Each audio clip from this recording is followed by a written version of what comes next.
a horror game, so please make sure to read the content warnings pin. And I'm going kind of completely blind into this. I kind of barely read the description. I know roughly what it's about in the sense of like story, but yeah, that's pretty much as far as I've gotten into it, because I wanted to go as blind into this as I could go, which is the bare minimum. Yeah, going blind is always fun, especially when it's like a horror game, because then you can really get surprised when something happens. Hi. Let's go.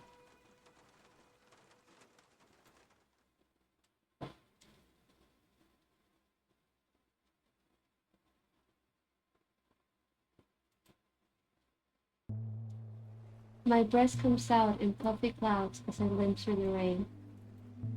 It blurs my vision, forcing me to feel my way through the forest with wind crushing against me from all sides. I've never been much for prayer, but would it be too late to start now? I feel like digging my claws into anything that might make me feel less alone right now. Then again, what god would hear someone like me out? I fumble over tangles of roots and slip over wet moss. My bones instantly shudder from the cold shock that shoots up my arms as my nails grab onto a nearby rock. The cuts all over my body start to sting again, and a pathetic whine escapes my throat. My grandmother would have a riot if she could see me now. I can hear her snide remark already.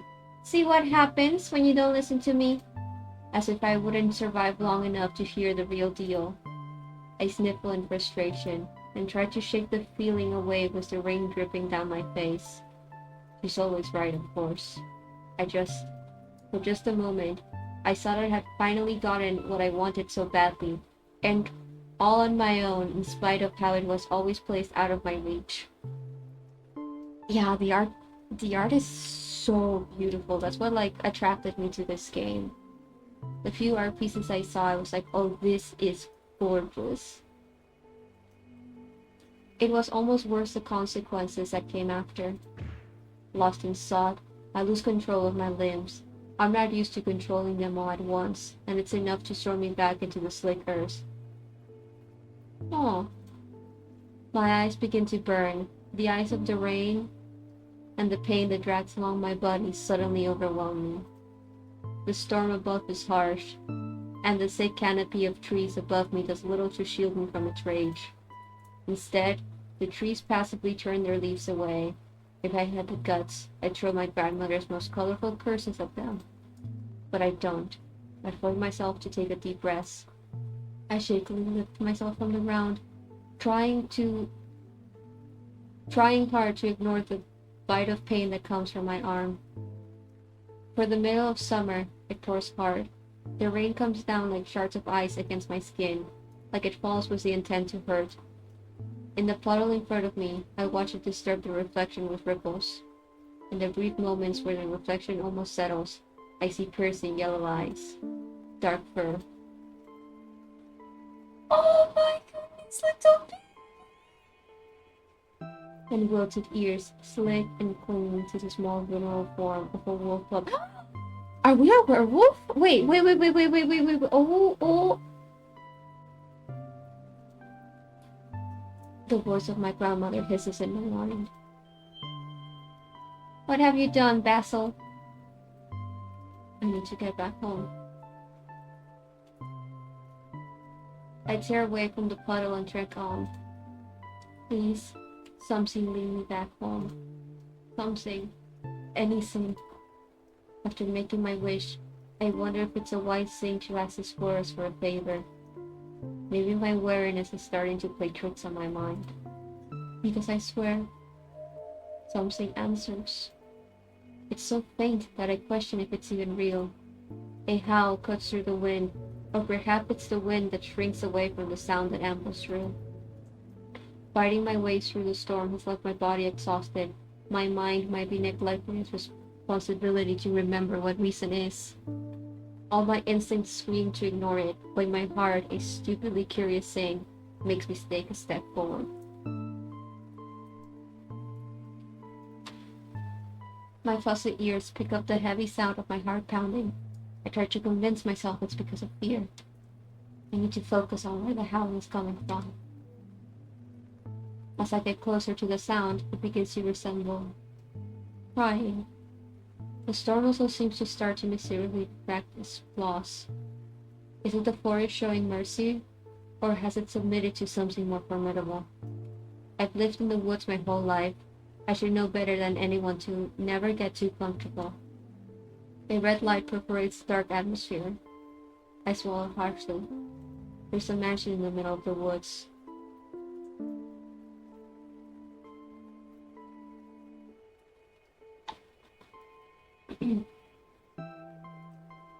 From a distance, it would look abandoned, if not for the hazy red light coming from the rooftop. I squint. Is that a greenhouse? A shadowy figure moves quickly behind its clear walls, startling me, like ducking to the tall and neglected grass that grows in the mansion's yard. After a short while, I peek through the blades. The shadow is gone. Did I imagine it? I release a nervous sigh and observe the grounds for any sign of life or death. It was a bad idea to come here. Terrible one, even. I can't stay here. I retreat back into the shadows of the forest, keeping the mansion in my light outside. The moment I feel bold enough to turn my back against it, a powerful gale slams into me. I tumble back hard, skidding across the ground and into the tall grass with a cry. It takes me a moment to recover from my swirling vision. My wounds scream at me, and I wonder how much further I can even go in this state. I greet my tis and get back on my feet, keeping my weight off my arm as I make for the forest again. Again, I'm denied entrance by the mysterious force. Panic starts to seep through my bones. Hopelessness might actually be a more welcome feeling than the tightness that now constricts around my heart. I stare at the trees as though they'll suddenly start playing nice, but being as ancient as them, do not bend to anyone's will but their own. The wind gives one more shove. It insists I move forward.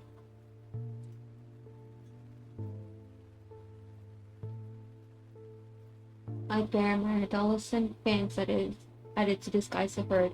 I know now that my choices were nothing but illusions. I face the mansion once again. It's clear that something, or someone, from the inside is inviting me in. There's no other choice. I creep along the worn brick walls of the mansion and try to find a way in. Let's check the window. I spy a broken window and see a gauzy white curtain scratching against the glass from the intruding storm. Sadly, it's far too high for me to climb, and there's no way I can jump in this state. I jump at a nearby cloud of thunder. My eyes blink through the rain, and I squint when the searing white light of the lining above reflects on something that sits on the window sill. I take a step back and see a simple white vase that holds a gathering of withered roses.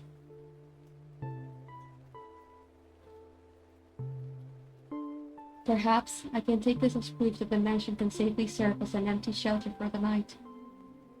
I turn and look for somewhere else to enter.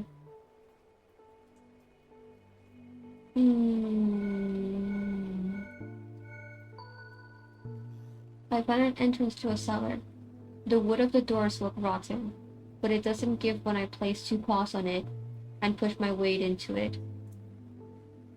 My ears flick back in disappointment, but I'm also relieved I didn't go tumbling through the old wood into some unknown depths. Heavy iron handles sit unchanged. All I need to do is find a way to open them. I try to squeeze my snout through one of the handles, and as I bring my face closer to the moldy wood, a faint sound comes from below. I immediately freeze. I see rain weighs down my fur and intensifies the chill that drapes over me like a sick cloak. I swallow, then lean forward to press one of my droopy ears against the door. I listen closely, and serpentine kisses come from the other side of the wood. My breathing stills. My ear remains glued to the door. I try to find sense in the sounds I hear then. Something slams right against the wood, where my ear is pressed against it and I fling back in shock. The fur against my neck is completely ruffled and my tail curls between my legs in fright. I stare at the cellar doors with owlish eyes, half expecting a beast to burst out and eat them. But nothing happens. Still, my racing heart does not calm as I track through the muddy grass in search of some other entrance. A faint knocking grabs my attention. I pat to the back of the mansion, and my saving grace comes in the form of a door left slightly ajar. Aha!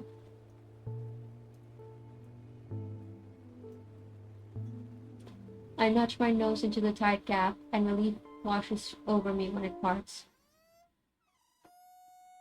An ear-piercing screech echoes through the mansion as the door's hinges begin to shift. From the looks of it, we haven't moved for a long time. The feeling of ice floods my veins. I stay frozen in the doorway.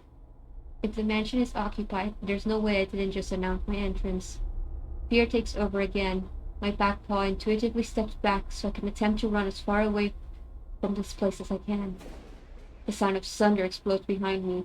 I feel my body take on a life of its own as I throw myself into the mansion against my will.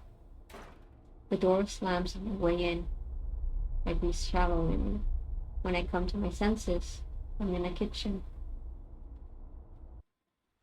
It's dark inside the house. The only source of light comes from the windows above the counters.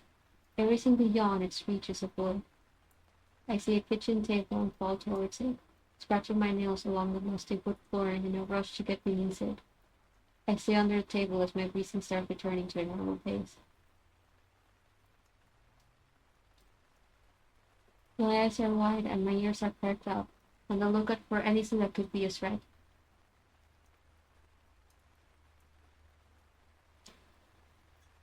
The only sounds I pick up are the heavy drums of rain from outside and the occasional creak of the mansion walls breathing in the night air.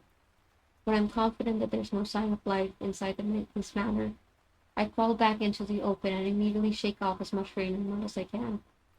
I let myself celebrate the minor luxury of finally escaping the maws of the weather, but I don't let my nerves calm down just yet. As soon as my eyes adjust better to the dark, I take the time to study my surroundings more. I notice a hearth that lacks any recent maintenance. Dishes crowd the countertops, and a thick layer of dust forces me to smother a sneeze. This place hasn't been occupied in a long time. Surely I can allow myself to breathe just a little bit easier in this space, at least until the storm wanes. I bring in a deep inhale, being careful not to get any dust on my sensitive nose, and tread cautiously. As I sneak further in, I hold my breath at every corner, carefully looking in all directions for danger. The rest of the mansion is as devoid of life as the kitchen. Most of the rooms here have closed doors. The ones I could see in were graciously empty except for the derelict furnishings within. Barely anything is in decent shape. I couldn't guess how long it's been since a human lived in this manner, but based on the scratches on the scratched hardwood floors, and the broken but intricate-looking side table nestled in a dark corner, I have the impression that this place was neglected even while it was occupied. My nails tap on the floor as I limp into the hallway, my mind finally settling from all the adrenaline. The ache in my front leg starts to swell, and the heart of my body intensifies the pain. I try to admire the paintings line the walls from end to end, but it's hard to see them in the dark. Through glimpses of light, I can make out some faded landscapes, a few mountains, some castles, and a couple of portraits. Oh, that's never a good sign. An old abandoned manor, with little portraits all over the place. Okay. One portrait in particular catches my eye. I stop in front of it. I stare at the portrait, foolishly thinking that it's staring right back. The rising heat in my body must be making me see things. Or you're seeing exactly what you're seeing. As I observe the side profile of a pale woman, I notice that she's clearly the most realistic painting I've seen so far. We don't say When she turns her head to look down at my tiny form, every hair on my body goes stiff. Her lovely features captured in oil begin to melt off as she steps out from the painting. Bitch, what the fuck? Smooth ivory skin shrivels to a dusty pallor. The elaborate gown clinging to her sharp shoulders begins to rot as her torso cracks open like a blooming rose, revealing decaying bone and organs that run down her skirt like horrific decor. I immediately start running away as fast as I physically can. As I scramble to get away on my hurt leg, I hear something that might be worse than a ghost. The woody and spicy scent of incense fills the humid air, creating a hazy purple fog. The sound of change moving in a controlled rhythm rattles me as the marrow in my bones. Footsteps follow shortly after, growing louder alongside the clinking chains. It's coming from the staircase. My breath quickens. I slide to a halt and backtrack away from the sounds.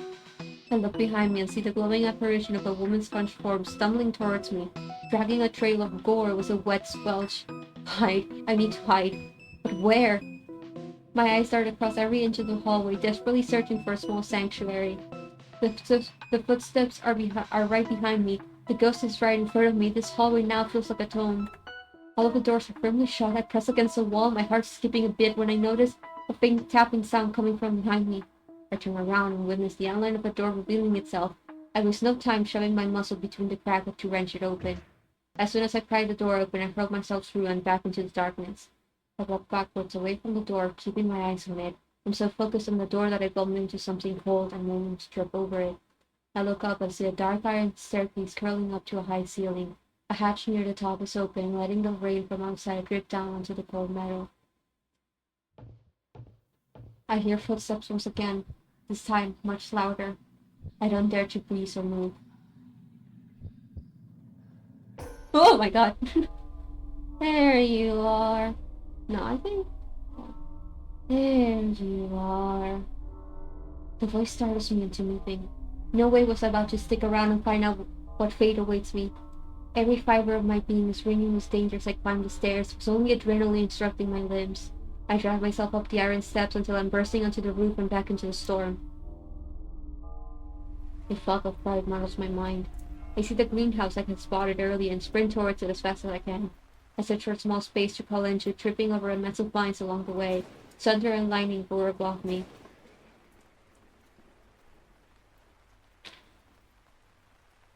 Sleepy.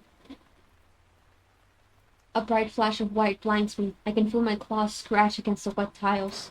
The door slams shut in the distance, causing a rippling effect in the walls and reaching the rooftop. When the rippling stops, everything goes quiet.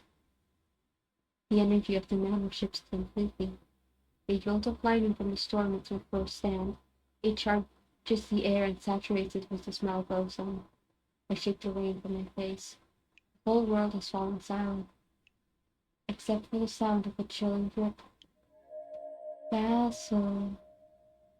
I freeze. My eyes carefully follow the coil of dark roots and the gray floor of the greenhouse. I follow its trail all the way to the blood dripping down onto the dirty tiles and the pale feet beside it. My eyes climb the mysterious figure. I don't think I'll ever forget the sight before me for as short as I live. Lightning flashes brightly through the tall windows. Blooming rose bushes creep along them. White roses speckled across its dark leaves like stars in the night sky. The bright flowers begin to bleed red before my very eyes. At the rose bush's crimson silk center, a small girl stands with her back towards me. Blood drips from tiny bite marks all over her hand. The red flower bulb is crushed between her delicate fingers. Ooh, we're just a little guy. We're just a little guy looking for shelter from the rain. Instead of a strong floral scent, the smell of burning paper and wilting lilacs floods my senses. A whine unwillingly crawls up my throat and cuts through the silence. Time resumes once again. The girl turns, her face pierces right through me. The bulb drops from her hand. She doesn't say a word, her attention is mine, whether I want it or not. Black dots begin to appear in the corners of my vision. The last thing I see is her walking towards me, before everything fades to black. Starting off strong. I like this so far. I like this. I like the setting. I like the way it's setting up everything so far. I enjoy that. My fever is brutal throughout the night. I slip in and out of consciousness, to flames beneath my skin and an ache I'd rather sleep off than face. I try to make my body go back to sleep, but rough hands force my jaw open and I feel something shoved down my throat. The intrusion makes me violently resist, but I'm far too weak to fend me into your way. The dark takes me into its arms once again.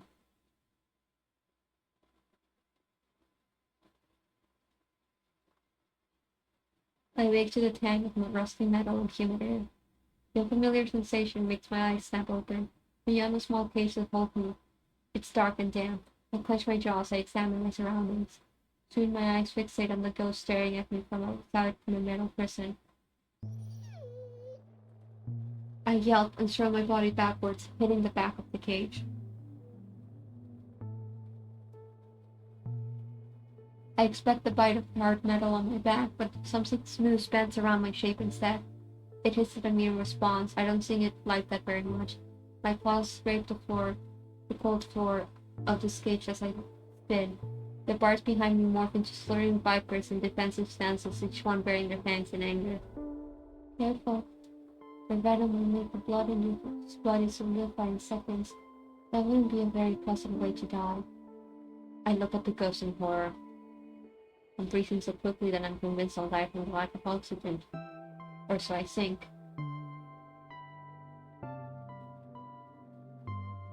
The vipers settle back into metal bars, and I make myself small. I don't want to risk testing their patience again.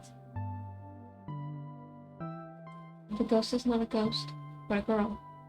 Her hair looks like ink that's been violently knocked over and spilled onto the floor. It melts into the dark surroundings, contrasting her gray, sickly-looking skin. Her expression is blank. I see her hands tightly clutching her white gown. Do you bite? Do you? I reveal my teeth for a snarl and watch as she shows hers with a small smile. The fur along my spine stands up. She starts to move and I flinch. The girl crawls towards the cage and I feel my nails. She reaches for me, a pale hand passing through the bars without resistance. It freezes right in front of my snout. Did you check in to see if I would really bite? Has she no fear, offering her hand so fearlessly in the presence of a beast? I may only be a pup, but the sheer force of my jaws can pierce right through her palm. I pull my face away from her hand and see her stall up from my peripheral vision. She pulls her hand back and holds it against her collar. My eyes lock with hers as she stares at me with her lips pressed together. I say she expected me to bite her. It'll be hard for me to protect you if you're too scaredy cat to do as I say. My eyes snap back to the girl. I watch as she stands up and wipes her hands on her breast, not showing a single care for how dirty it's become. If you want to survive, you'll have to listen to my instructions. Okay, doggy? She tilts her head like she expects me to respond. Don't try to be too brave. You can only survive at this place if you're smart. Leaders have too much fight in them, and make them foolish. My heart pounds in my chest from her words alone. She gives me another haunting smile. When your arm is better, we'll take you for a walk before he gets back. Is this what she sounds like when she's excited? Then suddenly, she suddenly moves close to the cage again. I jump and back away just enough to risk getting into trouble with the vipers again. The scent of burning parchment and wilting lilacs returns. The girl's hair falls off her shoulders. I expected ink to trickle down and dye her dress black. My name is Dove. Horrible to meet you, Dove. Oh, chapters. Chapter 1, Roses. I spent the night nursing the dregs of my fever. When I first woken up, I didn't take notice of how much of it already consumes. But now vague memories of violating hands surface in my thoughts. Did the girl Dove give me some kind of medicine during the height of my fever? My body still feels uncomfortably warm. I rest my head on one arm and glance at the one that had been hurt earlier. A clean bandage firmly wrapped around it. Not enough to cut off the blood flow, but enough to restrict the movement. Was this also Joe's handiwork? My sigh softens through my nose, and I close my eyes. Time passes ambiguously in the cage. With nothing to reference, I don't know if it's been mere hours or days. A bowl of water sits in the corner of my cage. I know from the dryness in my throat that I need to hydrate, but I have yet to muster up the courage to approach the bar that slither and rattle every so often. When I'm desperate enough to finally quench my thirst, the bars relievingly keep their metal forms. Feeling better now, I curl into a ball and my tail cradles my face. I want to go home. Exhaustion catches up to me once again.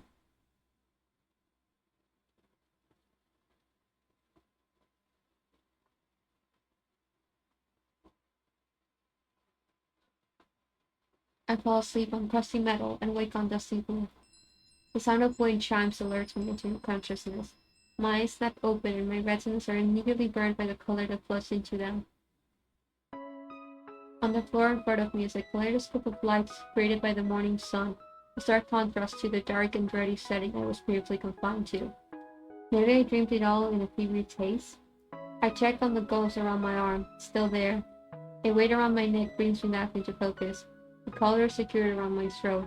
Attached to it is a long and heavy chain that leads to the leg of a large wardrobe in the corner of the room. In the bedroom, I take in my latest cage. There are no longer venomous bars to keep me, but the state of confinement has not changed. My eyes move from the rainbows on the floor to the line of the chain restraining me, then to the rest of the room. I look at the windows and find swirling murals and expressive paintings of various creatures and monsters. The sun behind them illuminates the floor with speckles of color like a stained glass window. Past the frame of the window, the drawings continue in nonsensical scrawl. Less art decorates the walls, but shelves with cracked plant pots and hanging tangles of ivy take their place.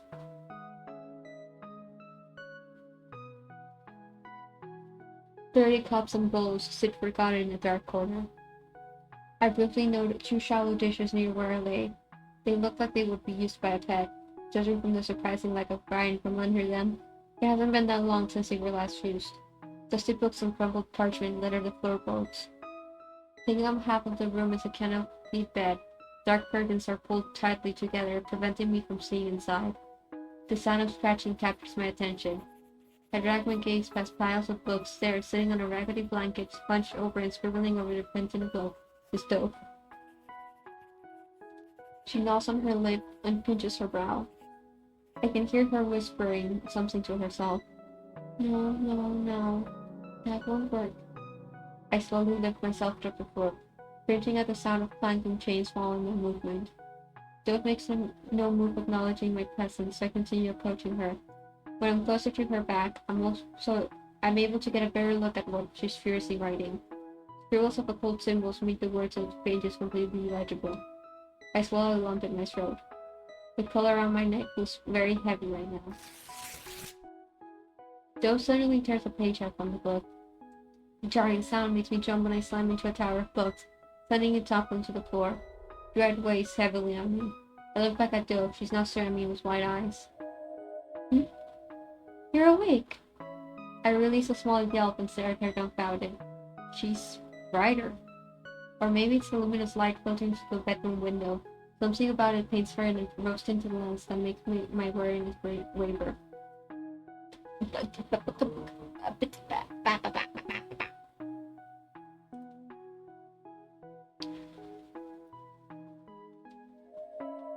That feeling instantly vanishes when she gets up and rushes towards me. I run away as fast as my legs allow me, but my air supply is abruptly cut off when I'm surged off my feet. A sharp howl is pulled from my throat. I look behind me and see that the chain of my collar is full taut. I had reached its limit. I then see Doe standing in the spot I had bolted from. Her gaze creeps along the chain, making its way to my crumpled form. Icy blue eyes stare into mine and I shudder. It feels like she could unravel me through sight alone. She looks at me like she knows. Then she perks up, snapping the tension away. Oh right, you're probably starving. The others were also very skittish when they had empty bellies.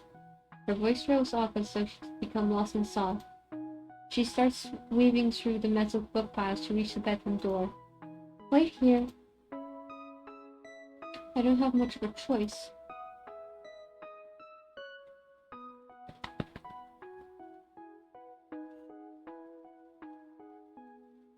Dove returns with a bread roll and a bowl. She sets the bowl down a couple of feet in front of me and retreats back to chew on her own food. I tentatively approach her. The bread smells like heaven. I lick my lips on and stick. It must have been ages since I last ate, because I watch her tear chunks from it and mark every little crumb falling into her white dress with yearning. I look down at the bowl she left for me. The sight of red fluffy chunks sweets me. Raw meat. She gave me a bowl of raw meat. Can't eat this.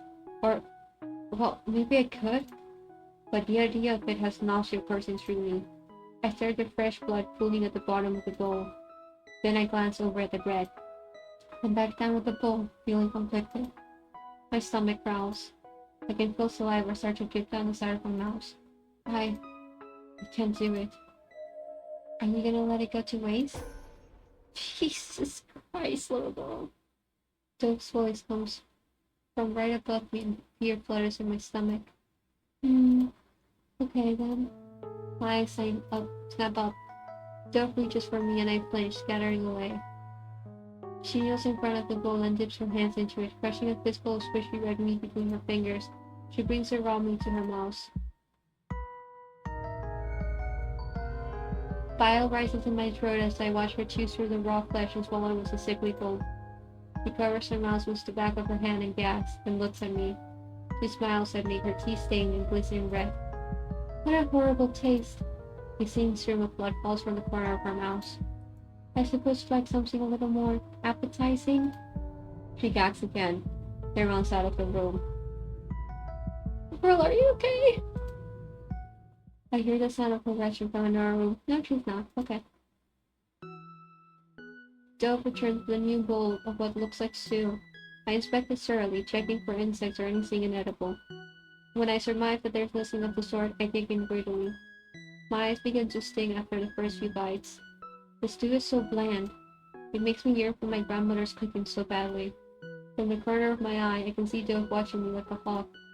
Like a single blink is enough to make me vanish. Only I could.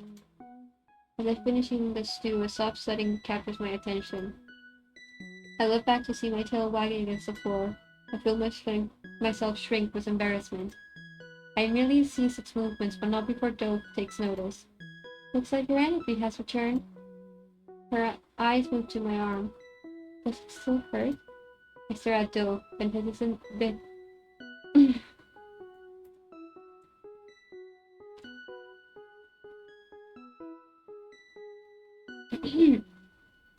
I stare at Dove, then hesitantly put my weight on my wrapped-up arm.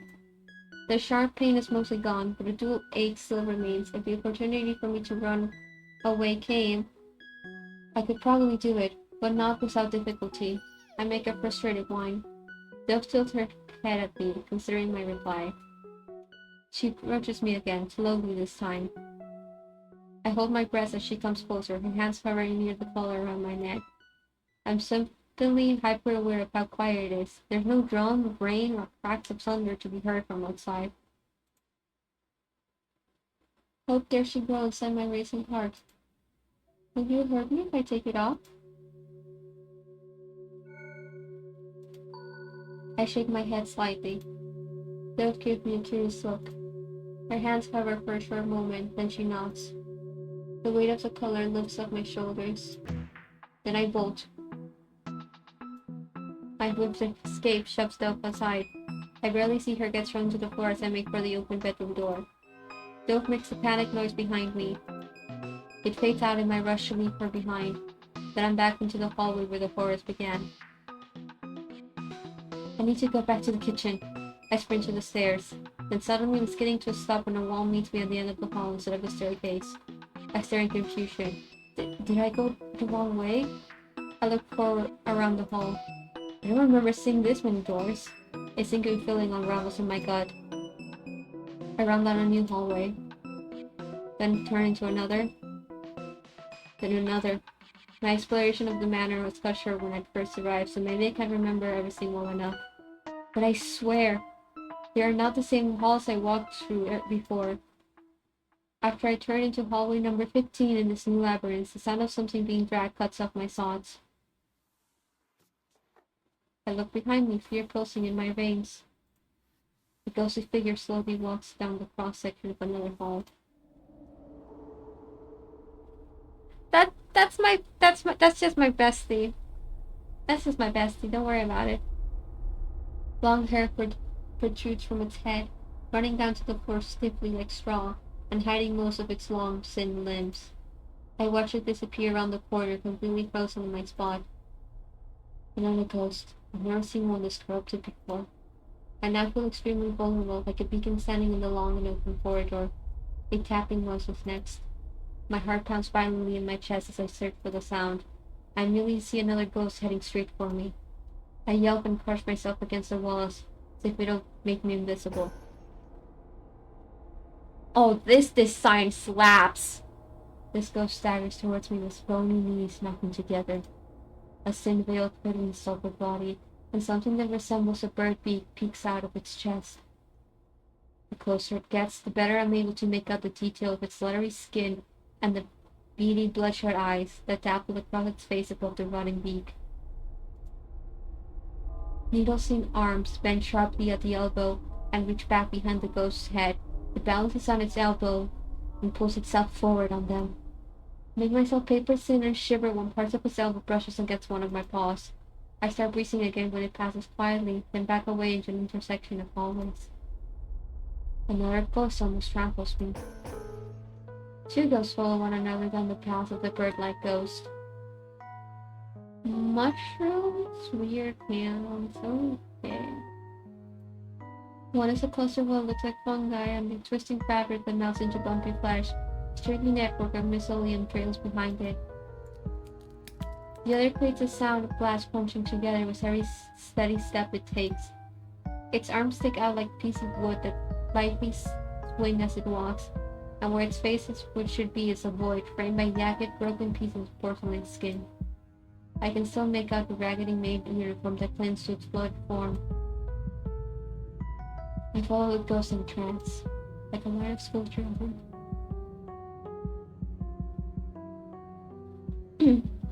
Like a line of school children, they walk along a well-known path. Normally, when a ghost is corrupted from being trapped in the land of the living, every semblance of their humanity is lost. So where do these ghosts stalk to with so much purpose? They navigate the hallways without hesitation, twisting and turning through a route already well-worn. Then, so painfully easy, I have been led back to the kitchen. I see Dope standing on the kitchen table, delicately twisting an incandescent bulb into the hanging lighter fixture.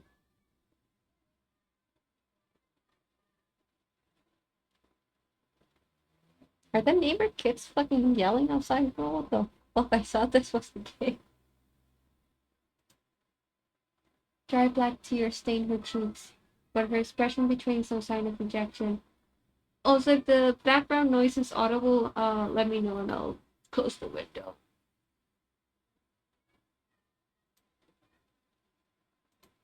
Another bulb is held loosely in her other hand. This one has been burned out so badly that no light can penetrate its ashy blackened surface. It took 40 years to develop this type of filament. The ghosts around her. I watch them reach for her and I open my jaws to bark out a warning, but I choke on my rising panic. Dope doesn't notice them and continues to screw in the bulb. I read that these bulbs can stay lit for up to 1,200 hours. Claws brush against her shirt. And yet, after less than a week, their legacy of lightning, the dark has been snuffed out forever. With one last turn of her wrist, light envelops the room. Something so wonderful. Dope stares into the bulb's light, and her fingers caress the glass. Only takes in a place like this. Cold Lord, the creator went hard as fuck with the pieces. The ghosts have vanished. Doves give no hint of awareness for the presence I had just left them. My blood sounds in my ears. Did she not see them? I look at the door that I had used to enter the mansion. I hear Dove toast up her hands and toss the old gold into a box, which shatters amongst other pieces of glass. She sighs wearily. How long will this cycle continue for? I barely hear her words. Instead, I stare at the wall, where the back door should be. And there's no door. I immediately freak out. I run to the wall, ignoring the ache of my arm, and scratch at old wallpaper, hoping the door was only hidden behind it. My claws tear through the wood, but as I continue scratching, the outline of the door does not reveal itself. I back away, staring at the shredded decoration and breathing rapidly. It's not there anymore. I turn my head up and see Dove sitting on the kitchen table, swinging her legs. She stares at the wall I turn up and gives me a blank expression. I explode. My body ignites with fire rage like Rollins snarl at her. Bark, bark, bark, bark, bark, bark, bark, bark, bark, bark. She frowns on her eyes turned downcast with guilt. I don't know how to get it down.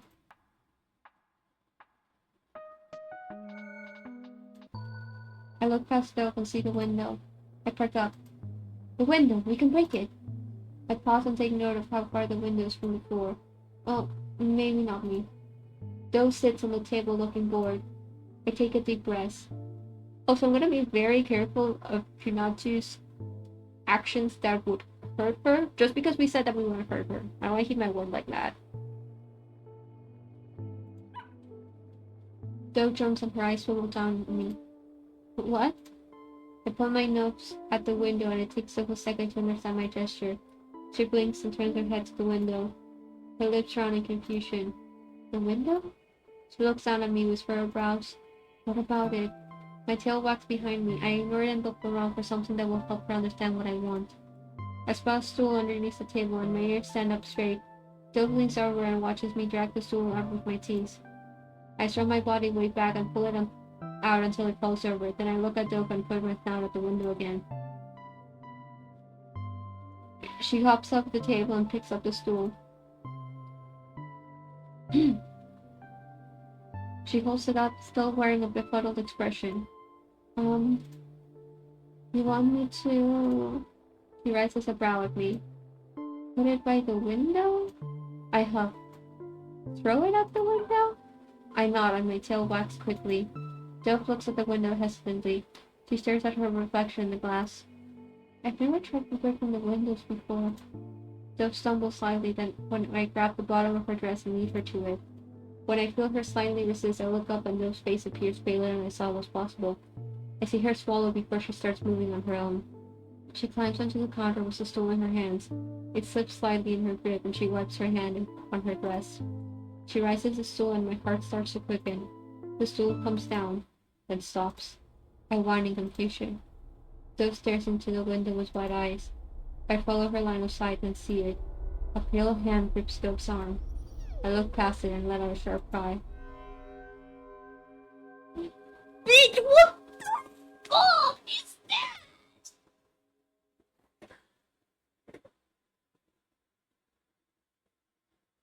People will be having inner demons. What about outer demons? Ever thought about that, huh? Ever considered that? Dove's reflection stares back with blackened eyes and a white distorted smile that leaks dark bile. I can see Dove's hand tremble when the reflection speaks. Bad girl. You should know better by now. The familiar feeling of cold spreads through my veins. I hear Dove's breath hitch. Then I hear something else. Tiny, wooden footsteps fill the silence. I stay completely still and slowly sign my pupils to see small flutters of movement from the shadow in my peripheral. I hold my breath. The footsteps start to grow louder. I hear Dove pick up and my eyes slide back to her in panic. The reflecting pressure of Dove's wrist, black webs spread from where they touch.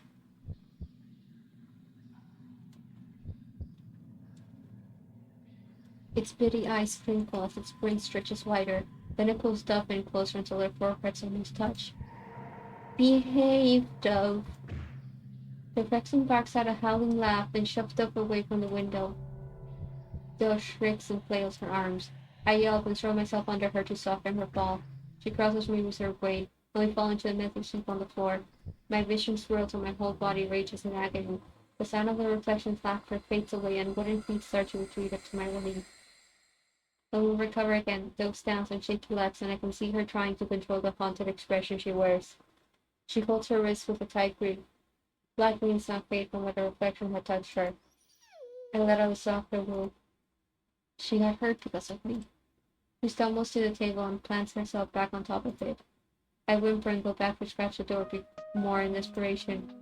I'm sorry. Enough. I'm tired of seeing you wallowing in despair.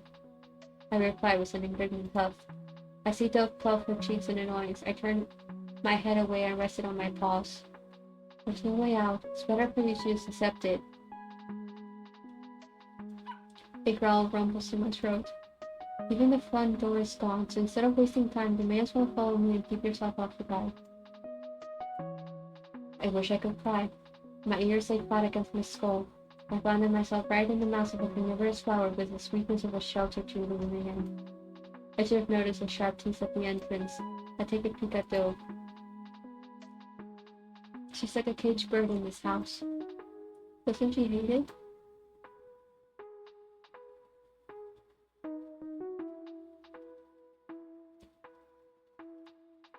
How can anyone possibly live like this? I don't think she has much of a choice, Bessie. The patient reaches its end and she slides off the kitchen table. I cry when she hauls me off the ground and I bare my fangs at her when her face appears right before mine. My glare doesn't faze her. Follow, Wolf. There's much to do. We return to the labyrinth of hallways. Dove seems to know her way around them well. Now that I'm not frantically running through them, I notice a huge difference in the manor's atmosphere. Less dirt coats the floor, ceiling lights illuminate the hallways, and it almost feels peaceful. Dove stops by a closet in the hallway. She grabs into the handles of the doors, and it opens up to reveal shelves and cupboards with miscellaneous tools and supplies. She climbs a stool to reach the highest shelf and retrieves the boxes, small buckets, and brushes. I tense up at the side of the stool, beginning to sway back and forth. She climbs back down beside the issue before leading me into a room I recognize very quickly. She makes her way to the broken side table I'd spotted when I was first exploring the rooms of the mansion, and I take the time to look around. The dining table with only 3 chairs takes up most of the room. Candles spike up from the top like stalagmites. There's so many that I think they wouldn't. Okay, can I not start choking on my words when I speak? Candles spike up from the top like stalagmites. There's so many that I think they would render a fire hazard if they were all to be lit. Hardened wax drips over the edge. I can see the end of the fountain pen as well as scraps of paper. I'm unable to see a well of ink from my position, but I assume that is where it runs down the dusty table, causing dark splotches.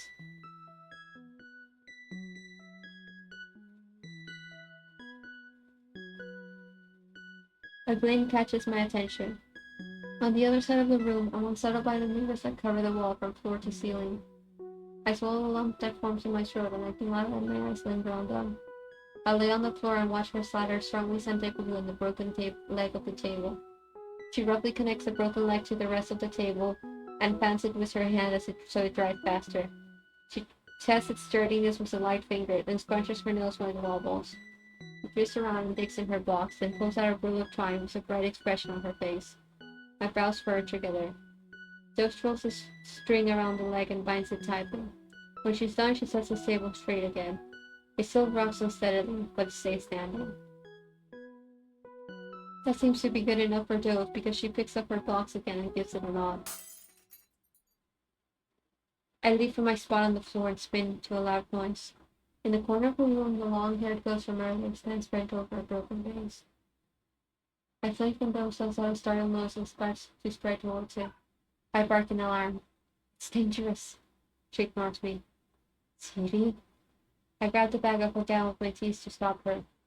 Dove's demeanor goes from angry to taken aback. She stops and looks down at me. I shock myself with my own actions and quickly drop her skirt. Dove considers me for a moment, then switches her attention back to the ghost and marches over to him. You klutz! My jaw drops. I love her. I don't need another person to creep out after. The ghost lifts its long fingers together and blows its head. When Dove gets closer to it, she stumbles and cries out. The ghost snaps its head back up at her. Dove checks the bottom of her foot and sees a shard embedded in her flesh where it blooms from a small wound. Ooh, people. The ghost makes a groaning sound and steps towards Dove. She hisses when it walks through the bands of glass and drags it with them. It's concerned for her? I observe their interaction, feeling befuddled. Everything I know about corrupted ghosts is being challenged. I pause to think about how the ghost rushed to her side earlier. The ghost tugs on Dove's sleeve like it's asking for forgiveness. She continues to badger it while taking the shard of her foot. I study them curiously. Wasn't because they wanted to cause her harm? I trail behind Dove when she leaves to treat the small cut and when she returns to clean up the mess. We leave the ghost and Dove continues down whatever to do she has in her mind.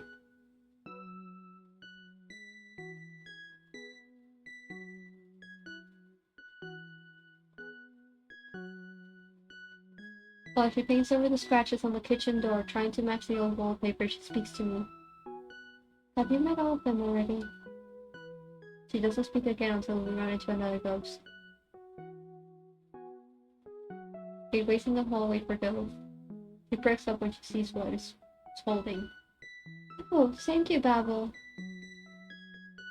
She takes a small bundle of red roses from it, freshly turned from its bush. I follow her to a window and see a tall, thin glass vase with withered roses in it sitting on the sill. Dove takes out the dead flowers and replaces them. Then she pauses and looks down at something below. Her face reveals nothing as she turns her gaze away and makes her way down the hall again. Before following her, I stand on my haunches and try to peer out the window. A chill comes down on me when I look down and see a small patch of graves, each marked by a small wooden cross. I break away from the nerving sight and turn towards the hall where Dove had gone down. She stands at the end of the hall waiting for me. The bird-like ghost's name is Growl, and the doll-like ghost's name is the Dead. Dove introduces them officially when we run into them, as we go around the manor doing mundane tasks. It's a sight I can't get used to. I can't understand how a young girl can act so normal around such monstrous beings. Seeing their translucent leathery skin or the fluids that drip from the decaying flesh is enough to send me reeling, but she does not flinch or fear. Earlier when they had surrounded her in the kitchen, she could tell they were there, weaving their arms together to wrap her in a ghostly embrace. She didn't care in the slightest. I start to think she's more disturbing than the ghosts. To become disrupted, they would have had to stay trapped in this place for a long time. Why are they still here? Their horrific forms border on pitiful. To be this far gone, it has to be some type of hell. Dove walks amongst them like they're her family, though. No, that's not quite it. I rearrange my thoughts. Maybe the image of the grave flashes in my mind. It's because she is theirs. I watch her guide Grell's gangling limbs out of the hallway so they can pass through, like they're nothing but an annoying sibling. A monster, just like them. Maybe this cut she lives in is of her own making. Dove does her errands like a routine, putting books away in the library and cleaning up candles burned to the end of their wicks. By the time she finishes winding up a large grandfather clock in the hallway, the manor feels like a completely different place. The air is still stifled by dust particles, the rooms are brighter, and it feels like a home now. As we walk back to Dove's room, the sun begins to descend into the blazing orange horizon, and the evening cicadas make their shrill voices heard. Despite the manor feeling more livable, there is a feeling it gives me that I cannot shake. A void that looms like a presence. It's like letters left unfinished or tea half empty and turning cold. There's this sense of stagnation that places this manor outside of time's region and leaves a noise that pulses persistently in the air. Dove stops abruptly and I almost trip over my own paws trying not to run into her. I take a peek from behind her and immediately let out a yell. Oh, there it is. Also, before I continue, I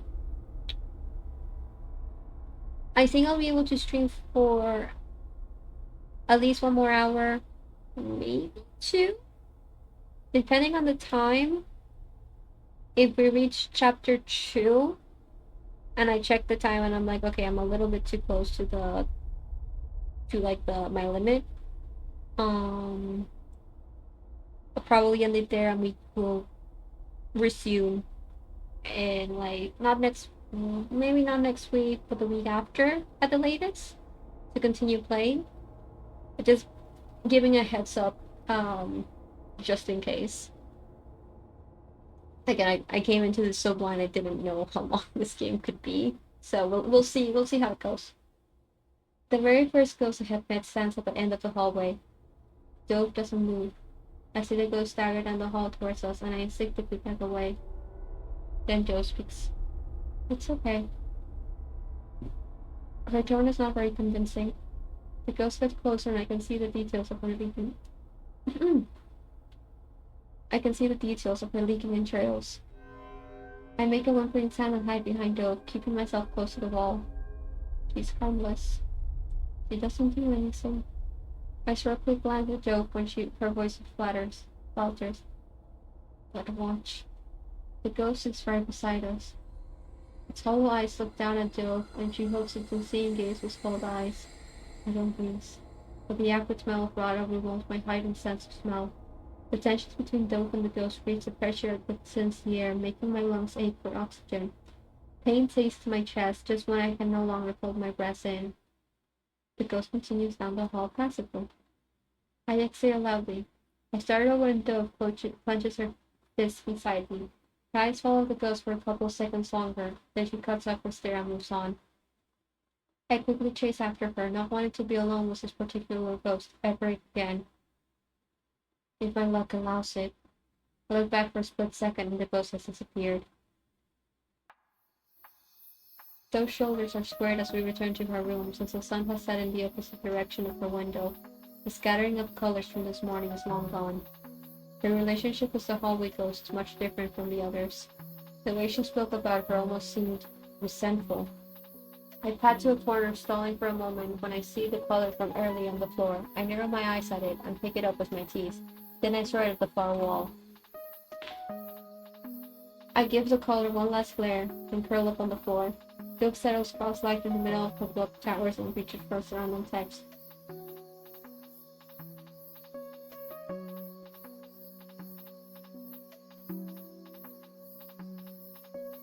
I let out a big yawn, feeling heavy after the events of the day.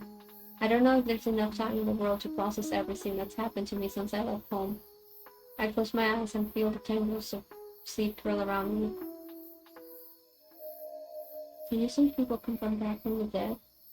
She asked so quietly I almost don't hear her. I don't think she expects me an answer, and I cannot give her one. Those voices.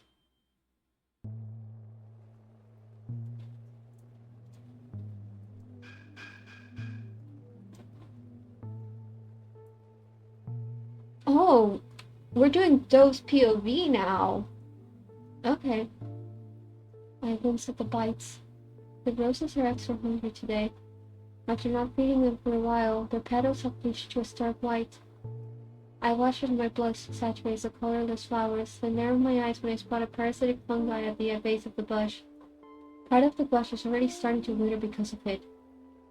I reach down and tear it up harshly. Dirt sprays my gown, and I crush the fungi in my fist. I know more will sprout in its place, but seeing such a blight this close to the rose bush makes a bolt of anger rise in me. Just seeing it makes me want to destroy it.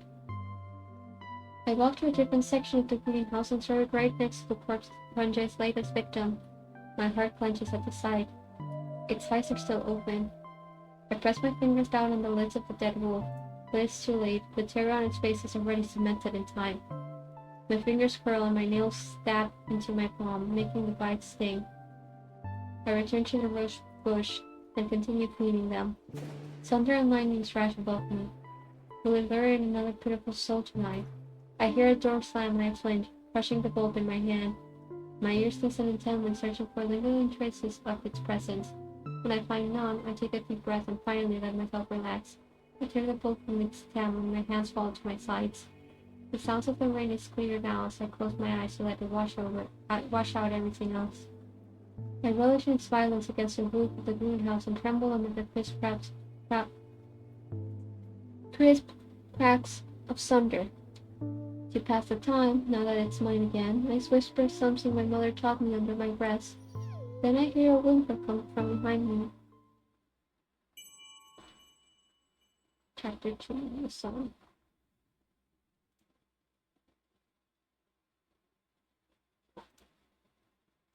Yeah, we'll overwrite this save.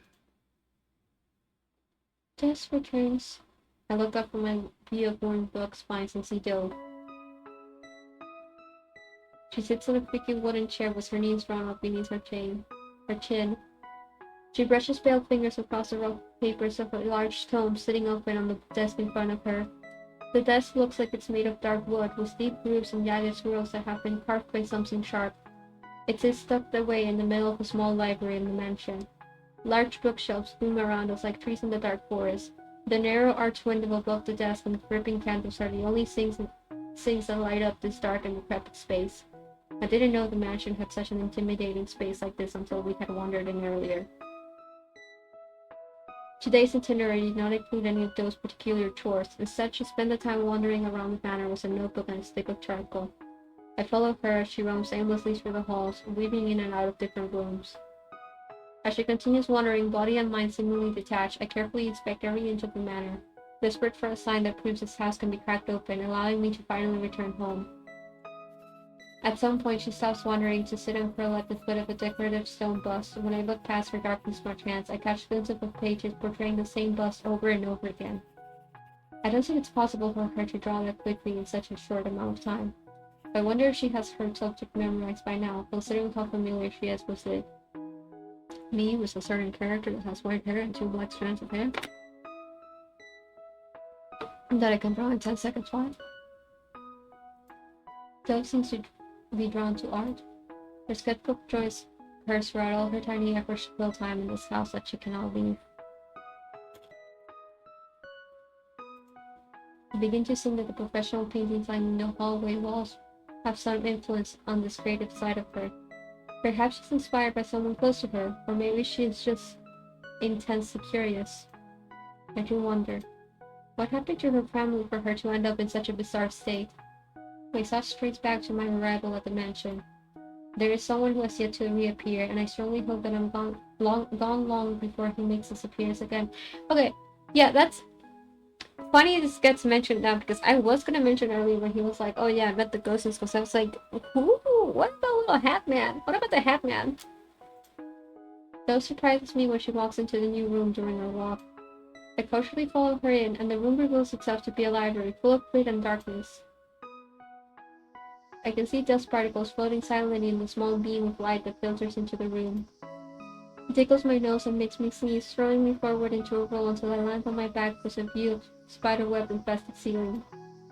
Dove pays no attention to my fumble and carries on the back of the room until she reaches a stack of books. I shake my head to recover, ears flopping against my skull, and follow her the rest of the way in. As I delve further into the room, I quietly observe the floor to ceiling rows of bookshelves. All of them seem to vary in width and are arranged in a pattern that seems maze-like. Books stand in tall piles and scattered around the floor like they've been thrown around carelessly. My ear gives a small twitch at the sound of one hitting the floor, and I turn my gaze to Dove. She silently slips into a chair with a book in hand. I see her focusing intensely on reading after settling into the desk, and I stumble onto the floor. Today's humidity has followed me like a blanket I can't push off. It's so sick it feels like I keep walking into a wall of heat. Oh my god, just like me, for real.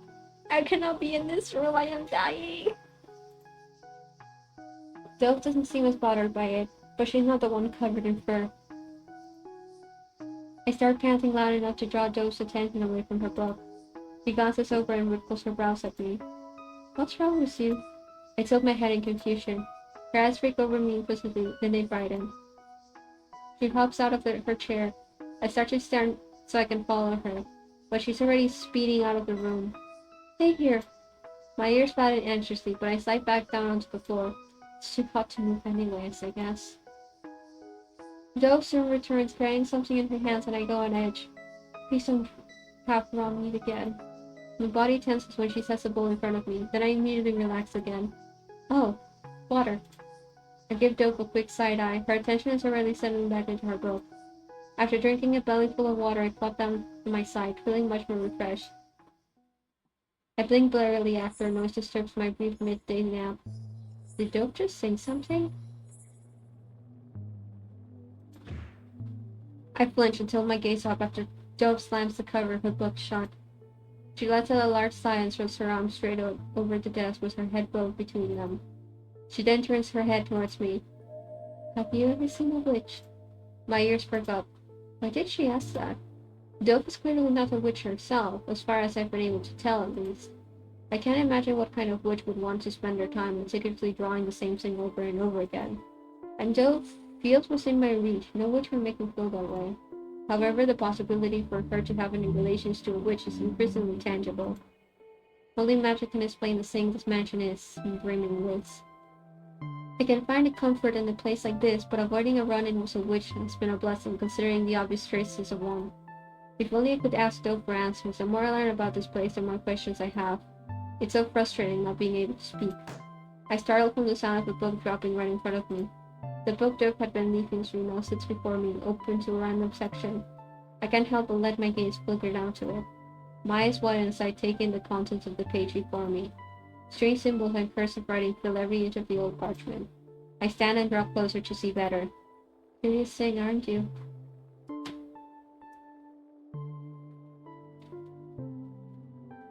I look up and see Doe facing me in her chair, observing me with her head resting on her palm. I freeze under her stare, my eyes stare to the book again. You know that has 100% mortality rate with cats? I tip my nose up at her. You'll sing I'm not a cat. Doe narrows her eyes, then the corner of her lips twitches. She unravels her curled limbs and stands from her seat, from where she drags her bare feet across the floor until she reaches the open book, kneeling down and flattening her palm over its pages.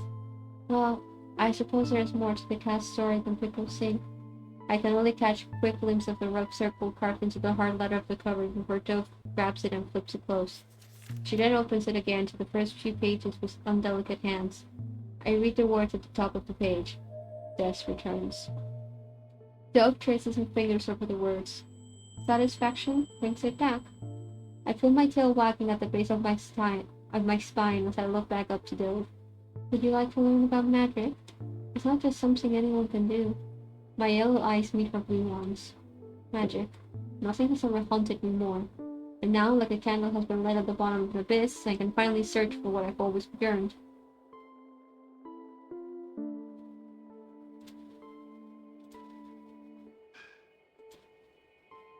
I'm saving just in case because I don't want to try and get the other endings and the mythical endings. I'm going to save here for now. Let's say yes. The moment I give my answer, something about Doe changes. Like hot embers fanned in the wind, her pale eyes glow in the dim light. I feel my heart thumping in my chest. Her mouth stretches wide. I can see the points of her canines and her gums are black. Doe rarely smiles, even more so with teeth. I hold back a shudder. This time I know for sure that my heart does not race in fear. Doe looks directly into my human eyes. A malevolent grin creeps across her face. In that moment I knew she could see her fiery eyes reflected in mine. My eyes walk across the first page, my chest booming with excitement. A book about magic. I've never been able to read one before. They were all removed before I could get the chance. Everything you could ever want to know about magic is written in this book. It's the Witch Bible, after all. My mouth rise. For a moment, I imagined myself elsewhere. I'm back with my grandmother, sitting on the carpet by the fireplace and having my burning questions dismissed once again. Your birds brought you to freedom, Basil. One day you will understand that. I can only smother my disappointment with a short reply. No matter how many times I asked for an explanation, she would always deflect or ignore my prodding. So I stopped asking and started searching for my own answers. I see nothing special about myself, but I could be. I slowly look up at Doe. She stares quickly into my eyes before looking back down in the open book. Then she starts reading. There is much to know before one uses magic, and it all begins with death. I take a deep breath and my ears stand up attentively. From the moment of birth, sentient bodies accumulate toxins, energy, and resources. Upon death, these bodies begin to rot and break down, returning these compounds to the environment. It's hard to believe, but in the state of decomposition, new life is abundant in the absence of an old one. I immediately deflate. What? My silence must have been deafening, because Doe snaps her head back up at my reaction. In spite of my ability to truly be expressive with my canine features, I must have created quite the emotional response, because Doe turns completely flustered. Deep scarlet burns her cheek and keep crawling up her forehead. She awkwardly looks down and starts fidgeting with her fingers. Nay. Her brows quickly pinch together. I start to think that she might actually be embarrassed. My jaw drops slightly in disbelief. I watch her swallow a lump in her throat. I realized that was probably difficult to understand. I never I forget to breathe when Dove looks at me once again, with fingers tightly intertwined around eyes. You're really listening. Dove looks at me in complete astonishment, and I'm in complete loss on how to react. Dove runs her hands through her messy hair and recollects herself. She returns to the book in front of her, starting to from the beginning again. There is a certain type of energy that is created in the process of decay. That energy is magic itself, existing in the plane between life and death. This plane is also known as the other, Esser. No living being can ever see it. It's an inevitable occurrence. Death is guaranteed in the circle of life. It's cruel but necessary, because when death blooms, new life persists. Dove tilts her head and flips through the pages of the book. Of course, I'm only summarizing the complexities. It's not as simple as practice.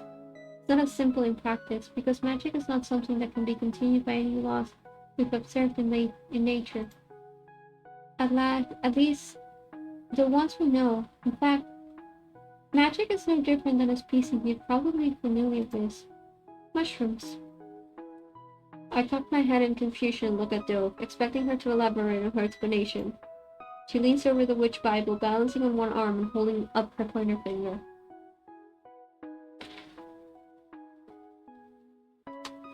Let me explain. Mushrooms are the only thing in nature that do not follow a logical system. Normally, creatures with bright colors always serve as a warning sign to stay away. For evolution, both flora and fauna have developed characteristics that allow them to survive long enough to pass down the traits. But with mushrooms, none of that applies. Bright or dull, big or clustered, you can't tell if a mushroom will kill you based on looks alone. You can't tell if a mushroom will kill you based on looks alone. The only way to find out is to eat it. I gulp. Dove makes mushrooms sound like old gods. But, back to the topic at hand. Dove flips to a new page, and I pause at the sight of scratchy doodles that make the words on the page illegible. Why did she draw that? Oh, that's cute. Definitely Dove's handiwork. Magic can be unpredictable and unstable. By this logic, areas with little deaths hold little magic. Likewise, places with an abundance of deaths hold an abundance of magic. Places like cemeteries. I nod in understanding as Dove continues. It's the reason ghosts love to linger around there so much. Dove crosses her legs and rests her head in her palm. She hasn't been running the pages of the book, but she explains everything in perfect detail. Just how many times has she read this book? I'm told that the witches become empowered by corpses buried beneath their feet, and with that power comes tragic silence. Dove's expression becomes solemn. But in that silence, there's also an earnest level of respect from those who have passed away. She pauses for a moment and starts turning the pages again. When she finds the pages she wants, the corners of her lips perk up. Or a satisfactory feast. My ear twitches. However, there are two exceptions to this. In spaces void of death, magic is completely unusable. Most witches usually avoid them like the plague. When the shimmer of magic runs through your veins as naturally as breathing, being there feels like gravity has amplified tenfold. It may be the closest thing to feeling human for a witch. On the contrary, a space plagued with too much death becomes dangerous for everything in it. Without caution, the magic can overflow and seep through the cracks between planes, corrupting everything it touches. And this is where the witches come in. Dove turns to a new page. The spread before me makes the fur along my spine stand up. That's a sick-ass drawing. And beauty was an illusion of demons holding what appeared to be babies. Are they human, or perhaps they're... Something in my brain clicks. I know this part. The conception of witchdom receiving the devil's blessing at birth to become full-fledged witches. My grandmother knows how to attain this blessing, but refused to tell me no matter how much I asked. It's a miracle I even know this much from what Love told me. Dove pauses to stare at the illustration. I nod my nose in her direction as encouragement to continue. Every witch begins with the devil's blessing. Once they receive the blessing, they are bound to hell. Dove gets lost in thought for a moment and combs her fingers through her hair. Did you know that witches have 3 commandments? I blink. Of course it's 3. 1. No God before the devils. 2. Thou shalt honor the devil's gift. And 3. Oh my god, I choked on air. And 3. Magic shall never be used without the devil's permission. Dove frowns as she states the last commandment. You didn't mention how witches received the blessing. I whined in disappointment. Dove seemed to completely misunderstand my reaction. Are you scared? Don't worry, demons won't be making deals with a little puppy like you. I snorted in annoyance. The relationship between us and witches is symbiotic. Because witches can access the Ether, they can utilize magic. The more magic they use, the more power is imbued in hell. The demons who reside in hell can extract that power and use it to create the chaos and love so much. I let out an involuntary shiver. I can't help the anxiety that arises from the knowledge of using magic to provide enrichment for beings that love nothing more than trouble. However, witches don't just exist for demons who live vicariously through them. They have the responsibility of keeping magic levels in balance. That's so boring to talk about, though. The most important thing in this book are these. Dove shows me a page filled with magic circles. Using magic is a little different from fairy tales. You can't just conjure something from nothing with a twitch of your hand. Not without a couple of steps at least. Magic it's far more similar to... Dove taps her index finger on her chin. Oh! It's like baking! I feel my brows pinch in confusion. Magic is like making cakes? Well, you see, baking requires perfect measurements. Dove flips through the Witch Bible until she lands on her side page. Jin lifts up the book and presents it to me. 3 symbols greet my eyes. Each one of the symbols represents elements. These are your ingredients. He turns to a new page filled with various illustrations of circles.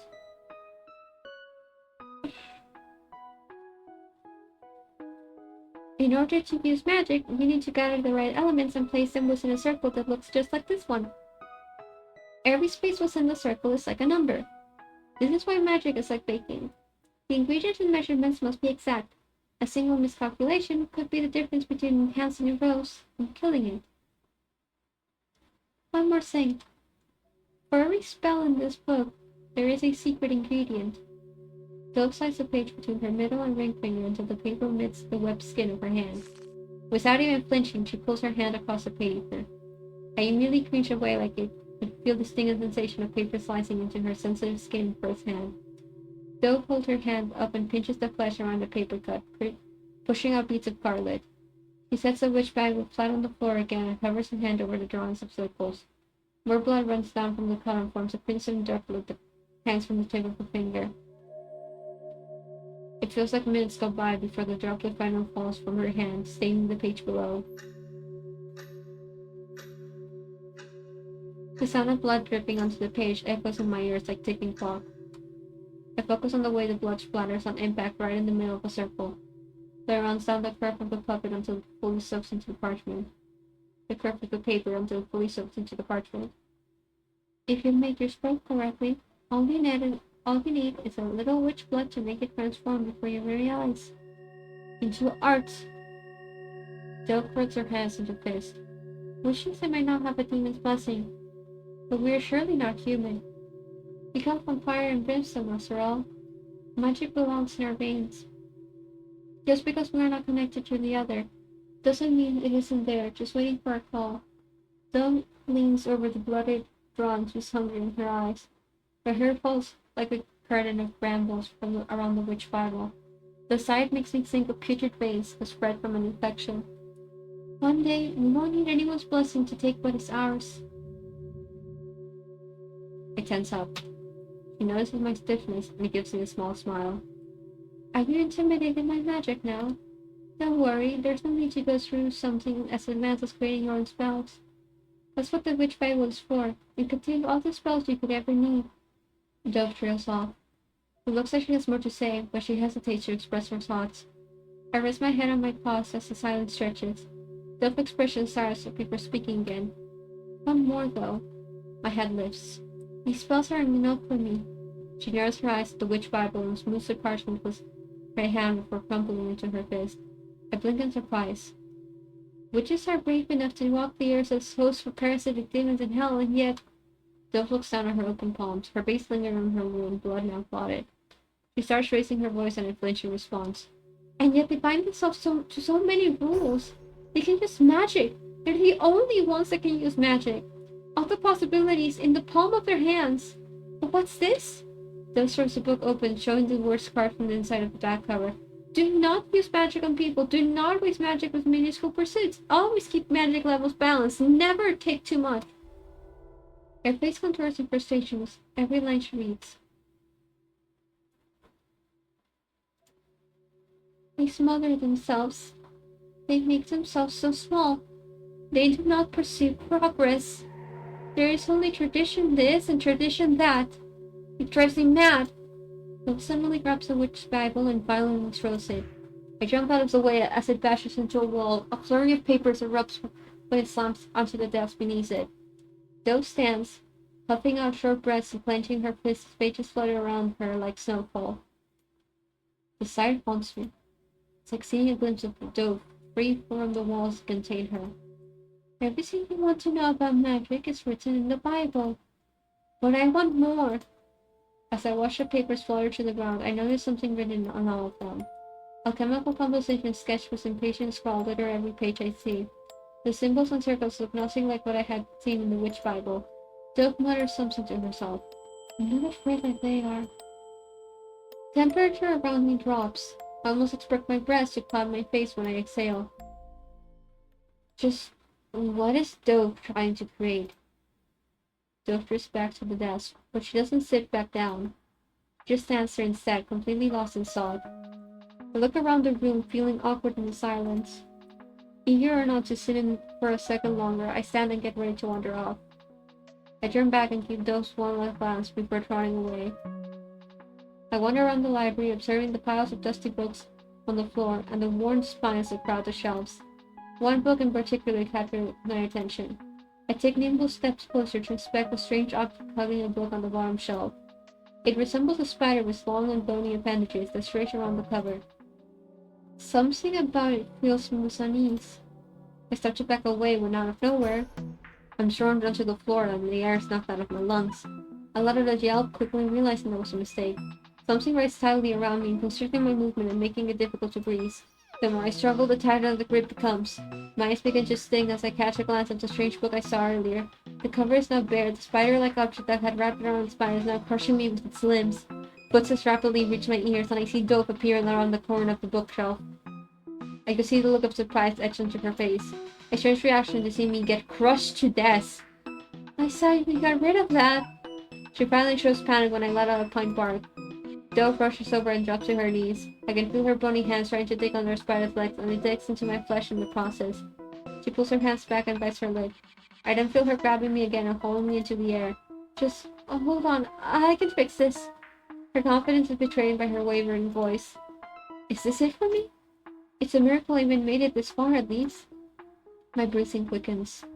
No, I don't want to die like this. I stretch my body in Dove's arms, fighting back against the constricting creature. I can feel my vision turning fuzzy as Dove bursts into a room I've never seen before. She slips on something that sounds like paper, sending us both tumbling onto the floor. I let out a weak cry while Dove lands hard on her hands and knees. The spider continues to tighten its grip. Dove wastes some time running over to his shelf to rifles for bottles and drawers for something. When she finally finds what she's looking for, she quickly reads the tag attached to it and hurries back to me. I see her uncork a bottle with swirling purple liquid before pouring its content onto me. I feel a searing heat drip onto my skin as the spider screeches. I howl in agony when some of the liquid drips onto me and Dove releases a gasp. I'm sorry, I didn't mean to get it on you. I whimper to cope with the pain. The only relief I can feel is a walls of suffocating pressure around me.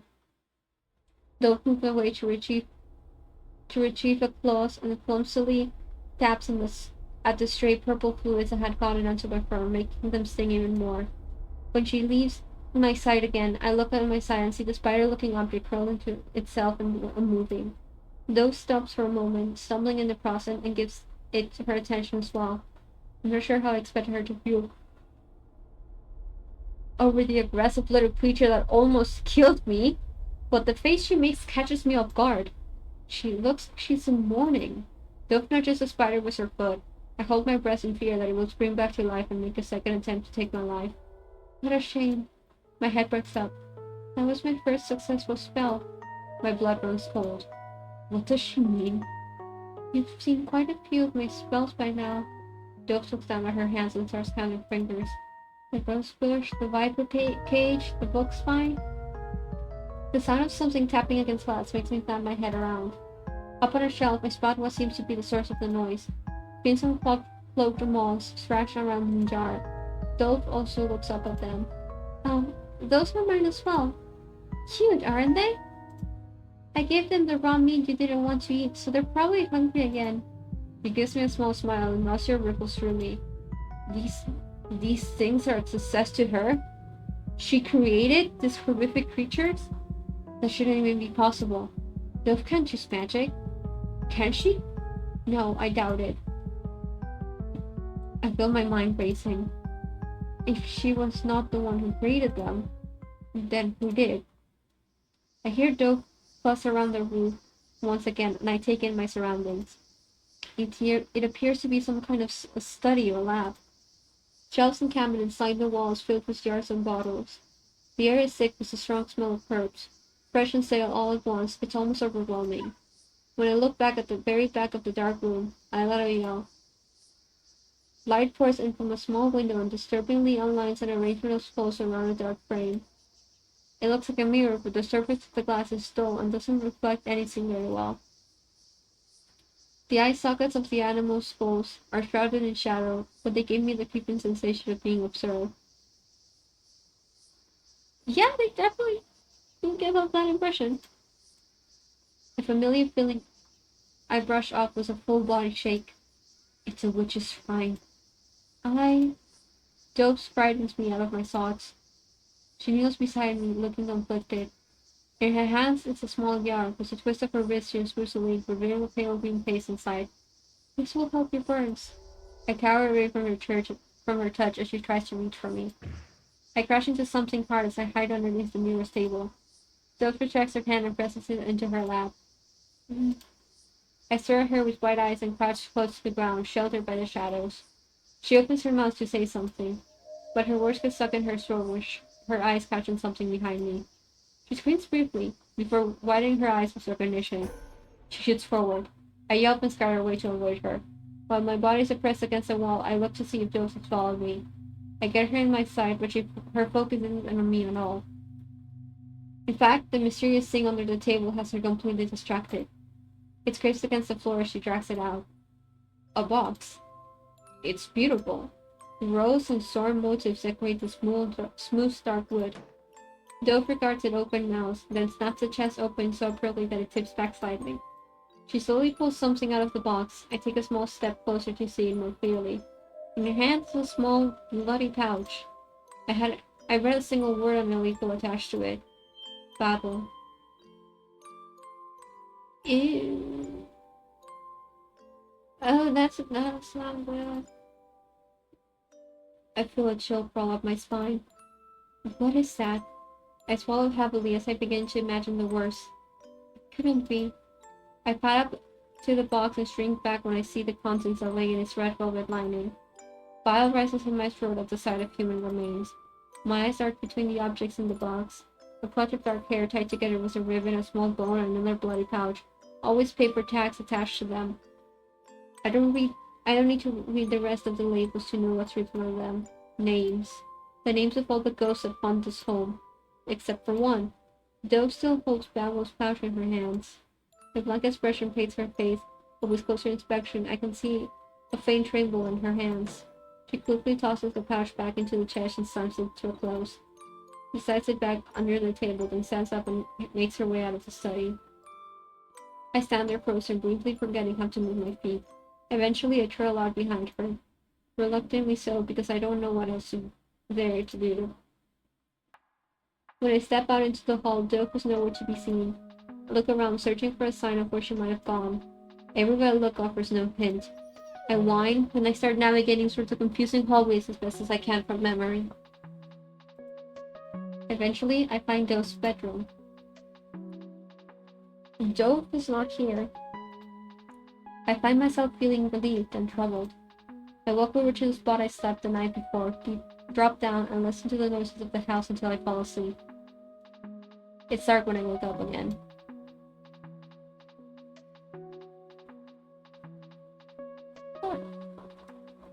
I look around. I don't see nor hear a sign of Dove. A knot in my stomach forces me to get up. Being unaware of Dove's whereabouts fills me with anxiety. Being near her makes me feel like her horrors are with me instead of against me. I return to the labyrinth of hallways and walk around, keeping all my senses alert. I start to reconsider my decision to walk around the mansion at night again, especially alone. Evening seems to be the time when she likes to walk around. As if I had spoken her into existence, a wet drag comes from behind me. I freeze in my tracks. There's a familiar tapping sound nearby. I see the hidden door leading to the roof next to me. I don't bother looking behind me and head straight for the door.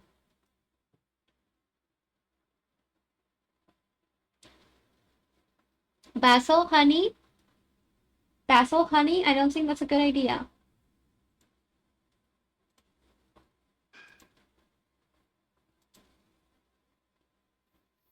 Unlike the last time I was here, a clear night sky spans high above me. Stars out the dark, and for a moment I forget about all the things I was scared of.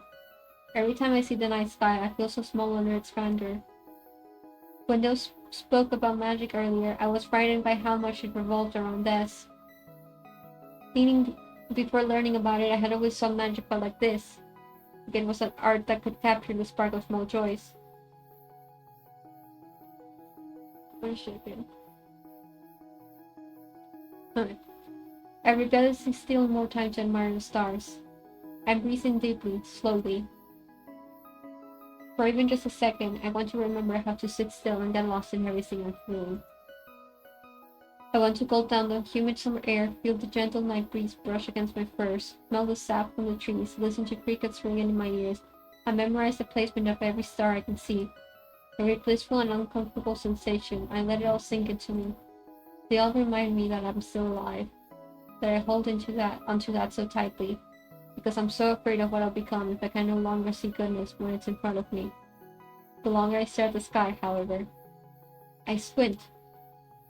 The stars seem so close. Something pulls me back to reality. I hear a voice. I turn my head and see a faint light. It's coming from the greenhouse. Oh, little saints, don't you sing babble? The subway seems to be consuming everything like a vengeful spirit. I'll never see what's so interesting about something so boring like weeds. Flowers are pretty, but their beauty is so fleeting. I try to make these ones last longer, but they still end up dying when they're cut from their buds. I enter the greenhouse quietly. Dove stands by the dry rose bushes with a lantern at her feet. Meanwhile, Babel busies itself nearby with a watering can. Is this where she's been all day? Dove hasn't noticed me yet. He takes a peek at Babel and makes a downcast face before looking back at her roses. Babel, do you remember when you let me plant seeds to grow tomatoes?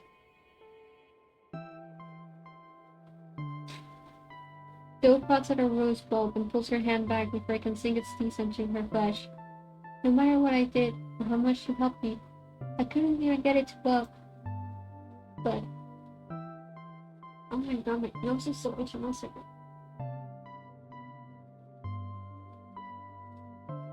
Okay. Babel gives no response. He quietly sets his watering can down and starts meticulously weeding the flower beds. You still put in so much effort to take care of these silly plants. I don't understand why. I spent so many hours in here just watching you, yet I can't even name anything. If I told you to let everything die, would you finally rest? Do you even know how to do anything else anymore? Dove moved to face Babel. You should have just left the stupid mushrooms alone. Then you wouldn't be stuck in this cursed state. Babel straightens up, then holds out a bundle of flowers in front of Dove. Now that I have the chance to look, I know that there's actually a variety of flowers in the greenhouse. Roses, daffodils, lilacs. Something that looks like lilacs but with a different shape petals. It definitely isn't a lilac, but Spoon stoops for in an interesting way. Perhaps I could find out what it is later. My grandmother didn't like teaching me about magic, but she was always willing to entertain my botanical curiosity. The one bubble offers doves or bleeding hearts, scientifically known as Dicentra spectabilis. I've always been fascinated by them because of their unique shape, the arching stems and their hanging blooms. that are shaped just like hearts. My grandmother explained one of the things they symbolize, unconditional love. Their meaning filled me with warmth when I heard it for the first time. I immediately wanted to learn more about it, so I did my own research on it and read through one of her books on the language of flowers. I learned bleeding hearts also represented something else. Heartbreak. Joe stands so still that I see he somehow turned into a statue.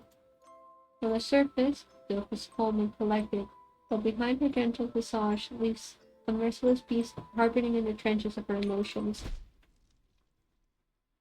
Oh. Joe shoots her hands out to smack the flowers out of Babel's tentacle grip, letting them fall at her feet. Babel bends down and delicately picks up each stem again. Joe's cheeks grow splotchy with red as she holds her breast in tight fists. Can't you just be here with me? I hear her voice crack. Joe pictures her eyes closed. Or have you already gone for a long time? I can't watch this any longer. But they're never meant to stay longer than they're supposed to. Despite some of their efforts in doing so, and despite the efforts of those that are not ready for them to depart, people never realize until they've lost someone forever. But the dead will immortalize themselves in your thoughts, whether you want them to or not. The emptiness they leave behind turns you go into mold you can never ignore. Body, soul, those can be gone, but memories, those cannot be killed. I twist around and take off, knowing that it needs to be done. Oops. I hear Dove make a small noise behind me. My retreat must have tipped her off with my presence. No, don't! Her distress screams almost make me stop dead in my tracks, but I carry onward. I race into the study and skid to a halt in front of the books on their table. I hear the sound of footsteps running after me. You see my paws I close and shove at the desk until it falls over and the lid opens up. Pops open, spilling the contents out. I have a feeling we might have a quick choice here. I quickly scan through the pieces of paper attached to the remains. When I spot Babel's pouch, I grab it with my own mouse and turn to sprint for the door. Dove stands there out of breath, clutching onto the door frame. She glares at me and walks forward. Bad dog. Drop it. I clench my jaw tighter and stand my ground. You have to let them be free. I try to plead to her with my eyes. Dove takes a step forward and I take a step back. She holds her hand out towards me. Give it back. I need it.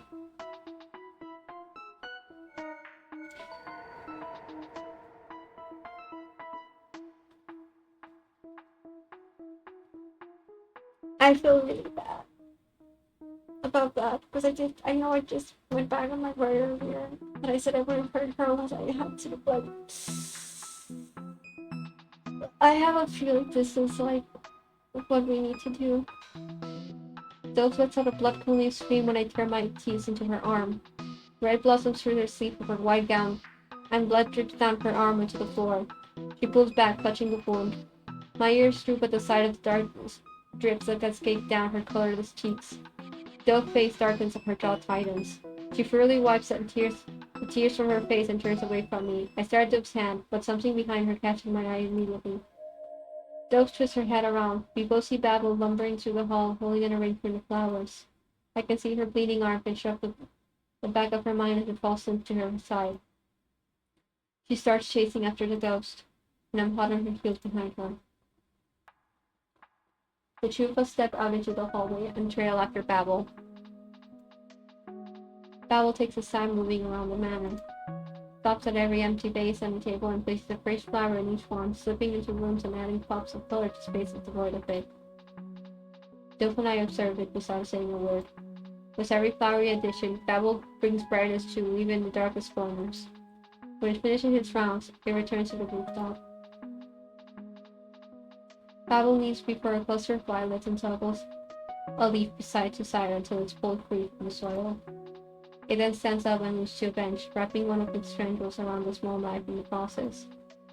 It takes a small cut of the stem, then gently places it into a jar of water. I look up at Dove, who watches with slowly brows and mirrored eyes. I lift a paw and brush it against her skirt. She looks down at me from the corner of her eyes. I take a deep breath. I brush hair and tip my nose up with Babel's belongings still in my mouth.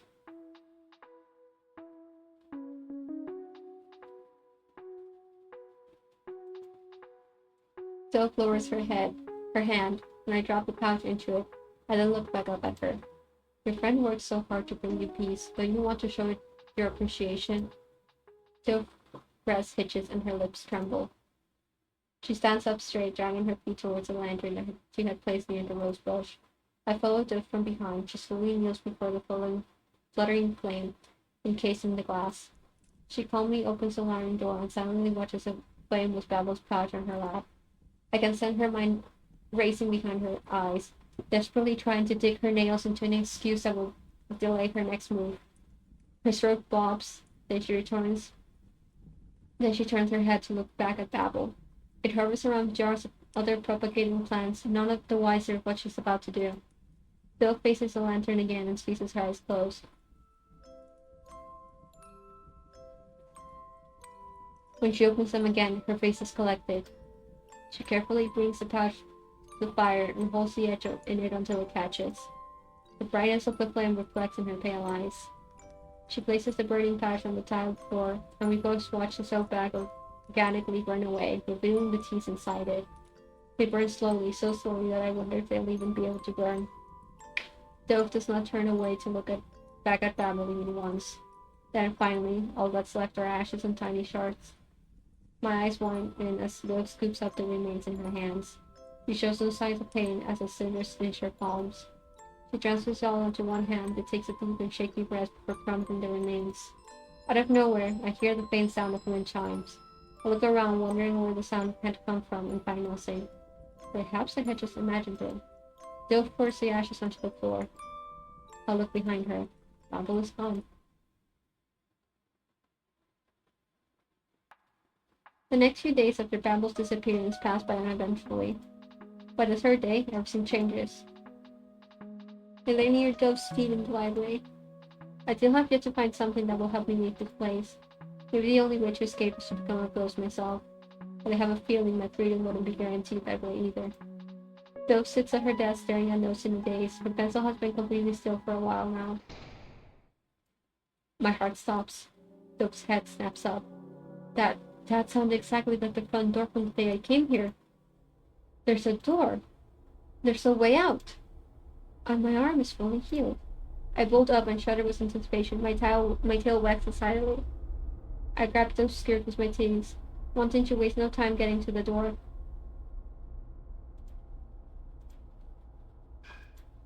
Oh, honey, no. She crouches down and grabs my snout in her hand. You have to hide. I pull back and look at her confused. Why would I hide? This might be my only chance to go home. But when I see the panic in Dove's eyes, I start to wonder why the door has returned.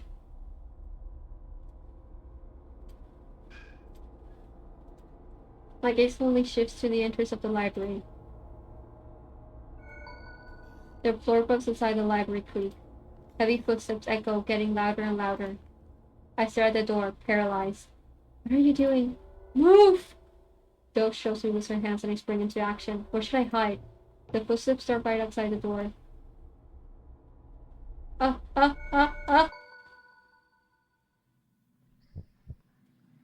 Because, this is the desk.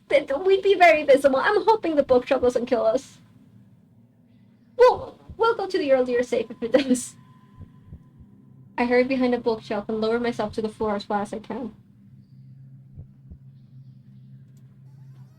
The door creaks open and someone walks in. I try to control my rapid breathing out of fear that it will betray my concealed position. I peek through the gaps.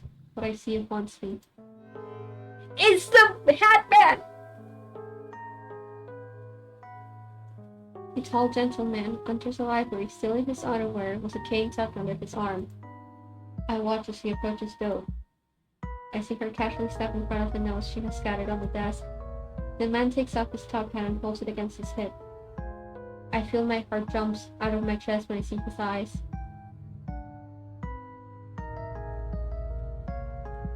Dove resembles him a lot. They both have pale skin and inky black hair that spikes out like a lion's mane.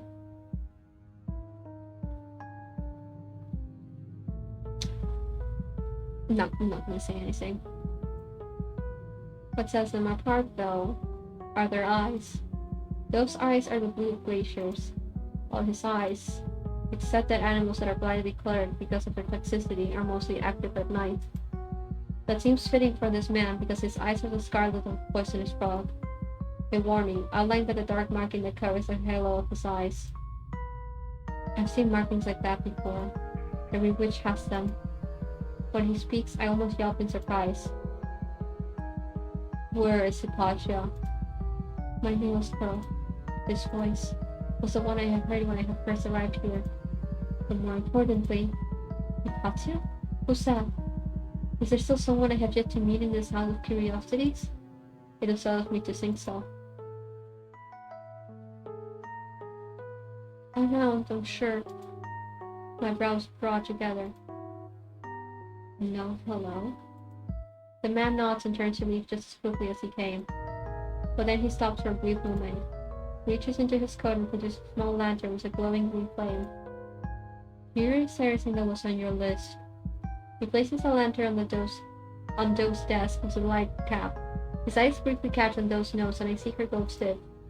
You've been busy. It's nothing. Of course it is. The man steps away and makes his way to the door again. You should know better by now. Gives Dove one last glance. Why don't you find something better to do instead of wasting your time? Dove's eyes tweak, but her overall expression remains blank. I stare in disbelief as he leaves without another word. Once he's gone, Dove stands rooted to her spot. Jesus Christ! Her face is blank and her eyes are unfocused. My ears twitch and follow the new noises in the house. Footsteps fade to another section of the mansion. I can hear the sound of the door clicking to a close. Dove finally moves again and picks up the handle of the lantern. He looks down at me right as I neatly come out of my hiding spot. Let's go, quietly.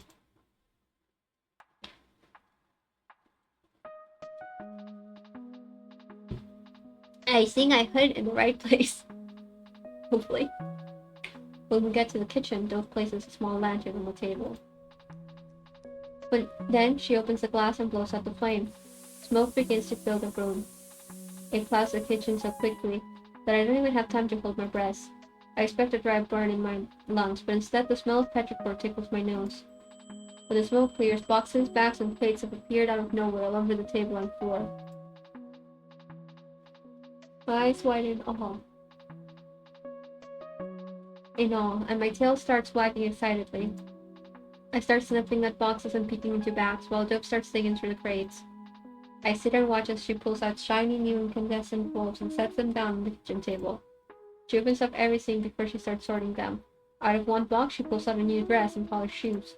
They're both pretty and frilly, but Dove gives them a sour look and shoves them back into their boxes before moving on to the next thing. I remember the witch had mentioned getting everything on the list, which I assume was prepared by Dove. Is the new fashion not in her style, or were they things she didn't ask for? I haven't seen Dove wear anything beside her sleepwear. She probably doesn't see the point in getting dressed, considering all her activities are forcefully indoor-based. In another box, she lights up at the sight of new books. She fans the pages and takes in a deep inhale. Her face lights up with glee as she basks in the new book smell. She gathers all the food and sorts them into separate piles. Jesus fucking Christ. One pile is for the cold cellar, the other for the pantry. She pulls something out of the paper bag and her mouth stretches into a big smile. She looks down at me as I tilt my head in question. I'll treat you to something tasty today. Dove flashes a quick glance at the hallway, then crouches down. Follow me, and be light on your paws. Dove starts down the hallway, balancing on the balls of her feet with practiced ease. I feel uneasy about this new need to sneak around the house. I've been here long enough to the point where I'm almost used to the monsters that live here. But now I'm learning that these monsters have something to be worried of. We enter the greenhouse, and Dove stops at the entrance. I look back at her in confusion. Her eyes stare blankly. I can hear her pupils move around the room in search of something. As soon as I finish this chapter, we are ending the stream because I can clearly not fucking speak right now. My brain is melting out of my ears. Her behavior sets me on edge. I turn around to see if there's someone or something here in the greenhouse besides us. There's no one. Nothing. I glance back at Dove. A line forms between her brows before she continues making her way in. She passes by me and silently heads for the violets. Once they're right in front of her, she bends down, reaching for them. I blink in surprise when she starts ripping them all out. This is probably the last time I'll get to eat this. We should appreciate Babel's hard work, right? My ears go flat. I stare at the uprooted flowers that had obviously been raised with so much care. They're releasing tears, most likely going to run away. Rose doesn't seem very interested in plants. I can't really picture her spending every day here pulling out weeds, knowing how much water every plant needs, or even knowing what fertilizer is. I think she would much rather draw the same statue 1,000 times. It feels like such a shame. Once Dove has picked out all the violets, leaving the soil bare, she stands and gets ready to head back. I try to memorize the site of the vibrant gardens as much as I can, before I'm forced to catch up to Dove. Dove pauses awkwardly again when we enter the hallway. I freeze up. This time, I really think there's something dangerous up ahead. I casually peer around Dove's legs. Once again, there is nothing. I snap my head up at Dove. Is she messing with me? Dove continues moving like nothing happened and I slowly trail behind her. We continue walking. We pass by a small window. I notice a familiar glass holding a small bundle of roses, espresso already dried up and flaking. My mouth goes dry. We arrive back at the kitchen. Dove starts gathering ingredients and ripping the violet petals from the stems. Meanwhile, a pot of water is heating over a fire and the hearth starts to bubble. When steam starts to rise from the pot, Dove places the petals in a stoneware pot and adds the boiling water. She places a cover over the pot to let the petals steep. Then starts to organize and put away all the ingredient supplies. I watch curiously from the floor.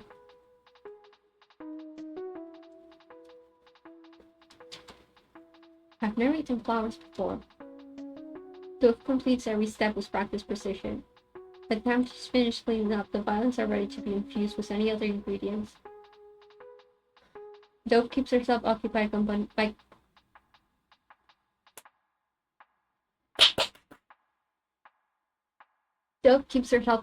combining everything. Eventually, she pours the finished product into glass jars. Dove seals 4 jars of violet jelly to be stored away, leaving 1 jar that's only partially filled. I lick my lips and admire the pretty color the violets have made. She grabs a spoon and pops it in the jar, taking it with her as she makes her way to a small package wrapped in twine and paper sitting near the window. We're done here now. Dove sets the jar of violet jelly down the window seat and unravels the package she had brought. A new quilt unfolds in her hands. She spreads it out on the floor near my water bowl. She settles into the window seat and I wait a moment before I step onto the blanket. I take a second to savor the softness under my paws before laying down comfortably. Dove scoops up some of the violet jelly and holds the spoon in front of my face. Here, I'll give you this first bite. Give the jelly a whiff. Then test it with a small lick. It has such a sweet and floral taste. I lick up the rest greedily. Dove takes the spoon back and stares at the jar of purple jelly. As the sky fades to an all-consuming darkness, I gaze at the sheet of stars one last time before I curl into a ball. I can hear the soft crackles coming from the candle that Dove lit earlier. The sound soothes me, and soon enough my eyelids start to feel heavy. I rest my head on my paws and curl my tail around me. I hear Dove's spoon scrape into the glass jar. Then the sound of someone sniffling.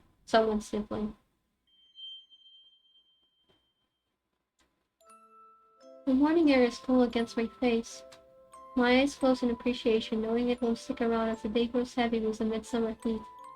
I shift awkwardly in the window seat as I watch the sky grow brighter.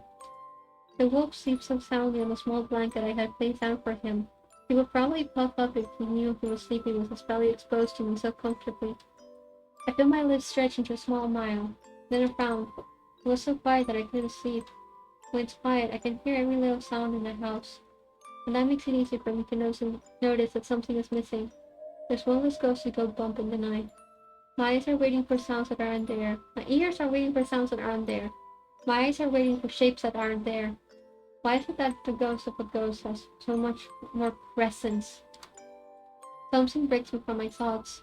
I hear a slight cooing sound right next to me. I look down and see a small brown bird sitting on the ceiling, my open window. My mouth parts. Good morning, Dove. It softly calls to me and hops on weightless feet. I lean forward and slowly reach my fingers out towards it, wondering if its feathers are as soft as it looks. It flies away before I can touch it.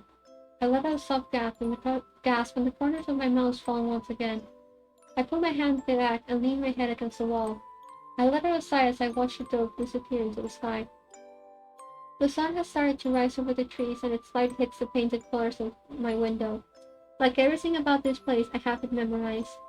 The same clouds, the same shades of blue and pink, the same rays of light that pierce through the leaves, the same shadows. The foolish part of me keeps thinking the day will come where I finally get to see a sky I've never seen before. Wood creaks. Only one person makes that sound. This day has begun. I search for a glimpse of the morning dove again. Instead of wings that fly around clearly, all I see is the sky as it begins to be red. The brightness of the sun is smothered as the moon devours it and takes its place like a celestial doppelganger. Out of the corner of my eye, the rainbow lights that dappled my room vanished. I close my eyes and rummage through the depths of my thoughts to somewhere to hide. Somewhere to hide. Jesus fuck Christ. Will today be a good day or a bad day? I hear the wolf snore and look down at him. I said I would help distract you, but it's been you who has been distracting me.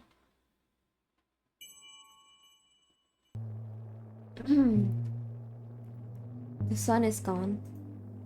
I open my eyes, blinking in confusion. I've completely forgotten what had woken me up in the first place. I distinctly remember falling asleep to glittering stars and darkness. So I'm surprised to see the moon still so high in the sky. And red, so much red. Scarlet bleeds to every corner of the sky. The light from its atmosphere bounces off the floorboards of Dove's room, casting everything in an ominous glow. I thought we had gone to bed late. I must not have been sleeping long. I stare at the full moon outside. My heart is pumping like it knows something my brain doesn't. I must be on edge from lack of sleep. But I don't feel tired.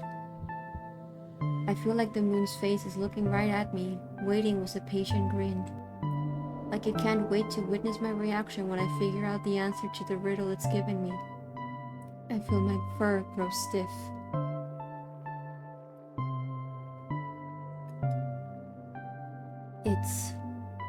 I swallow. It's morning. But why on earth was the...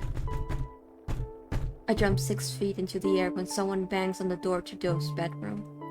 Out of instinct, I rush under the desk beside Dove's bed. I remember it clearly now. It was that exact banging noise that pulled me from my sleep in the first place. Dove suddenly appears before me and clamps a hand around my muzzle. I start to squeal, but she throws a finger in front of her mouth to silence me. The banging continues. I hear someone rattle the locked doorknob. Dove, open the door. Dove glances in the direction of the man calling for her. Just a moment, Father.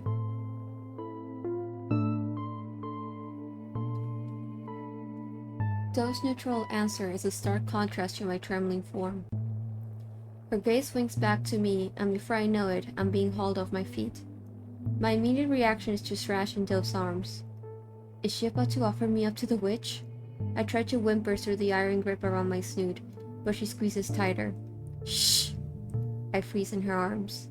My eyes are wide and full alert, and my chest expands rapidly from my frantic breathing. Dove offers no form of comfort. Instead, she spares me one last glance before she throws me into darkness. I land on plush blankets with a small bounce and a slight yelp. I see a small glimpse of Dove staring down at me before she closes the gap between the thick curtains of her canopied bed and extinguishes all of the light. It's like I've suddenly been thrown into a pit. My ears twitch at every subtle noise. The scent of wilting lilacs floods my senses. It's as if Dove sleeps with decaying flowers in her pillowcase every night. My heavy breathing sounds so loud in the darkness. I try to tame it as best as I can, and fear that it can be heard beyond the curtains that shroud me. I hear Dove's bare feet drag along the wooden floor, then a click, then a creak, then heavy footsteps enter the room. My bones nearly jump out of my skin from the sound of lightning that breaks through the quiet. Wasn't it clear just a moment ago? I swallow hard. New noises start to appear out of nowhere. Wind howls outside, so loud it's like ghosts humming in unison right outside the window, crying to be let in. Those bed curtains begin to ripple, revealing slivers of red light. I can't find Babel anywhere. My entire body tenses when footsteps land right in front of me. The curtain flicker again. Then all I can see is him. You wouldn't happen to know where they are, would you? Dove's father stares down at her from the tip of his nose. His hands are crossed behind his back. Did you check the rooftop garden? Yes. The kitchen? Yes. Under the table, perhaps? Dove.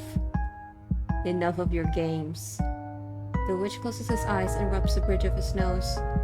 Find that bloody ghost, or I'll find a replacement. Is that a threat? Yes, father. When he opens his eyes again, I see his eyes catch on to something I can't see. The tension in the room suddenly rises. Wait, the blanket on the floor. Fear begins to claw its way up my throat, threatening to spill out in a cry. The witch's eyes drag upwards to Dove, and to the walls. He begins to search around the room.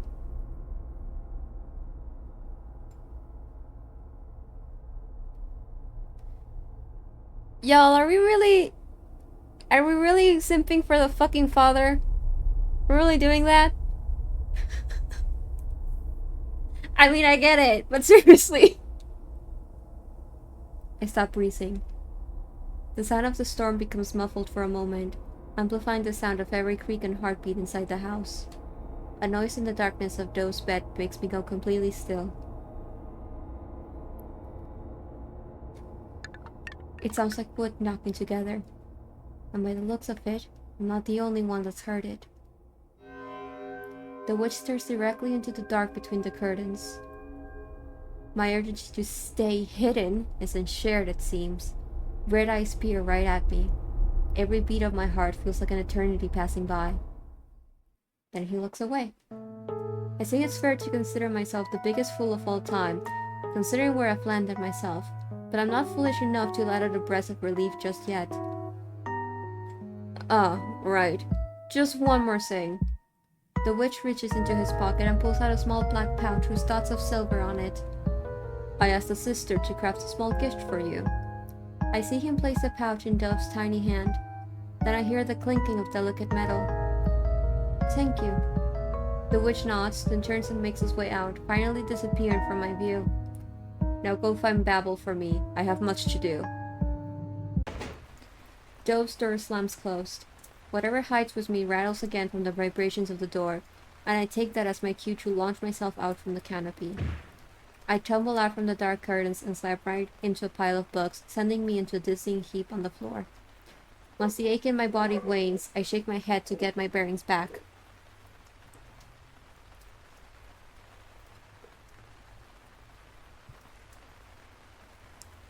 Dove's room was already a mess, but now it looks like a hurricane has swept through it. Stacks of books have been shoved around and knocked over. The furniture has been pulled away from the walls and left askew. Loose sheets of paper cover huge sections of the floor, leaving little paths of clear floorboards left to walk on. How on earth did I sleep while she made this mess? I finally look for Dove and find her standing by the window. Rain beats violently against the glass panes. The storm outside rages in full force, and the temperature in the manor has dropped significantly since yesterday. Dove holds something up close to her face that reflects the bright white of the lightning outside. A bracelet. Tiny charms hang from the thin silver chain. A rose, a sun, a moon, and a heart. Dove seems completely enamored by it in a way I've never seen before. Pretty. I stare, captured by the sight of her. Warm colors her pale cheeks, and a new brightness softens her eyes. My heart tightens. I've forgotten, or maybe I keep refusing to acknowledge it because I've had to rely on her confidence so much. But Dove is just a child, just like me. She's unsettling and abrasive, yet when I see her like this, or when I see her get excited over something, I want to look at her up close. Maybe to see whether I'm hallucinating or not. Or maybe because Dove burns like a star. Her face glows a blinding light and her hair is the dark expanse that cradles it. Before Dove, I've only ever known stars far from within my reach. Dove moves away from the window to the desk beside her bed. She sets the black pouch down, then places the bracelet on it like a display. She seems to like it a lot. Does she not want to wear it? Her attention has already moved on from it, however. Oh, what to do? Dove twirls around and faces me with her hands on her hips. There's no Babel to find. I perk up and my ears stand up straight. But there are other ghosts to find. Once Dove gives the clear for us to move out of her room, the first thing I notice is how different the house has become once again. Like when I had first arrived, it's cold and threatening. All of Dove's efforts to make the mansion more homely seem to have been undone, as though it were nothing but an illusion spell. Dust cakes the floor, spiders crawl on webs in dark corners, and the windows cast red patches of light that do little to brighten its surroundings. I lead the way on cautious paws, vaguely remembering the way to the study. When we finally get there, I realize there's a problem. The study is now occupied. I peek back in the door, and the witch busies himself with grinding herbs in a mortar. To his side, I see a floating quill pen moving on its own, jotting down notes he mutters under his breath while he twists the pestle.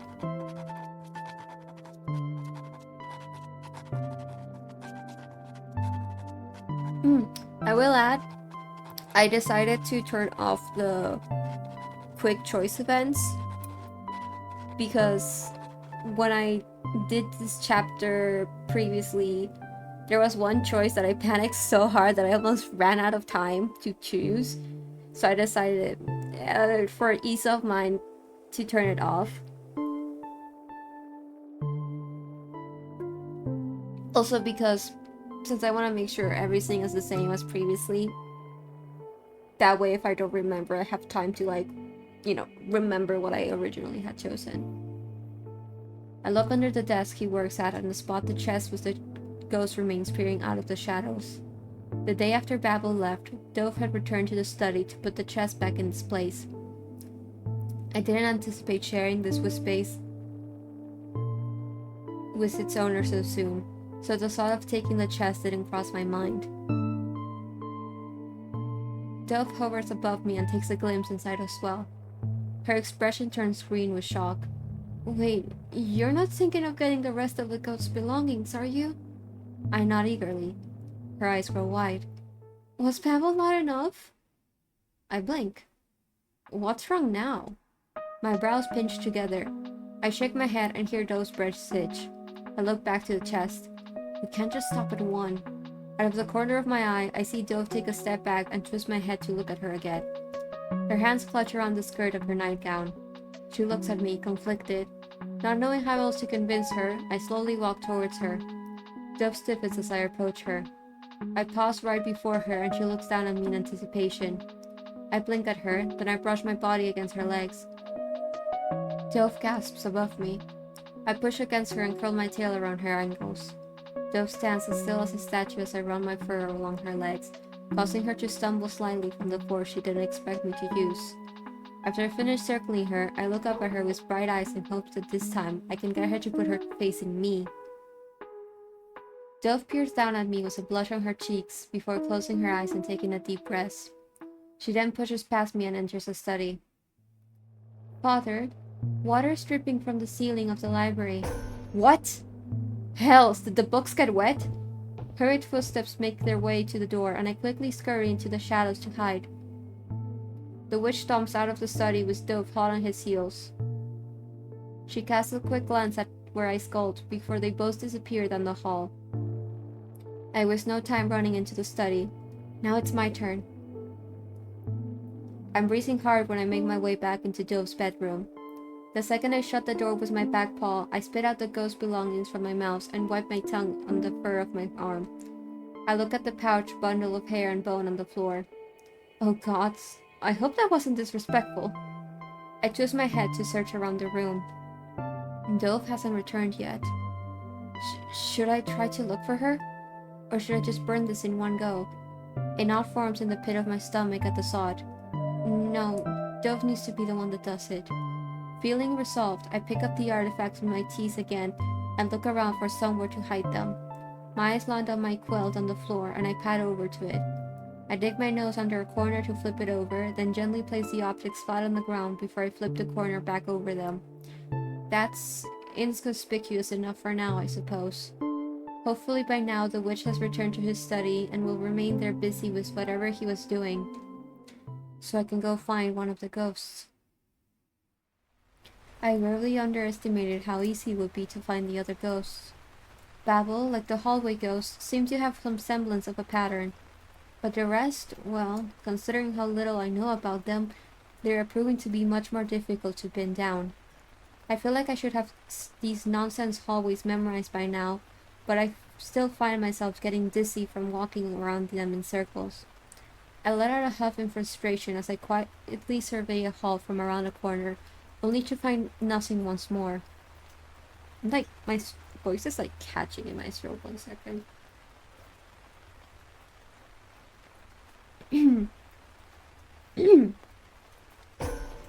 Stupid ghost!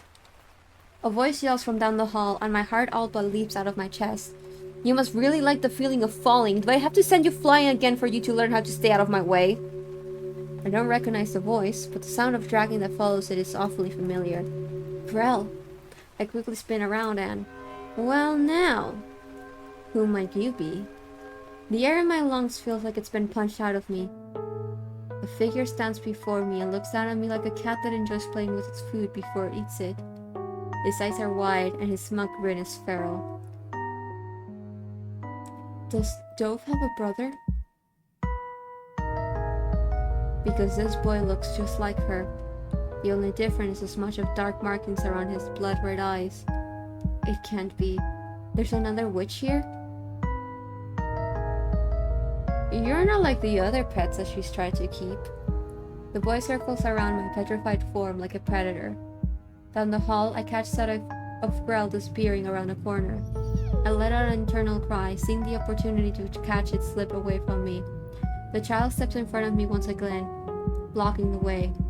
I'm not a fan of intruders. He glances behind me.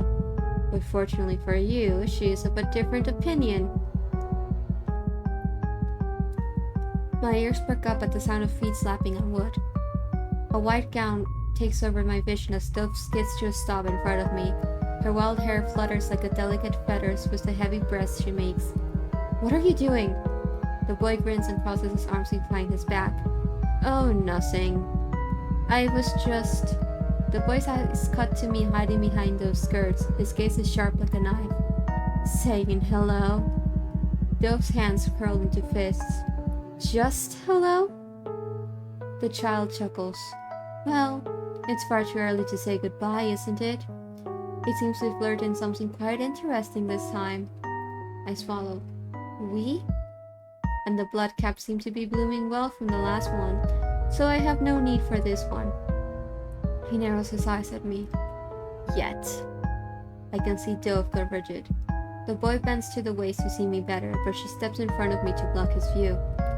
My, so protective of your new little pet, aren't you? He leans back again and retreats a step. Very well, he's a special one, I suppose. The glint in his eyes makes me feel completely exposed.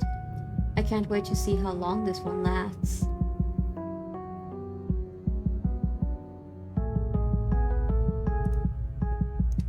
Dove seems to take that as a sign to hightail it away from this boy as she sweeps me off the ground and crushes me against her chest. Stay away from him.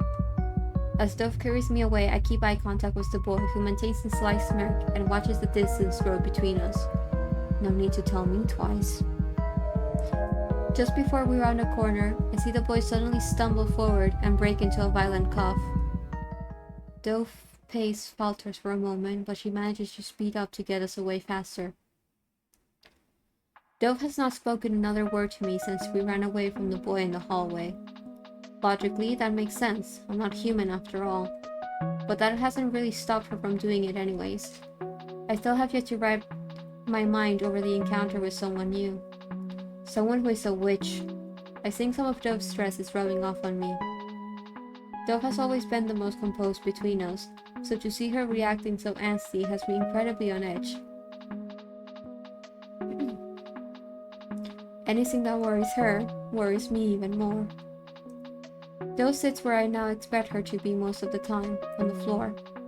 I guess it shouldn't be surprising that the little side table she had previously repaired has fallen apart once again.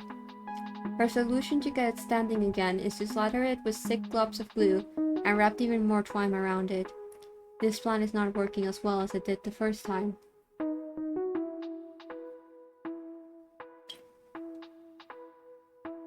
Oh, honey. I can see Dove lose her patience with every new wrap around the broken wood with twine. I count every new impatient twirl Dove makes with the twine. 21, 22, 23. Oh, the twine ran out. Dove stares at the empty roll with a stunned expression. I feel anxious looking at her. Did she think it would go on forever? A shadow falls over her face. I brace myself. Dove shoots to her feet with the table in her hands and smashes it to pieces on the floor. I narrowly avoid the splinters of wood flying towards me. Dove stands up, panting and staring at the mess she's created. That stupid old... The broken leg of the side table hangs loosely in her hand, but not for long. Why must I always have to fix everything by myself? Her fingers wrap around it tightly, then without warning she throws it with all her might at the wall covered in mirrors. I wince, and my ears flatten at the sound of glass shattering and screeching. Dove hands fly to her ears to smother the screams that come from the broken mirrors. She pinches her eyes together before opening them to throw a smoldering glare at the reflected shards. Quiet! I've never seen Dove lose her temper like this. Somehow, I can almost completely ignore whatever a nurse had created that screaming, which had quickly died down after Dove's scolding, in favor of watching her pace a circle onto the floor. The more time I spend with Dove, the more she gives me with the sight of her I've never seen before. At this point, I could fill a room of portraits, displaying all of her complexities. Dove terrifies me so much, but at some point the fear I felt for her changed from the kind that makes me want to run for the hills, to the kind that makes me want to stay and see what happens. What do I do? What do I do? Dove knows on her thumbnail as she paces back and forth. A deep wrinkle forms between her brows by the time she finally slows to a halt. Dove stops chewing on her nail and looks down on me. My eyes widen when I see the face she wears. I don't want him to take you too. I see tears line Dove's eyes and my heart sinks. Yeah, poor baby. Oh, honey.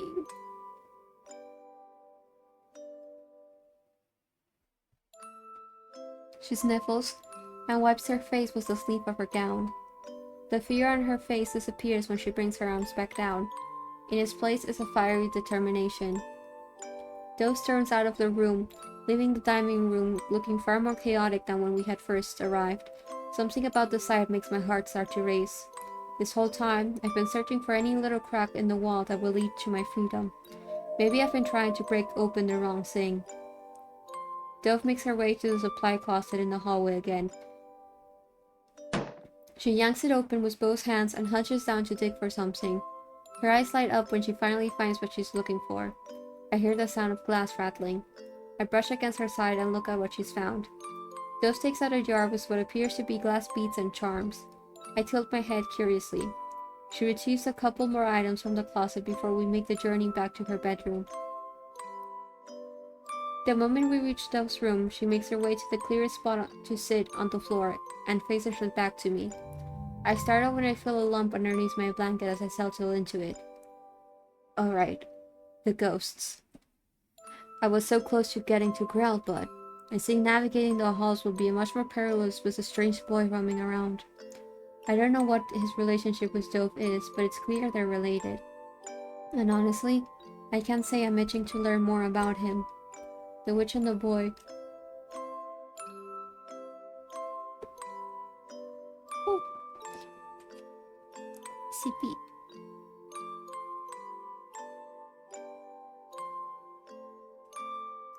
The Witch and the Boy. All I need to know is that I should stay clear whenever they're near. I look to see what Dove is doing. She seems to be completely immersed in whatever she's doing. My eyes roam around the room. I spot a random book that had been thrown open, probably when Dove had decided to redecorate. Pulling myself forward on my paws, I scoot up to it and triggle over the words on the open pages. A book on toxic plants? A yawn forces my jaws open. I blink at the drawings on the page. Oh. I think I saw that flower on the rooftop garden. Done! My head snaps up. I fell asleep. The gentle tap of rain against the window is the first thing I notice as my senses come back to me from the fog of sleep. My head turns to look outside. Surrounded by gray storm clouds, the room continues to hold watch over the manor from the exact same spot as earlier. Everything about this place feels like I'm stuck in a nightmare. Maybe I'm actually still at home right now, being carried to bed by my grandmother, and this is all just a bad dream? No, I know better. In a world like this, it's harder to imagine days where you're not inconvenienced by monsters. A shuffling sound draws my eyes away from the window. I look over at Dove and watch as her back straightens. She stands and makes her way over to me, holding something in her hands.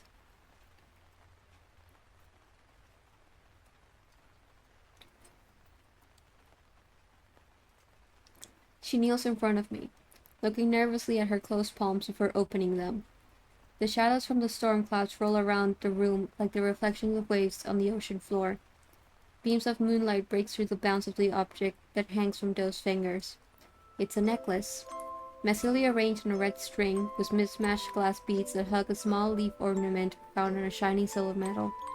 The brightness of it contests the small smile Dove wears as she presents it to me.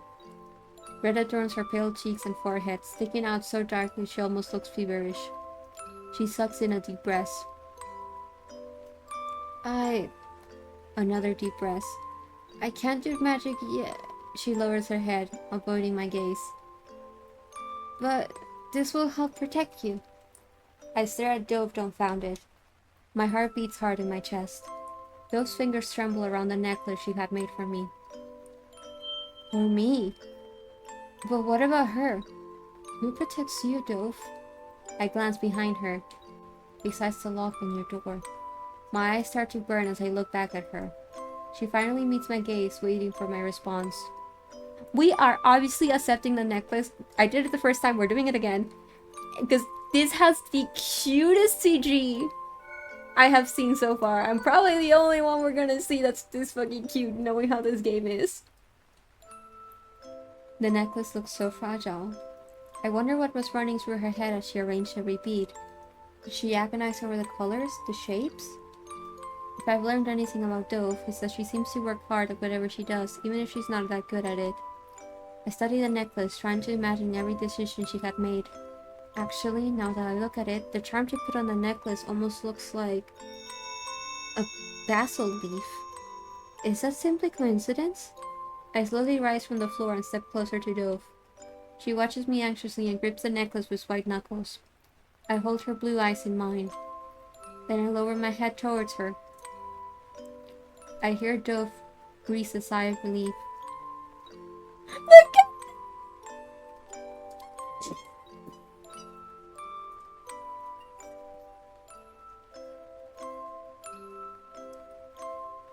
I close my eyes as she carefully brings the necklace over my head and places it around my neck. Somehow, the weight of the necklace helps make me feel less vulnerable. Dove gives me a small smile and quickly pulls her hands back to her lap. The necklace holds no magic, but if Dove believes this can keep me safe, I want to believe her too. You're so cute! A loud noise bolts me awake. A quick glance at the window shows calamitous storm clouds that roar and light up with branches of lightning.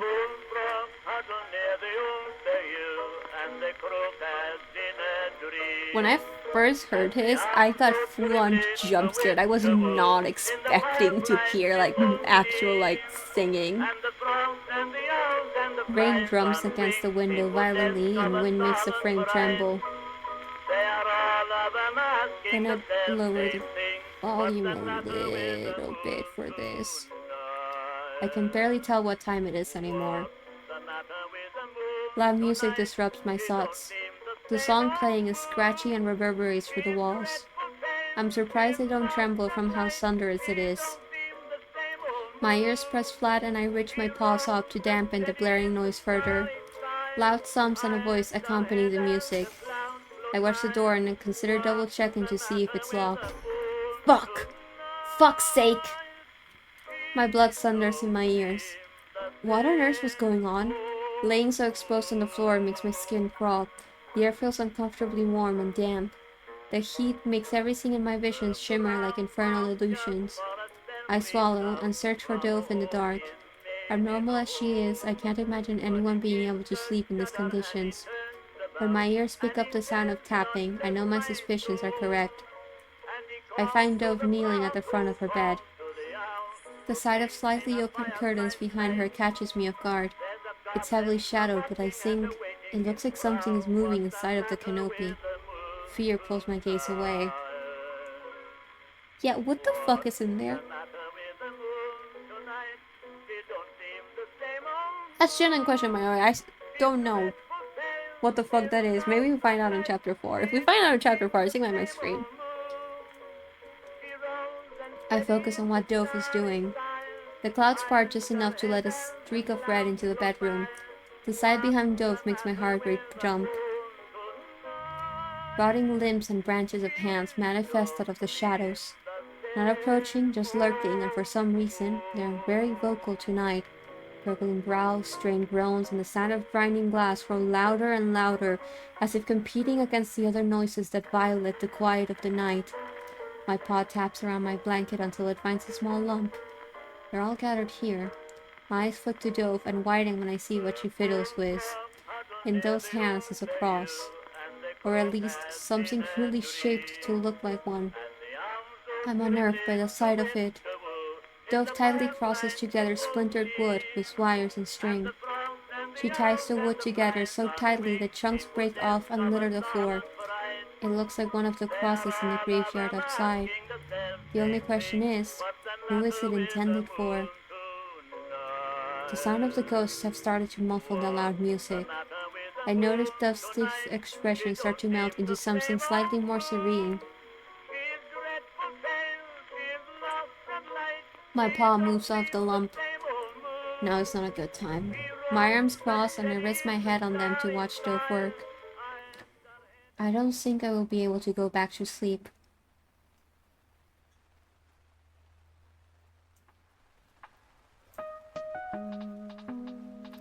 I can't tell how much time has passed. The light of the moon shining into Dove's room has become our daylight as much as our moonlight. Whether it is truly day or night, it's impossible for me to tell. A couple of candles light up the room. I suppose all there is left to do is convince our brains that it's the time to be awake. Dove sits at the window, completely focused on watching the trees like she's searching for something. She has the window opened, allowing a cool breeze to blow in. When she notices me watching her, she pulls the window closed and stands. Ready to start the day? No, but I can't sleep to get away from a nightmare. I've grown even more conscious of each second that passes ever since the witch and the boy have appeared. It feels like it's all counting down to something I cannot possibly predict. To waste time, sitting around doing nothing, feels like a death sentence. I stand, perked up and ready to go. She looks down at me. We won't get in the way today. My head tilts in confusion. But Dove offers no explanation and simply makes her way out of the room. I slowly trail after her. Which he? We failed to find any ghosts so far today. I had even looked for the big grandfather clock in the hallway to try to see what time it was, but its hands had stopped moving. I sulked on the kitchen floor while Dove sits nearby, half-heartedly trying to mend the mess I've made of the kitchen wall. Her hands make slow and untrained brushstrokes, attempting to make the designs of the wallpaper in the space where my claws had torn through. I can see her mood drop with every shaky line and every uncontrolled bristle mark. She pulls her hand back to compare her clumsy floral paintings to the wallpaper, and her patience finally snaps. Dove throws the paintbrush onto the floor in resignation. Right as it meets the floor, I flinch. Dove doesn't. We both turn our heads toward the hallway. A coil of stress unravels in my gut. Is it the witch? The boy? Or is it a ghost? Dove doesn't take the time to weigh the odds like I do. Instead, she shoots up and goes to investigate. I steady my breathing and chase after her. I almost gag at what we find on the floor of the hallway. Wind howls as it creeps in through a shattered window. The corpse of a crow lays in a mangled and bloody heap before us. The most ominous detail is its lack of a head. Dove crouches down and gives it a nudge with an unreadable expression. I guess we should clean it up? No, wait, how did this even get here? Is this a regular occurrence around here as well? I don't have time to piece together a logical answer, because we hear another crash down the hall. Fucking... So not... Yeah, no. Oh. You're so lucky you're a moderator.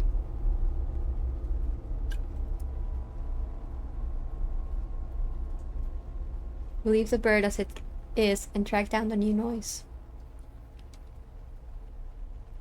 The same sight greets us once again. Broken window, dead, headless bird. Did we take a wrong turn and come back to the same hallway? I look up at Dove, searching for answers on her face. Her unreadable expression has started to crack, but it only reveals her own bewilderment. It sounds like every window in the house has just exploded, all the way down towards Dove's room. I follow Dove's hurried steps further into the mansion. Every new dead crow we pass instills new panic in me. We don't bother inspecting each one. They're all the same.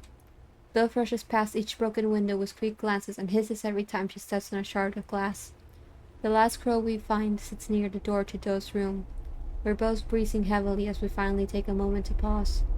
The dead crow lays unmoving in a splattered pool of blood. The sight makes my body pause with anxiety, which only feels heightened paired with a lack of sleep.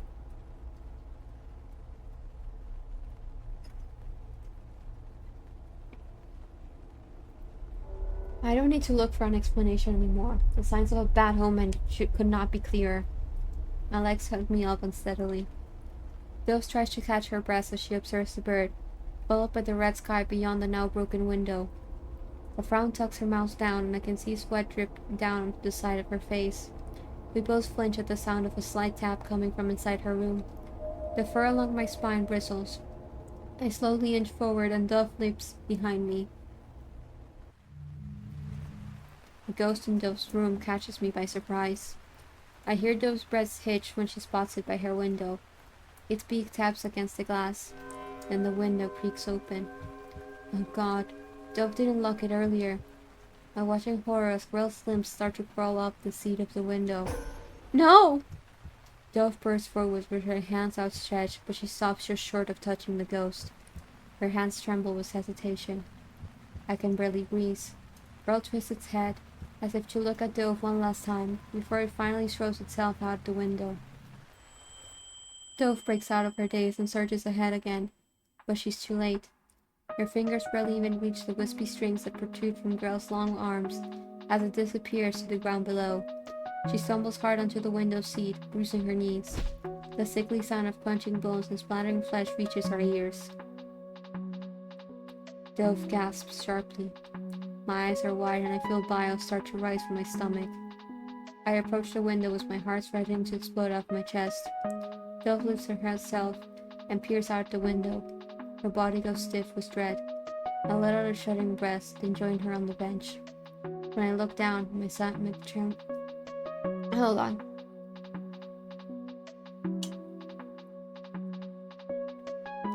When I look down, my stomach clenches. Grell makes broken wheezes where it lays. Its limbs are twisted, and its carnage paints the grass from where its head had crashed against the hard earth. I stare, frozen with morbid curiosity, as its legs twitch in an effort to get up again. Can't die if you're already dead. But you can suffer. Dove stumbles back from the window, no longer able to digest the sight of Grell's state of agony. Her feet tangle in my blanket, and she falls backward onto her rear. She whimpers from the ache, then blinks watery eyes at something. My eyes follow her line of sight and... Oh. A small bone sits uncovered on the floor. The tag attached to it with Grell's name written on it quivers from the wind coming in through the window. I jump down from the window. Dove's face darkens and she starts moving quickly. I press against the wall, trying to not get in the way as she paces around the room gathering things. She grabs a small vial from a drawer, my empty metal dishes, a lit candle, and finally, Grell's bone. She kneels on the floor, shoving books and newspapers out of her way before setting down her materials. She throws the bone into the bowl and pours a liquid, which I'm assuming is some kind of oil, until it completely saturates it. I've only noticed now, but I think the bone might be one of the arm bones. And judging by its size and length, it does not belong to an adult. Dove grabs the candle and fixes her eyes on the bones before finally committing to the next step. Her jaw clenches. This whole time, if only you just wished to return home. How lucky you are to not belong here. Dove tips the candle into the dish and the bone erupts in flames. Grell's groans of pain echo in the silence. The bone does not burn easily. I can see Dove's lack of patience as her fingers crawl into her palms. In the fire, I can see the small bone fracture and hear it pops from the heat. The white bone chars into gray, then black. Its texture flakes and sizzles. Dove decides she's waited long enough. Without hesitation, she slams the other metal bowl over the flame and smothers it. When she's confident the fire has been put out, she lifts the lid. Smoke billows from the bowl, causing Dove to wave her hands and cough. The smoke escapes out the window. She takes one look at the burned bone before she dumps the crumbling remains on the floor. Dove takes a deep breath. Then she starts smashing the bone with the flat bottom of the bowl. My throat tightens and my ears fall from the sound of Dove crushing the bone. She grips the bowl with both hands, raises her arms, and brings it down again and again. The loud clanging makes me cringe back. I hear something that resembles a ring of wind chimes, but Dove does not stop. I only watch in terror as Dove continues her beastly display. She only stops when her arms have finally turned numb and the bowl slips out of her fingers. Wind moves to the ashes on the floor in a spiral. Dove bends heavily. Her eyes are completely dull. Silence fills the air. I hop onto the window seat. I know what I will see before I look down. Nothing. Not a trace of Grell remains. The soft gale brushes against my fur. I look up. The moon had seen it all. It glares down upon us, not in disgust,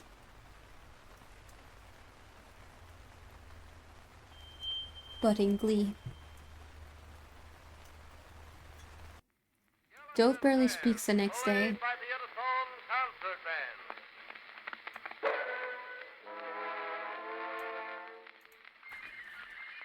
But the witch once again disrupts the night with loud sounds from his phonograph. Sometimes it sounds like he's conversing with someone. At first, I thought I would hear the voice of the boy from the hallway responding to him, but it's someone completely else. I've started to notice the witch's patterns. Dove must be very familiar with it. Every morning it's like she can read the signs that will tell her what the witch will be doing for the day. I wonder if the signs apply for the boy as well. On the next quiet day, we search the manor for the other two ghosts. Their remains stay hidden under my blanket. When they refuse to show themselves, we spend the rest of our day in the library, melting from the humidity that not even the ceaseless rain can dampen. Dove focuses on her desk, furiously scratching away at notes and drawings. I didn't notice a difference when Babel had left, but Grell's disappearance feels like it's widened the crack it had started. And Dove? She's been incredibly on edge since the witch returned. How long has it been since likeness was able to find its way onto her face? A gnawing feeling makes me wonder if I'm partly to blame. Dove pulls at her hair and blows out an irritated sigh. Her hands resentfully push away her work and she stands. I'm tired. I lift myself up, ready to follow her back to her room. Then I hear the sound of a book hitting the floor. I go still and slowly turn my head to see a book has landed right beside me. A pale hand picks it up and I startle, not noticing Dove had walked over. I watch her as she lifts the book and shoves it back into place on the shelf. Her eyes flicker to something before she is once again moving away. My heart starts to beat anxiously. I take a peek in the same direction, and my eyes fix onto the window at the back of the library, and the decayed foot that climbs the shelf behind me in the reflection of the glass.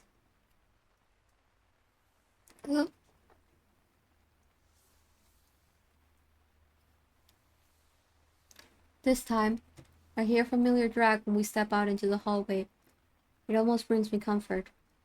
I've learned there are people to be far more afraid of in this house.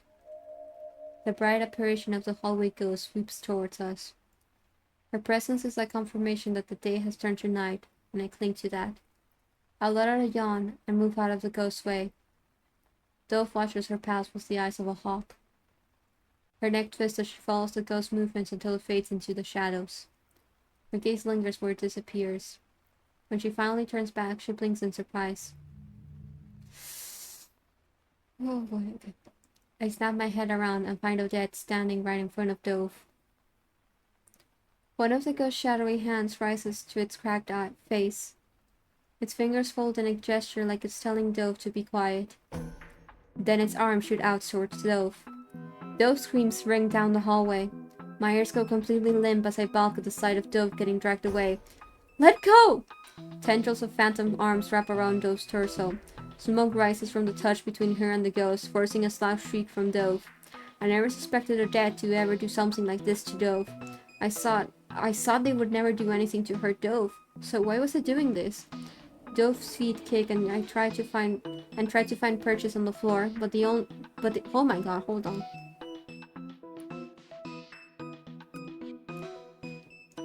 Dove's feet kick and try to find purchase on the floor, but they only slip out from under her. Stop it! The ghost continues to drag her down the hallway. I snap out of my shock and chase after Dove and the ghost. I growl and bare my teeth at the ghost, but it makes no difference. How do I get it to let go? Panic starts to fill me. Oh fuck, what did I originally choose?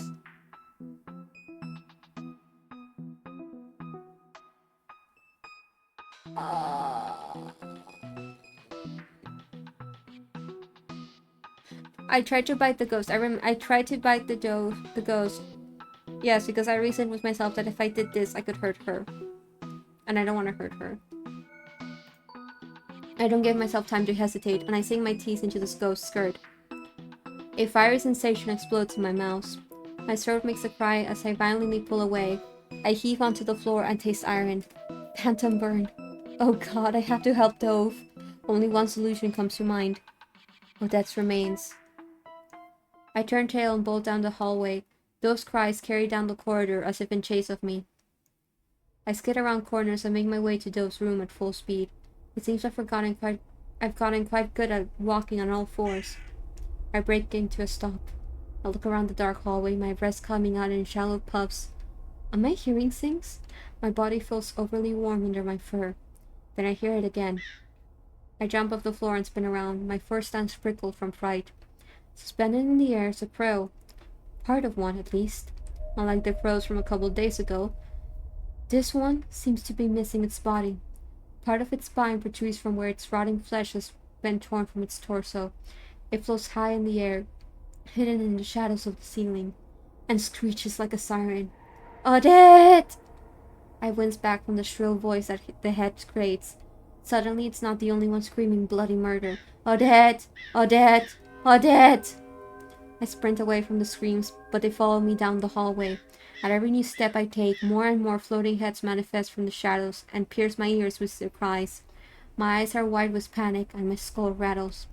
The path before me distorts, twisting into specially curated hell where all I can do is run without a shred of respite. The fur around my ears starts to feel damp. Warm liquid runs down the side of my face. I see some of it drip onto the floor. Blood. I whimper as I continue to race towards Dove's room. When I finally reach it, I practically tumble into the room. I waste no time tossing the blanket on the floor outside.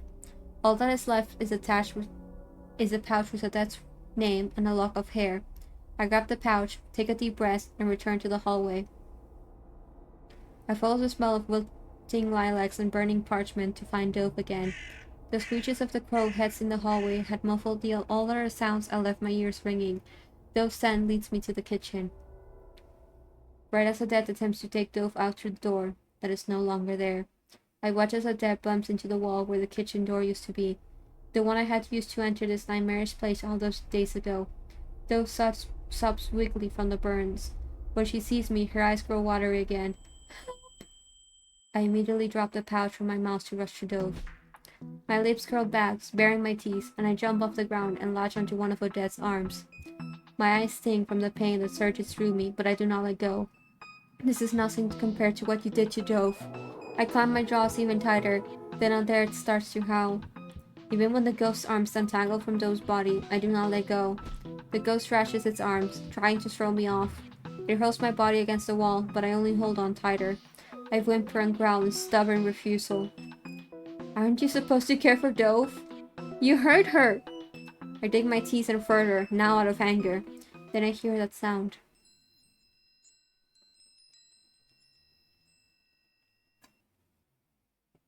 Wind chimes. I fall onto the ground hard. My entire body aches. I gag and hack out a small amount of blood onto the floor. With blurry eyes, I look for Odette. She's completely gone. I search for Dove, and my eyes squint at the sight of fire coming from the hearse. Beside it, Dove kneels simply against the wall, staring at her hands. Fingernails burn much easier than bones. I shiver. I guess it forgot. It didn't end well the first time it tried to take me away. I'm still trying to catch my breath when Dove rises. As she slowly drags herself out of the kitchen, I stumbled after her as well. My whole body is tense as I watch Dove push into the study. I stay in the hallway, crushed against the wall to stay out of sight. Father, I hear a tired groan from someone just waking up.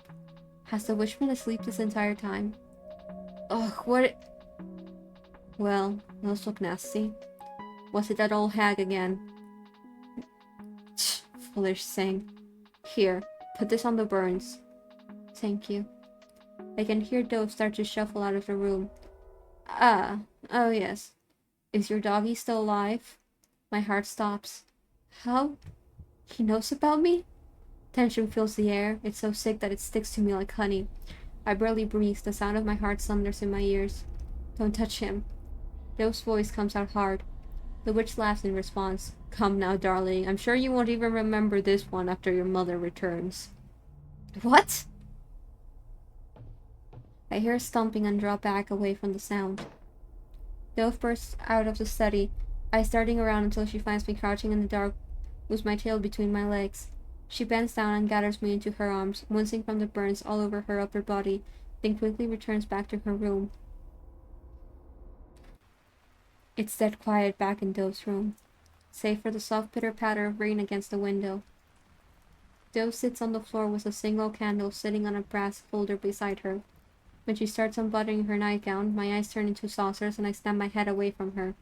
I try to distract myself by staring at anything else around the room, but I'm overly conscious of the sounds of rustling clothing and Dove's quiet whimpers. I see pale skin from the corner of my eye, and bright red marks. I do a double take and suck in her breath at the damage Odette had done to Dove.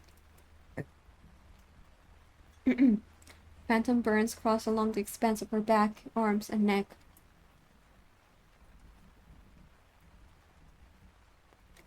I see her struggle to apply ointment to the burns on her back and stand up from the floor. But to do what exactly? Help her? My claws curl into the blanket. I bow my head, and then curl into a ball facing away from Dove. Every time I hear her sniffle and suck in a watery breath, I have to hold back my own whine.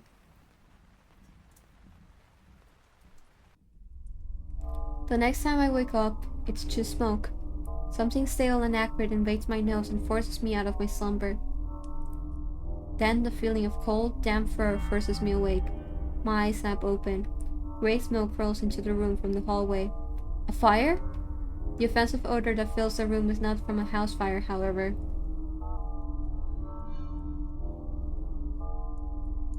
Yeah, it's a haunted happy house. Exactly. I'm so glad we all understand it's a great place. It stings my eyes and I feel tiny shocks where trendrils trail towards me. I can feel rain hitting me. The blanket I lay on is soaked with water. I turn my attention towards the window, then jump up to my feet. Strong gales of wind push into the room, carrying the heavy rainstorm in with it. Rain floods the floorboards and ripples from every drop that cascades in from outside. Dove stands at the wide open window, holding onto the slick frames and racing out in panic pants. Her nightgown is drenched and her pitch-black hair clings to her face and back. Her body trembles and holds unsteadily against the strong winds that slam into her. She does not look afraid in the slightest. In fact, as she looks out of the southern sky, her white eyes and flushed cold cheeks make her look more alive than ever. She looks down at the ground. I wonder what Wells thought of when he fell. Did he have time to think of anything at all? My heart races. Rain beats against my face and gets in my eyes. I wonder what his real name was, and if someone out there is still looking for him? She looks back up at the gray clouds. Babel kept taking care of the gardens and filling the flower vases. I didn't know why it had to. Rel wanted to leave. I didn't know why it had to. But Dad wanted to take me away from here. Dove lets out a bitter laugh. I didn't even know why. She goes quiet. A frown appears on her face. Siri. Her face goes blank. Now you're more free than I'll ever be. Dove turns away from the window and starts to climb down. I watch in horror as her foot slips from the rain-slicked windowsill. I howl and grab the back of Dove's dress before she can fall. I throw my weight back and Dove stumbles backwards into the room. She shrieks when she lands on the floor, right on her burns from the previous day. Violent knocking startles me. Dove! I recoil sharply when the witch breaks down Dove's door and strides into the room. His steps make the floor quake. The second he spots Dove crouching on the floor, he drops down to her level and pulls her into her arms. It's okay, I've got you. You're safe. The smell of smoke comes off of him so strongly I cringe back. The witch strokes Dove's hair and whispers soothing words to his daughter. It would be a warm display if not for the way Dove's entire body goes still. Her body does not move. I don't even see her breathing. Her eyes are completely hollow. The only move I see her make is her eyes flickering down to something on the floor. Her fingers twitch, and they start reaching for the candle holder beside them. Dread twists my gut. I watch with terror as Dove's fingers curl around the brass object, but before anything can happen, the witch scoops off his young daughter, and the candle holder slips out of her hand. The witch stands and starts to carry her out. Let's clean those, shall we? After the two of them leave, I pad over to the windows and swing the doors closed to stop any more rain from coming in. I can't lock it myself, so this will have to do. Then I look at the state of the bedroom door. The frame of the door and the locking mechanism hang in splinters.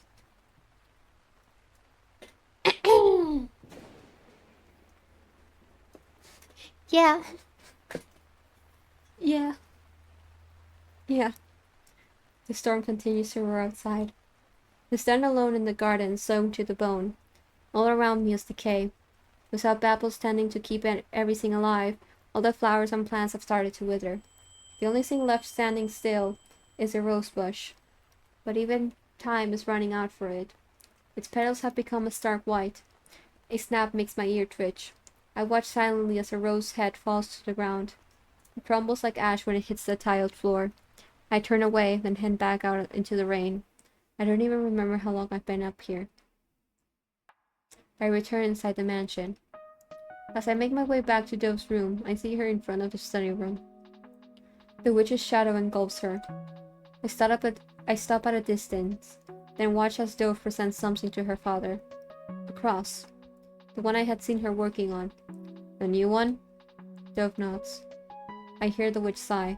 He studies the handmade cross. It's been getting quieter around here, don't you think? His question seems to catch Dove off guard. I observe the way her mouth parts slightly, but she doesn't say a word. Red eyes gaze down at her. He knows. He knows everything we've been doing. The witch starts to turn away. Very well. Off to bed with you now. Dove steps back and the door to the study closes. Then she suddenly turns and heads down the hall. I start trotting after her to catch up, when something catches my attention. I slow to a stop by the door of the study. My ears twist towards the sound coming from inside the room. It sounds like the clinking of a chain, just like what I had heard the first day I arrived.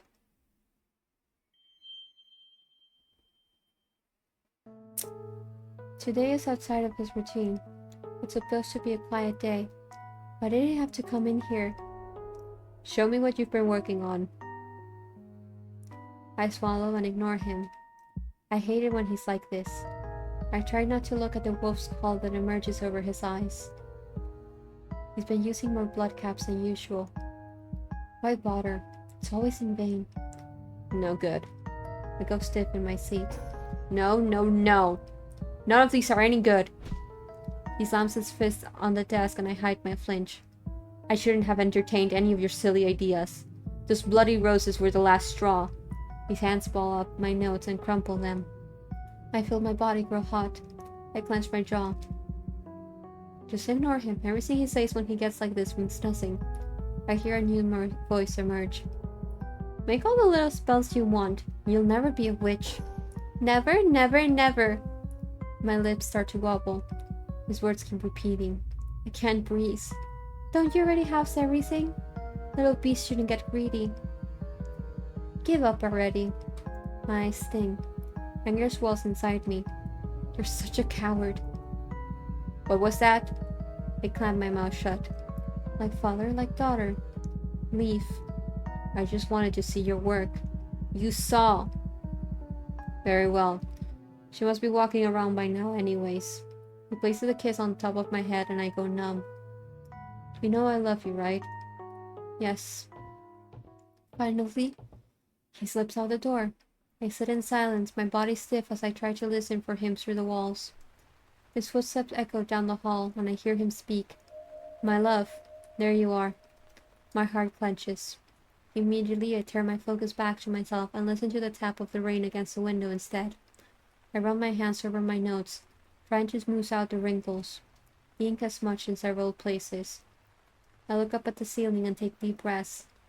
When Mother was around, she would tell me that I would become the strongest witch of the family. She wanted to become everything she couldn't be. But Father, he wants me to be nothing. I stand, giving up on today's studying. It feels like it's gotten late. The wolf barely had any energy today. I don't think he's been sleeping well, and the humidity the past couple days definitely hasn't helped.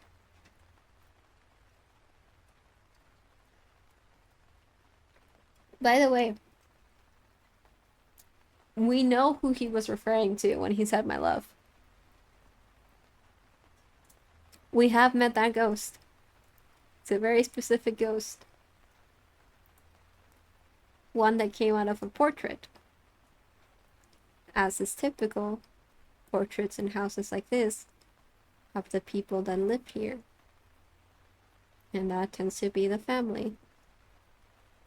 So, yep. Now, if I get proving absolutely 100% wrong, I'm gonna fucking lose my mind. But. We spent the whole day flopped over on the floor, smelling like a wet dog. Step out into the hallway. I start on the path to my room. The moon casts a pale light through the windows in the hallway. Part of it shines on the paintings that line the walls. I pause for a moment. Beautifully done things. Father loves this painting so much. I bring my hand up to the canvas, then drag my nails across it as hard as I can. Okay. And we are on to chapter 4. I don't know if this is the last chapter. If it is, we finish today's. If it's not, we will continue next week and completely finish the game. I will say I had originally considered like doing all endings either on stream or separately for a video. But while I will be doing all endings, I will be doing them in my own time, just for myself to see. Because I think this game is beautifully made. And I think, considering the fact that it's a pay-what-you-want game, you can play it yourself if you want to know the other endings. And I think you should. And if you're able to, please support the creator, because this game is genuinely one of the most beautiful games I have played so far. The art is just incredible, and the story is very well written from what we have seen so far.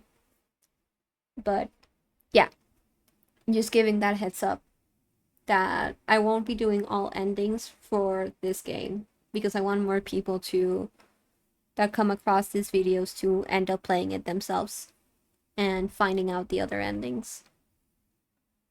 I can't find Dove. I've gotten used to seeing Dove first thing in the morning every day. To not see her immediately after waking up dislodges a heavy weight in my throat that settles deeply in my stomach.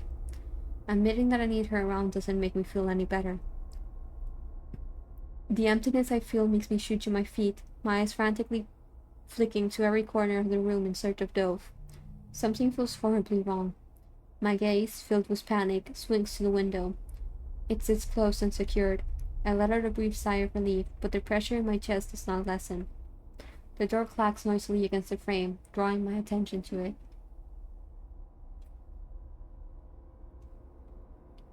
It can no longer close properly after the damage the wind had done. Oh my... It can no longer close properly after the damage the witch had done to it. My night has spent tossing and turning restlessly because of it. It wasn't the noise that troubled me, but the absence of security in what was once the closest thing to safety in this place. I steel myself, then slip out the door. I've searched every square inch of the mansion I could reach. Every cobweb corner, every shadow under the table, but still no trace of Dove. I sprint up and down the hall, not caring about the loud creaking under my steps. I mentally recall the past couple of days in my head. Today should be a quiet one, so I can afford to run around recklessly without fear. The longer time goes by without finding Dove, the more panic builds within me. A high-pitched whine escapes my throat. Where are you, Dove? Is she hurt? Why can't I find her anywhere? My trot down the hallway slows to a stop. My ears go limp, and my wide eyes begin to burn as they drop to the dusty floor. Is Dove gone? Oh dear. I go still. Wandering around without your guardian angel, little pup. I twist my neck to look behind me. Perhaps she's hiding after being punished? My blood runs cold. I spin around to fully face the boy, peeling back my lips to reveal the points of my teeth. The boy's eyes widen, causing me to falter for a moment. His mouth stretches into a sinister grin. My body quickly tenses to prevent myself from recoiling at the sight. Aw, how cute. You must like her. I hold my breath as the boy begins to stalk towards me. He holds his hands behind his back, his menacing gaze feeling like toxic spiders crawling all over me. I catch a quick glance of something he holds. It looks like a white dress. That might be a first, I think. Dove's been misbehaving a lot lately, my guess is that. It is all your fault. I yelp and scurry away from the boy. He draws back and places a hand on his hip. A yawn pries open his jaws, and I crouch on the ground, feeling like a string pulled so taut it's on the verge of snapping. He looks down at me with narrow eyes before throwing something onto me. I flinch in alarm when my vision is suddenly shrouded. Pass this to our dear little Dove for me, won't you? I hastily untangle myself free from the fabric. When I look up, the boy's eyes are glued to the white dress. I fix a tear in it for her. Really, I should just throw this out after the mess Hypatia made of it. My ears stand up. That name again. Hypatia. The boy sighs. Little Dove would throw a temper tantrum if I were to do that, however. I look down at the simple white nightgown. My head tilts as I observe the crudely sewn patches that cover the gown. It's easy to spot the section that was fixed by a witch. It's flawlessly mended. Look up at the boy again. And he's gone. I drag my paws into the bedroom with Dove's dress between my teeth and drop it onto the floor. I still haven't found her. My eyes flicker over the window again, still closed and secure. I start to whine. Where are you, Dove? I pace around the room. My nails tap lightly on the floor. I sniff. Hum!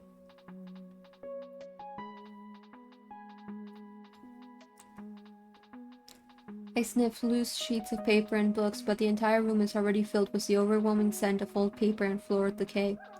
I suck in a deep breath, then let out a long howl in distress. Where? Hush! I perk up at the sound of Dove's raspy mumble. Why are you being so noisy? I instantly turn towards the direction of her voice. And I face her bed. My eyes grow to the size of saucers. Has she been in her bed this entire time?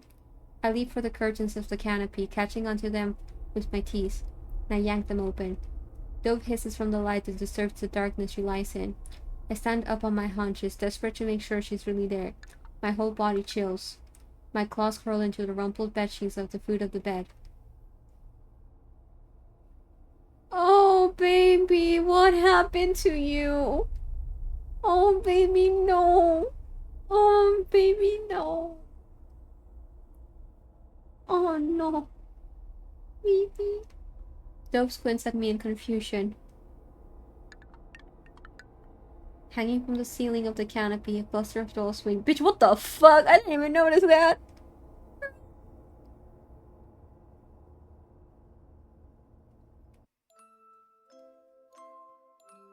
And stare. Dove, you really sleep like that? For real? Have you considered a teddy bear? I can see the white bone of their little heads twitch and wobble as they look down upon me. Their beady black eyes are devoid of any soul, yet I feel a weight pressed down on me from their gaze. Their dresses are elaborate, but the exposed parts of their bodies are roughly whittled and splintered, tied together with twine that bleeds red.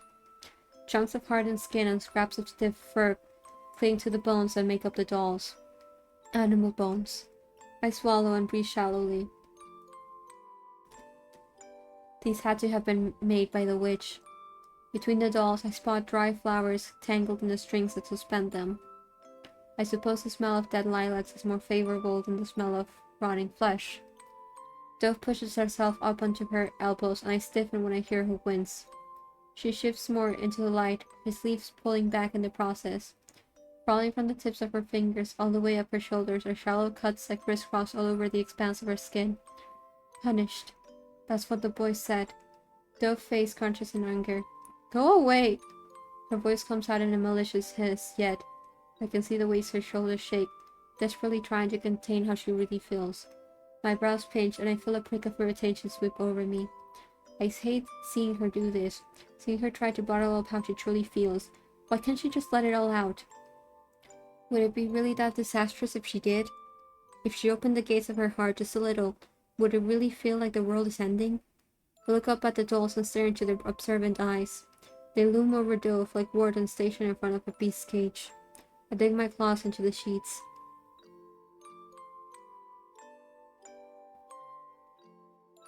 Oh.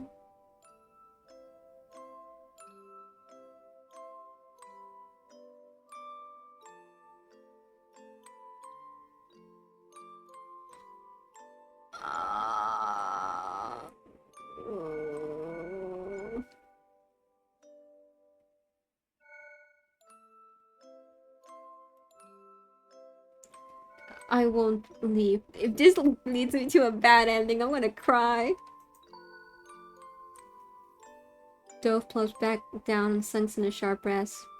She ducks her blanket up to her ears, and I take that as a sign that I should leave her alone. But I don't. Dove lets out a small gasp when I jump onto the bed.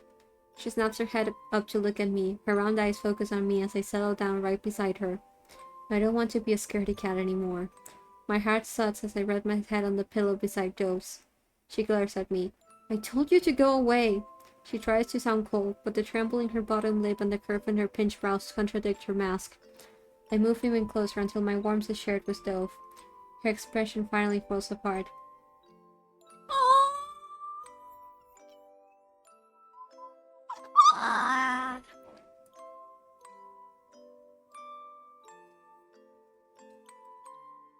I'm gonna cry! Oh, fucking God.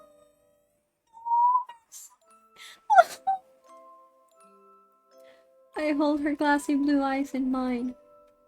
If my hands were human, I would catch the tears in her eyes before they could fall.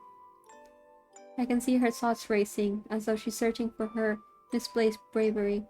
Where do you go, Dove? What do the farthest corners of your mind look like? If it's too dark in there, I can join you. Maybe stumbling through the shadows will be easier if there are two of us instead of just one. Dove brings one of her hands out from under the covers. I close my eyes. Dove's hand carefully finds the fur along my neck. I stay completely still, giving her time to grow her confidence. Her feathery touch grows more firm, exploratory. Her palms run along my back. When she feels more sure of my trust in her, she closes into my side. I feel her warm puff of breath as she buries her face into the side of my neck. Her fingers rip my fur almost painfully, but I do nothing to stop her. Her small frame quivers as a quiet stream of tears begin flowing down her cheeks. They hurt.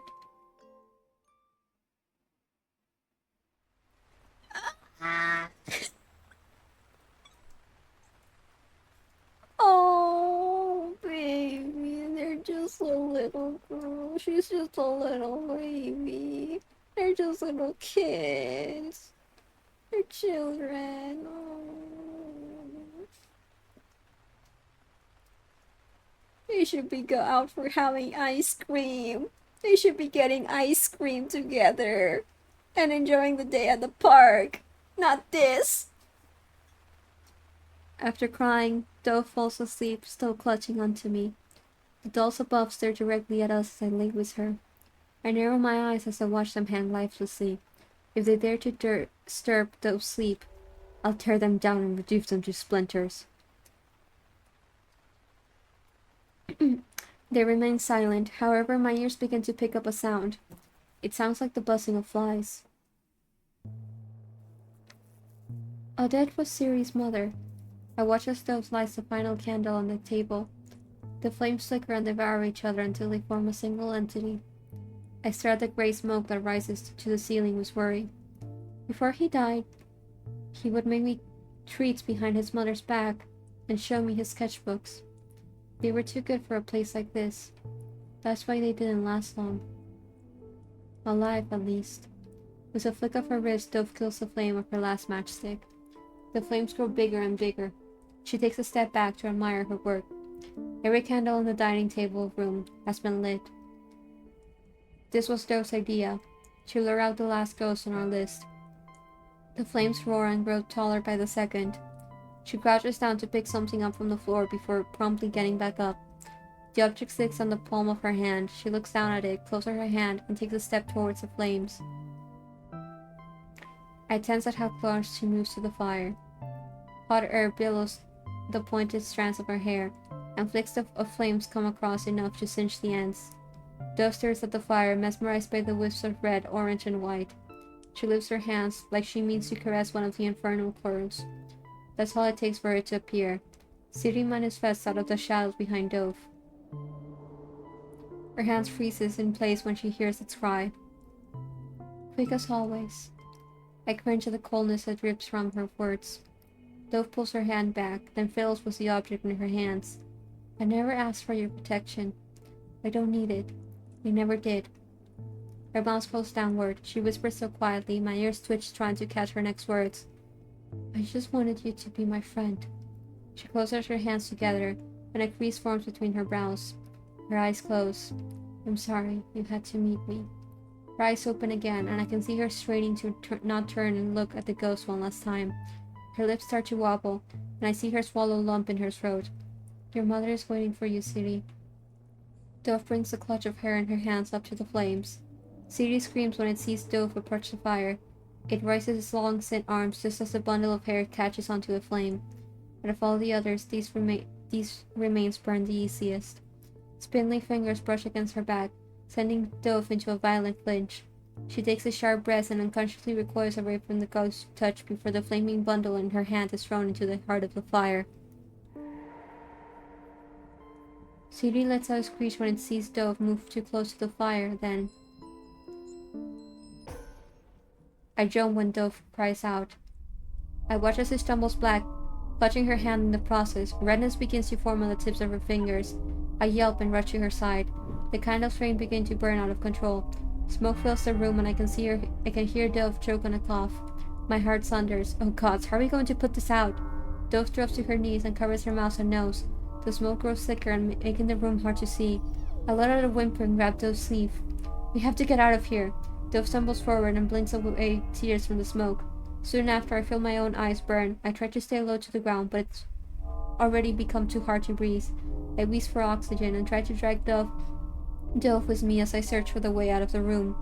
Dove's body grows heavy. I can hear her rasp her air. Black dots start to creep into the corner of my vision. I can feel the strength in my body begin to deplete. Then I hear a series of snaps.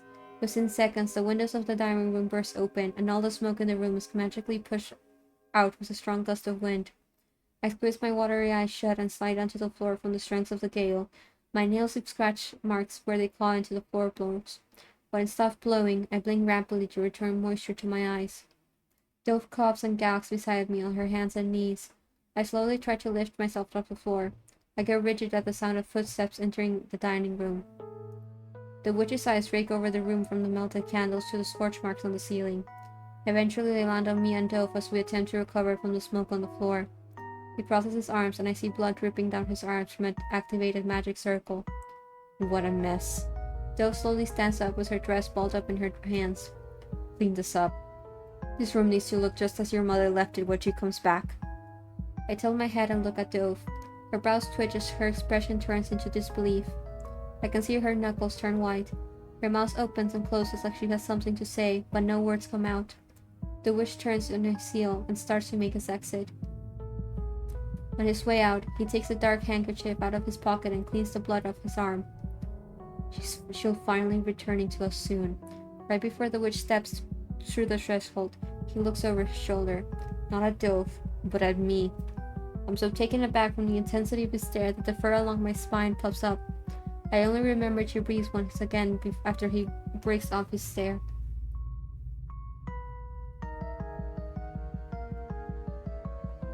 Take good care of your little friend, Dove. He swiftly turns on his heel and leaves the room. Neither of us move an inch until his footsteps disappear down the hall. I barely dodge the book that Dove blindly tosses behind her as she ravages the bookshelves. It's not possible. She chews on her thumbnail and sifts through the book before it joins the rest on the floor. Why does it feel like he's telling the truth this time? I hear her loud and exasperated huff. She moves on from the bookshelves on her desk to ruffle through sheets of notes and journals. Nothing. Paper crunches between her fingers as she leans over the desk. I can see her shoulders trembling before sheets of papers are sent flying off the desk.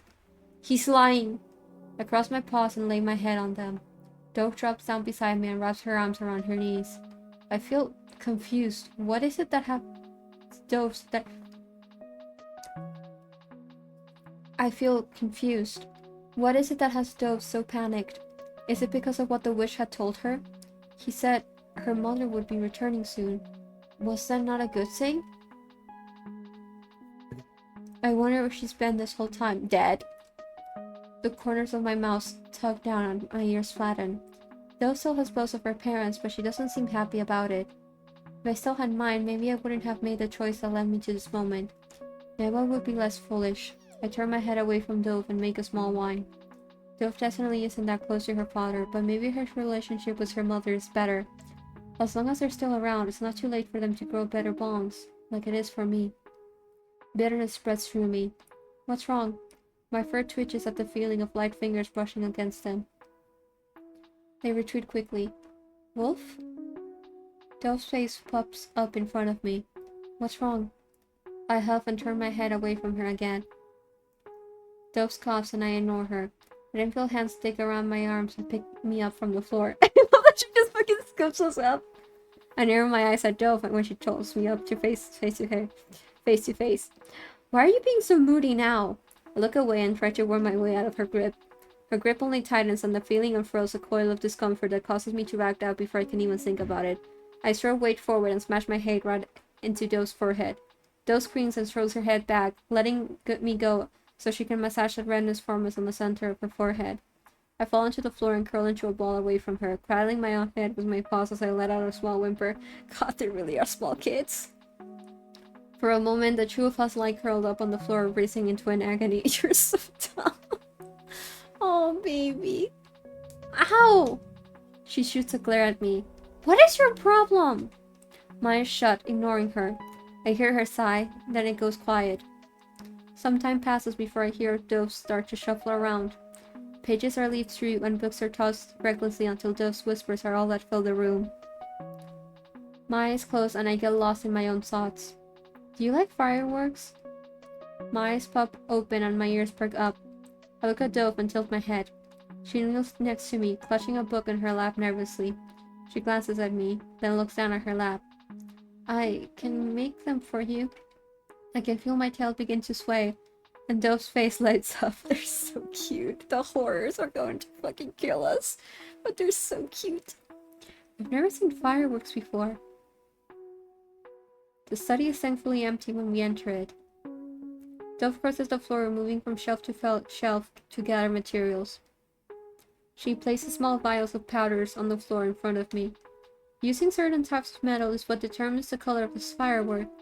I follow her hand as she points to individual vials. Copper for blue, sodium for yellow, barium for green, strontium for red. She places her head on her lap and observes the metals with a melancholic look.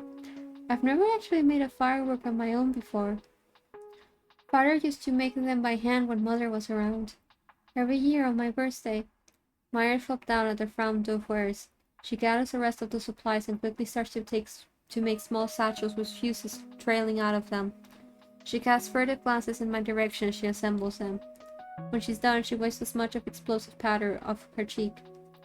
The floor is a mess of materials, but Dove pays it no mind and stands. There's just one more thing we need. My head pops up and my tail begins to wag again. Dove notices my excitement and brightens in what almost seems like relief. She holds up a finger.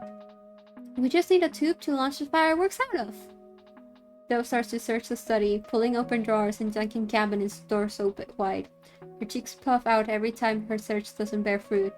I poke my head out from under her arm to get a peek into the cabinet. She digs into boxes and pulls out bottles until she reaches the back of the cabinet. She strains her arm to feel out the farthest corners, as though what she's looking for is cloaked by a spell. Her efforts turn up nothing as she retracts her arms with a disappointed huff. Where does he keep them? She chews on her thumbnail in sauce and does another lap around the room, double-checking every place she's looked. I wander around the room on my own. Perhaps my lower perspective will see something Dove doesn't. To my luck, I spot what looks like a paper tube at the bottom of a shelf, tucked away between worn books and jars. I make an excited jeep and trot over to it. I waste no time gently grabbing the tube with my mouse. Then I notice a...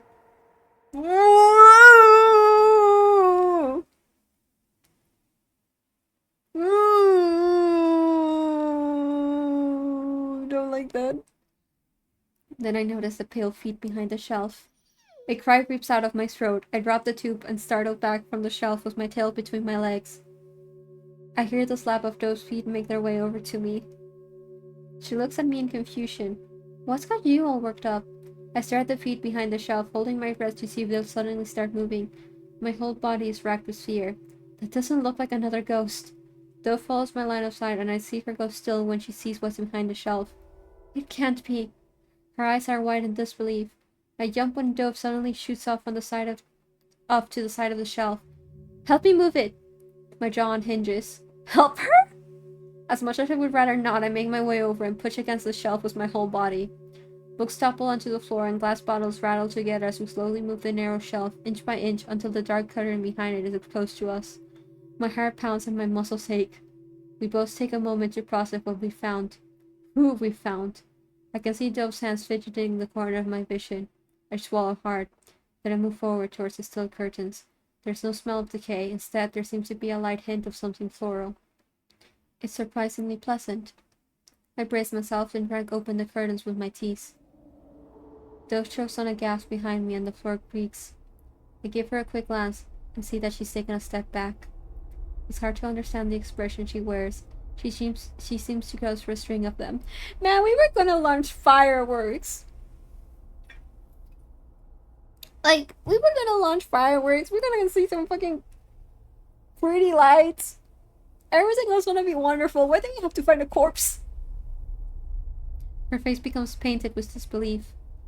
For a wink of time, a spark of yearning lights up in her eyes, then her expression splits into anguish. I turn back to the person behind the curtain. The woman. Her skin is pure ivory, untouched by rigor mortis, but those bandages a breath away from its ruinous flaws. So I was right! I was right earlier. I don't know how I think, like, I'm happy I figured it out. And I, like, connected that, but still.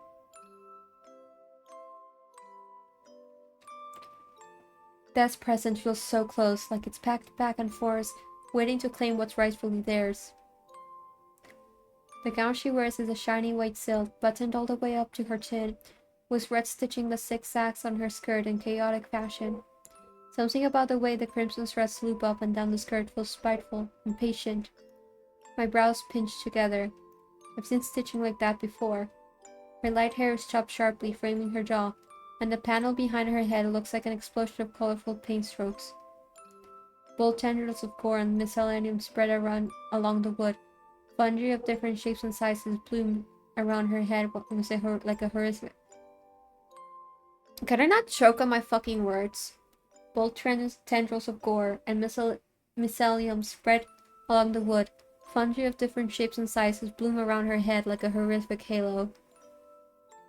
She stands with her eyes closed and the hidden closet like a marionette. Her arms hang nearly at her sides.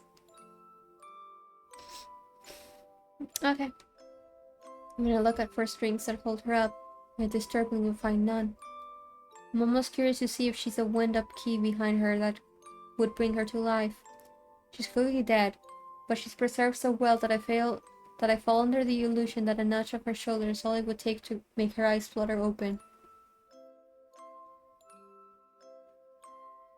So, are we gonna have to burn an entire corpse?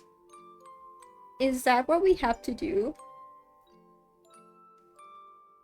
Unlike the others, her entire body has been kept. And unlike the others, there is no tag with her name on it. But it doesn't matter. I already know it. Hypatia. How long has she been tucked away here, hidden like a rare gem in a jewelry box? I now understand why her remains were not found amongst the others. The tether that binds her here could only be this strong if her whole body was kept. She's been here this entire time. My ears twitch at the sound of Dove's voice. I start blinking rapidly when Dove strides over to the side of the shell again and starts pushing it back into place. She's covering her up again? Maybe she doesn't watch the witch know that what we've discovered? I tilt my head. But are we just going to do nothing about her? My head thrums with conflicted feelings. Once the shelf is settled back into its original position, she picks up the paper tube I dropped and starts making her way over to the pile of sachets on the floor. Let's go. Give the shelf one last glance, then trail after Dove. We both stare at the rain that falls through the hatch on the roof. No! We can't do fireworks. It's raining again. Each drop of water clanks against the iron stairs. My ears fall flat on my head. Can we still light fireworks in the rain? The face Dove makes as she guards the fireworks gives me my answer. I softly whimper. Dove gives me a sympathetic look, then looks up at the open hatch in contemplation. She chews on her lip, deep in thought. Her face lights up shortly after. We just need to make sure the fuse doesn't get wet. Okay? How can we do that when it's raining? My brows raise when Dove starts to bound down the stairs, and I quickly chase after her. This is a terrible idea. We have to stuff the shell in nice and tight, or it will misfire. We're going to get ourselves killed. It hasn't even been that long since we set the dining room on fire. My jaw swishes anxiously as I watch Dove aim the paper tube towards her open bedroom window.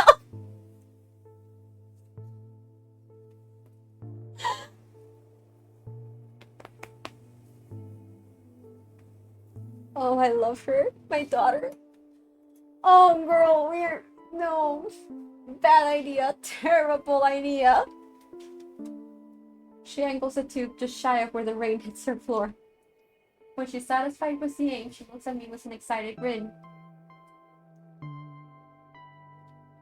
Are you ready? No. I shake my head furiously. No. This is crazier than lighting up a table's worth of candles all at once. Maybe. My loud thoughts come out as nothing more than a whine. Don't worry so much. She holds a lit candle up to the fuse and my fur stands up on end. I swallow as the fuse begins to burn. Just sit back and watch. I count each second that passes as the fuse burns away until it disappears into the tube. Dove tightens her arms around the tube and braces herself. I suck on her breast, then... Light explodes in bursts of color against the bleeding canvas. The room lights up in flashes, and the sound from the explosion rattles my bones. The sight takes all the breath out from my lungs, my heart thunders against my ribs, and I start to feel weightless. It's overwhelming, intense, frightening, and exhilarating. It's amazing.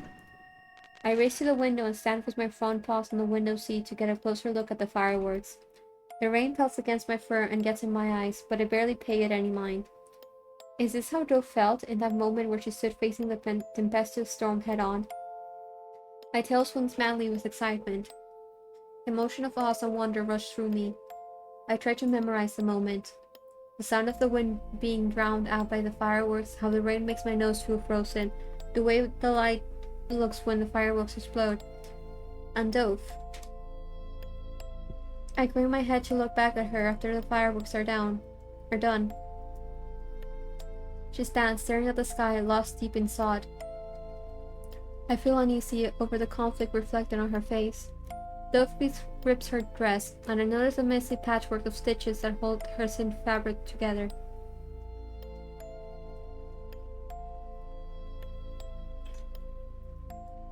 She inhales deeply. I let out a yelp when she suddenly bolts out of the room. I rush into the study just as Dove finishes shoving the 12 bookshelves to the side again. She breathes heavily as she yanks open the curtains that hide the body behind them. I'm gonna quickly save.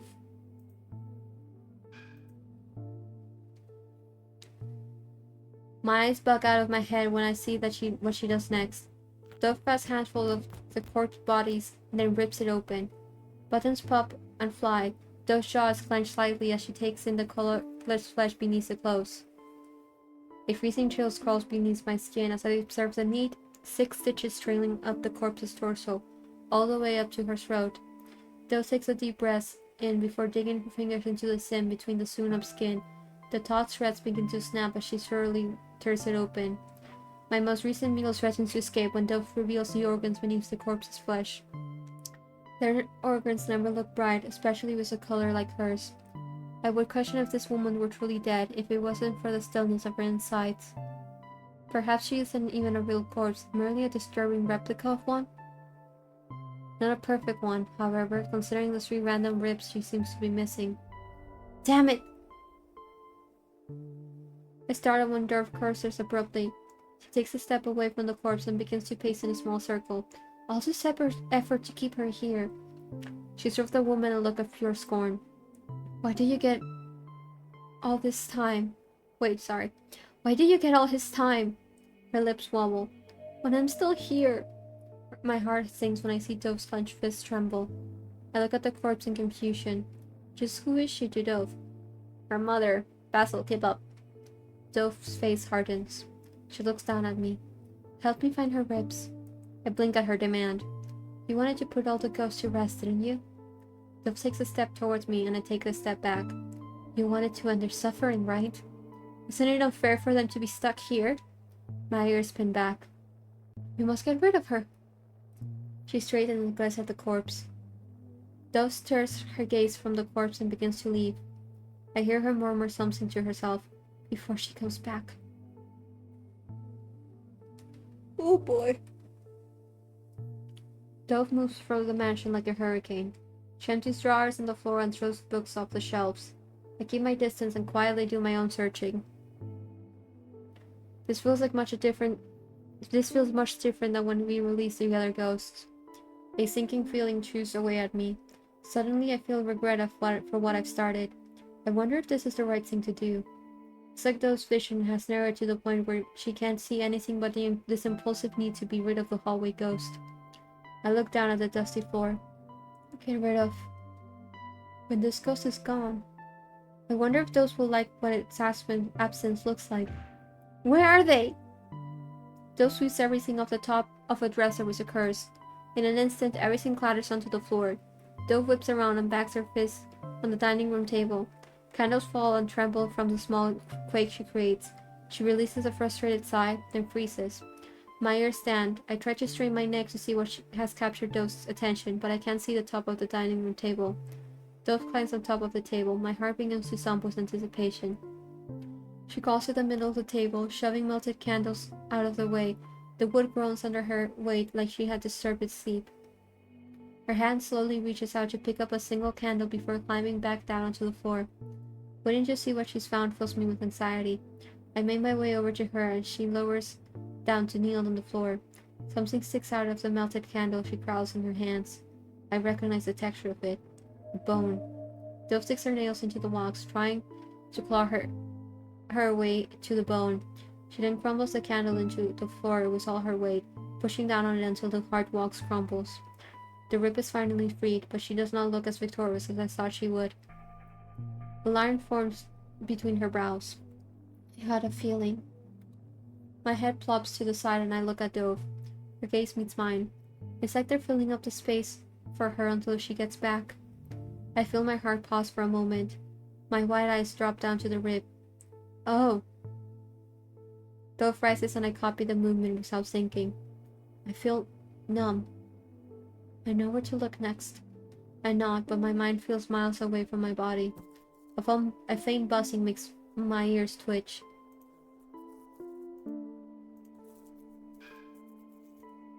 I twist my head towards it. Buzzing flies whip around the candles on the dining room table.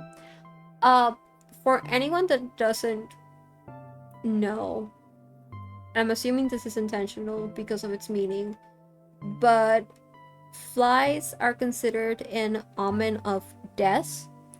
Basically, like, if you see just like a bunch of flies, that tends to be an indicator that like death is present there, and that's why they're in that area.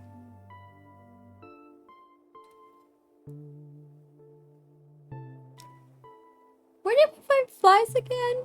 Yeah, in those room.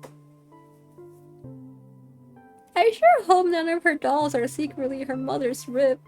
That would be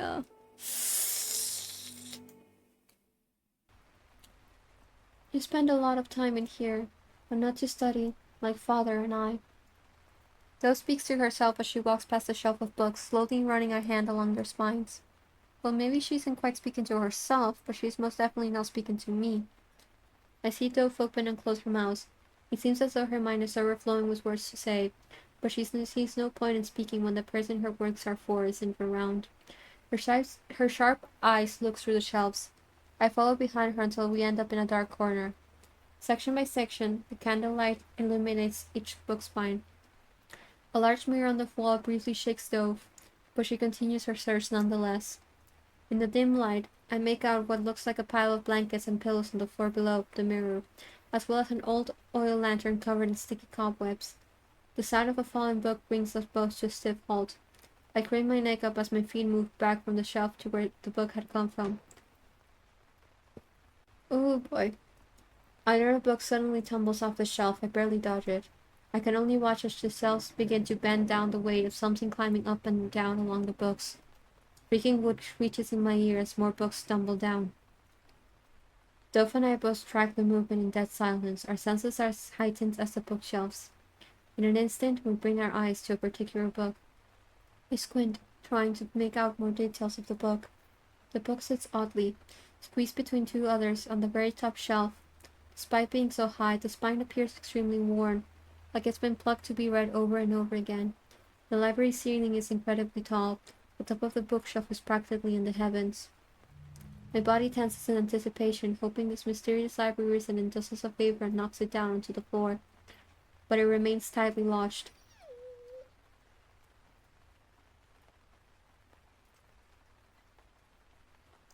I make a small noise to get Dove's attention and point my nose at it.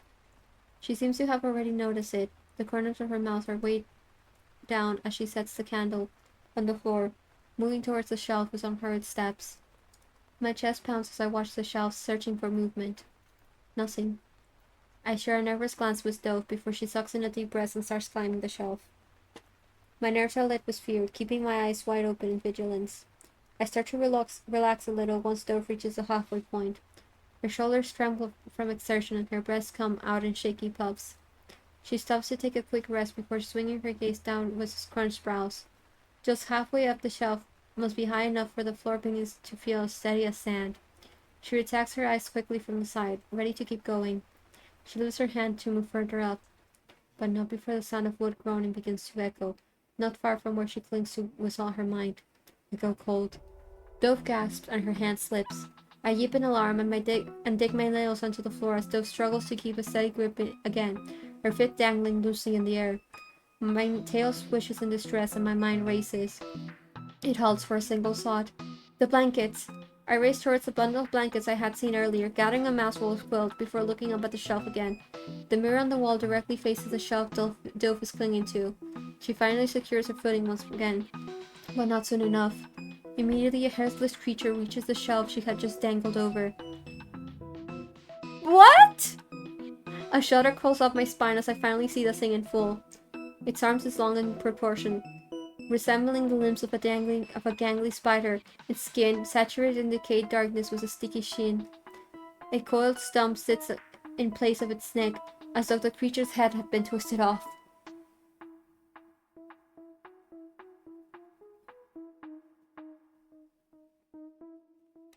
I watch as it weightlessly crawls along the shelves, towards Dove. I release a string of panic barks, causing Dove to twist her neck around right towards the mirror. Dove goes completely white and shoots up the shelf in a rush. I drop the quilt from my mouth and circle the floor frantically. My eyes dart between Dove climbing in a rush to her reflection, the monster still hot on her heels. I see her arms shake and hear her nails rake across the wood. The old shelves creak and curve under Dove's feet. I feel myself lurch to the side, when the entire bookshelf starts to lean forward. As the book continues to fall forward, I start to worry that the bookshelf will give in to gravity before Dove does. As she continues to climb, she faces the challenge of ducking her head to avoid falling text, throwing a few out of her way for better purchase. At this point, if she were to fall, broken legs might be the least of her problems. The closer she gets to the top shelf, the faster the creature continues to pursue her. Oily hands narrowly miss her feet, permeating every book with glossy slime. I wince at the mere thought of literary pages coated in cold, ghostly fluid, muddling the ink and smearing every word into non-existence. Basil, now is not the time for that. The creature grows frustrating in its chase and begins to slam its fists onto shelves, shattering them into crunchy wet splinters. It violently rocks its entire body, making the bookshelf rumble unsteadily. Dove lets out a squeal and almost loses her grip. She's forced to throw her hands onto a shelf just before reaching the very top. You're so close! The creature leaps off of falling shelves and bounds right for Dove. I hear her make a strained noise. She stretches her arm up in desperation, reaching for the strange book. The entire bookshelf shakes violently again. I watch the mirror's reflection with my breathing held in suspension. Those trembling fingers stretch for the book's spine, while a slimy hand closes around her ankle. Her fingers brush against the book before the creature yanks Dove back, and she slips away. I howl in surprise and prepare to throw myself under her. I see Dove dangling upside down in the air with a befuddled expression on her face. Huh? My jaw drops. Dove swings at the creature's rib as it languidly reaches up and tucks the book Dove previously tried to grab. The book slides out with the pull of a murky finger and slams onto the floor right in front of me. Dove wears a dazed expression as she's carried down the shelf before unceremoniously dropped into the heap. Oh, okay. Okay. Slowly, she picks herself up off the ground and quickly puts herself together. We turn to the mirror and see the creature disappear to some other part of the library. Blinking, she dusts off her dress, then makes a repulsed expression as she carefully picks up the fallen book, touching only the parts not coated in shiny fluid, without another word. The old pages conform around something shoved in the middle of the book. Yeah, like those really is just like, it's like, let me help you there, baby. It's okay. It's okay, I'm the librarian. I can help you. Dove opens it. There lies another rib, tucked between words like a bookmark.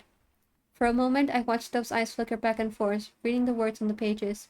I still don't know if I believe in soulmates, but if they existed, I think the universe would send signs. Signs like the ones they already sent to us. Dove mouth forms a hard line before she takes the rib out and snaps the book closed. A romance novel. I blink. That's it? She shoves the book once more without another word. One more. I begin to follow Dove out, and I soon stop dead in my tracks. There it is again, the sound of buzzing. But this time, its presence is much more looming. I snap my head back and flies crawl over the books, far more than there was in the dining room. My heart starts to beat hard in my chest. What'd I say? A symbol of death.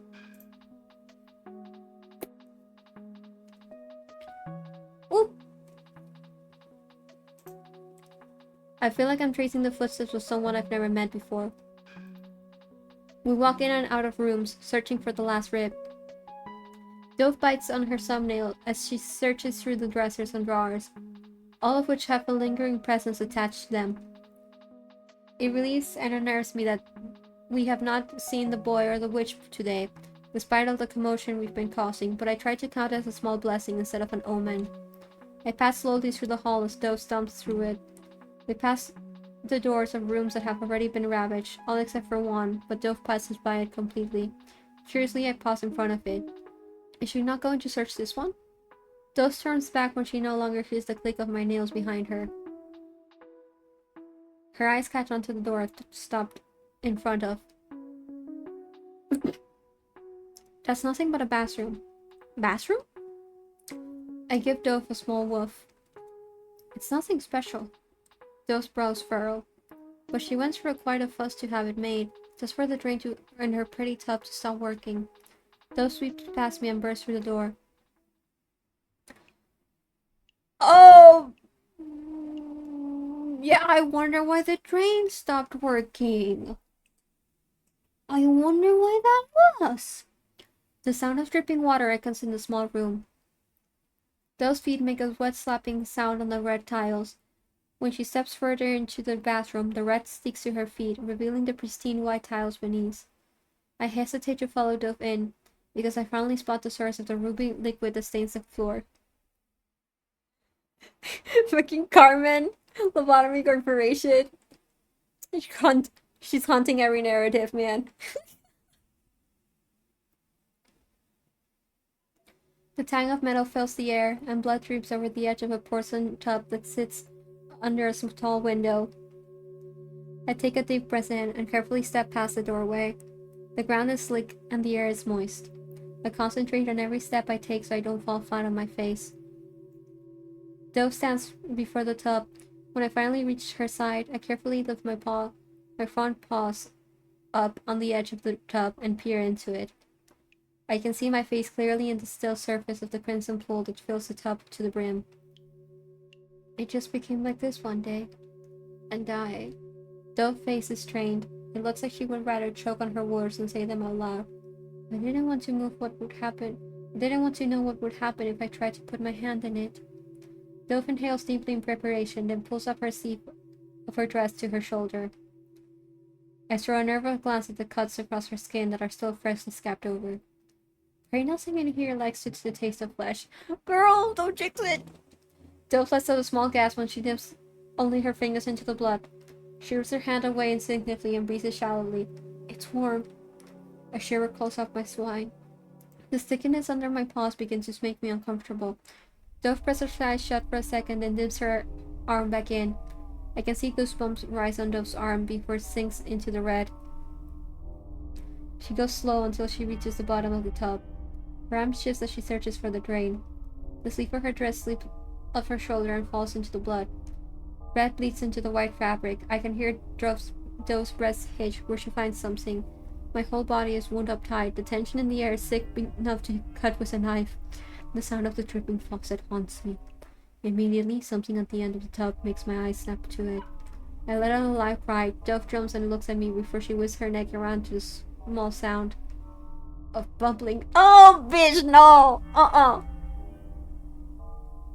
Uh-uh. Uh-uh. Uh-uh. Uh-uh. Uh-uh.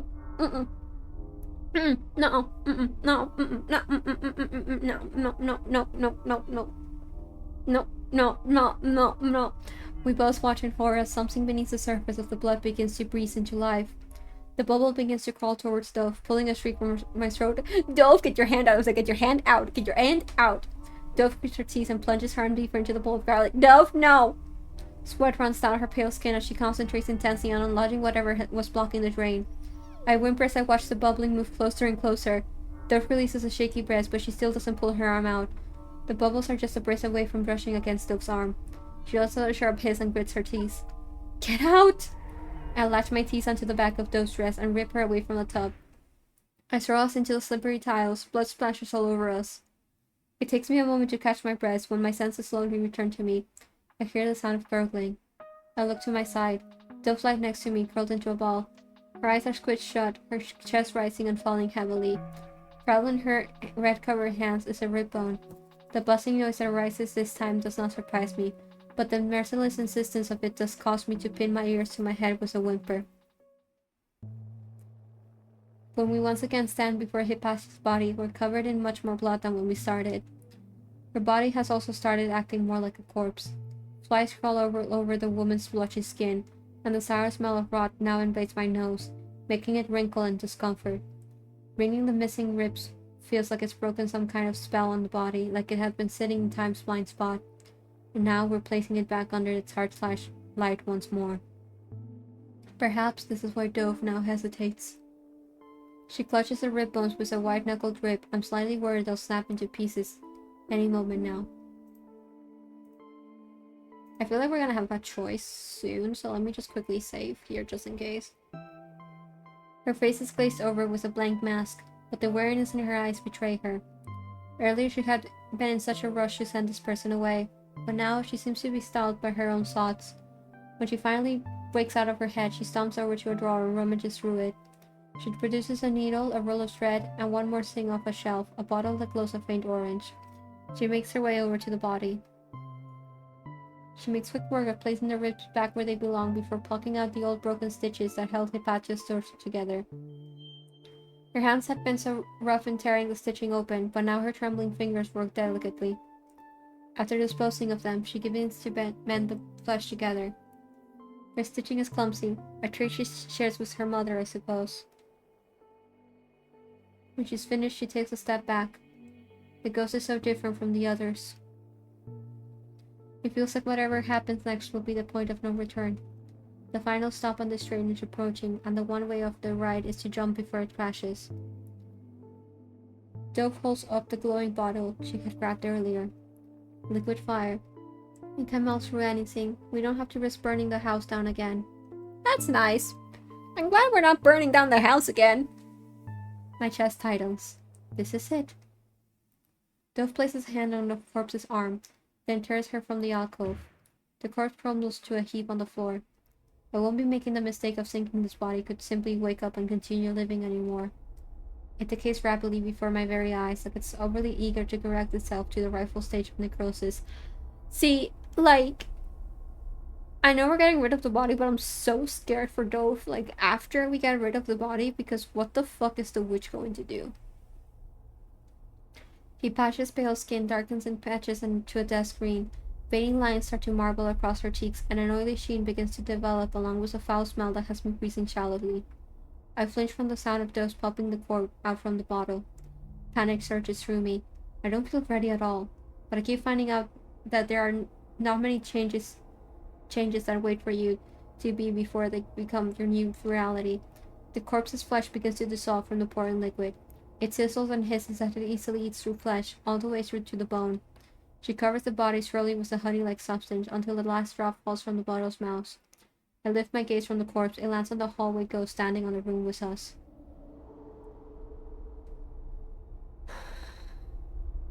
I've never seen it enter a room before. But now it turns its neck, looking around the room as if she's in search for something. Dove thrusts a bottle in her hand when she sees her, and it cracks on the floor. She roots her gaze away and looks down at the disintegrating corpse. You'll finally be gone now. I can see Dove's eyes turn glossy. You'll be gone. Her head snaps back to the ghost. The ghost looks down at its fading hands. Its lifeless gaze finds Dove and turns to her with its arms spread, ready to pull her into a loving embrace. Oh. Whatever emotions Dove has been bottling up instantly shatter like glass.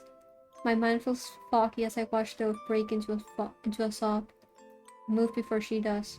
Dove shows a son aghast when I stop her from running to the ghost.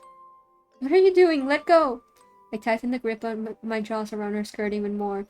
I whimper my own cry towards her. I understand. I've done something like this before. When the world was so big and I was so small, everything terrified me. When I was overwhelmed with emotions and I didn't understand a thing, I would always run into the arms of my mother too. Let go! I have a really bad feeling if we let her hug her mother. I have a terrible fucking feeling. Like, horrific, horrendous. We are not letting her hug her mother. That is a terrible idea, I have a feeling. Also, another argument in favor of not letting her hug her mother. Last time she got touched by a ghost, it did not go well. I know that what will happen the second the ghost phantom arms wrap around her living body. I don't think my heart will be able to take it if I have to hear Dove scream in pain again. Soul or body, she can never reach her either again without getting burned. I wish Dove wasn't constantly reminded of what it feels like to be in pain.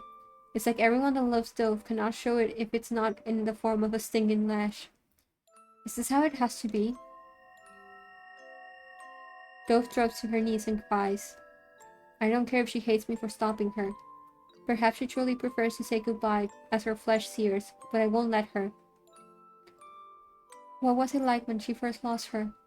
Is this her first or second farewell? Dove must have so much to say, but time races against her. I think if Hipash's life was an hourglass, it will be down to a single grain of sand. One tiny moment is all that has been spared for Dove to say a lifetime's worth of words. The ghost fades more and more. I wait for the sound that will signal the end. The sound of that final grain falling. Dove sniffles and presses her forehead into the cool floorboards. In another life, can you still be my mother? My breast hitches. Next time. She wipes the sick tears that dripped down to her chin. It would be nice if we could be human. And maybe I could be enough for you. And you could be enough as well. Dove lifts her head. Something that looks like a smile cracks through the ghost's features. The ghost's face softens in a way that looks proud of Dove, and confusingly, Dove reacts like she's been slapped across the face. Don't look at me like that. Like this is what you wanted. She clenches her fists. I never asked for this! Dove's scream makes my chest tighten painfully, but for some reason I found my brows pinching together in puzzlement. She never asked for this? What does she mean by that? Then it comes. The last grain finally falls, and falls so heavily. It rings so loudly in my skull that my ears go flat.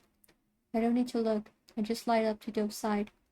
I can tell by the way she wraps her arms around me so tightly, and how loudly she sucks into my fur, that the ghost of her mother is gone. For good this time. Terrible things are about to happen. Terrible things are about to fucking happen. The door to Dove's bedroom flies open and slams against the wall. I feel Dove go still as a statue under my head. I lift my head up from her lap.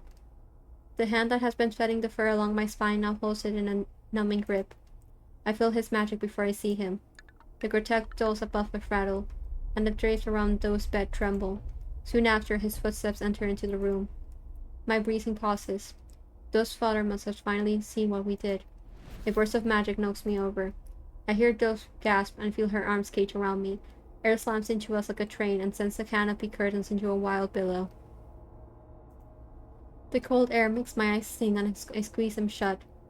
Static makes my fur stand. It feels like the wind is blended with shocking strings of electricity. Men will literally try to necromancy their fucking dead wife before going to therapy. When the gale finally dies down, I can feel Dove's heart slamming against her ribs as she shields my body with her own. Her breath comes out in distressed gasps. I dare to open my eyes again, and darkness surrounds us. My own heart hammers away as I gaze out into the space beyond the posts of the bed frame. The curtains have been magically dissolved, leaving us completely exposed to the void. Every shallow breath I make sounds intent by the nothingness. Everywhere I look is followed by darkness, save for a single light that drapes over Doe's bed. I look up, trying to find its source. It seems to come from nowhere. I take a peek over the edge of the bed. I can see my own appearance reflected in the obsidian surface that covers the ground. Ripples break the calmness of the glassy liquid, caused by something that walks towards us. Arms yank me back from the edge of the bed. Though scarcely breathes, she holds me close and twists her body in an attempt to hide me from the one who approaches. It's the witch. I brace myself to face his wrath. My footsteps create a wet slap as he draws closer. The sound of the footsteps is much lighter than I expected them to be. My whole body seizes with terror. What have you done? Dove flinches from the wave of energy that radiates off of him. A feeling of nausea pains my innards as the boy steps out of the shadows set of the witch. Dove's breast catches and her arms shake around me. They hold onto me like a lifeline. The light from above creates harsh shadows over the boy's enraged features. You insolent child! Do you understand what you've done? The boy bursts his teeth in a sneer. He circles around the bed with his hands behind his back, like a viper taking its time to stalk its prey before it strikes. My ears flatten from the threat in his venomous stare. I turn my head, trying to keep in my line of sight, but his body flickers through the shadows like a specter. One moment he appears normal, the next moment the pristine white skull of a wolf decorates the upper part of his face. He really is a witch as well. The boy raises his hands to his head and curls into himself. I was so close! We could have had everything again! Dove leans forward and tightens her arms around me. We don't need her. The boy snaps to her direction. Wrong! I need her! The boy begins to pace back and forth, water slushing at his feet. My brows furrow.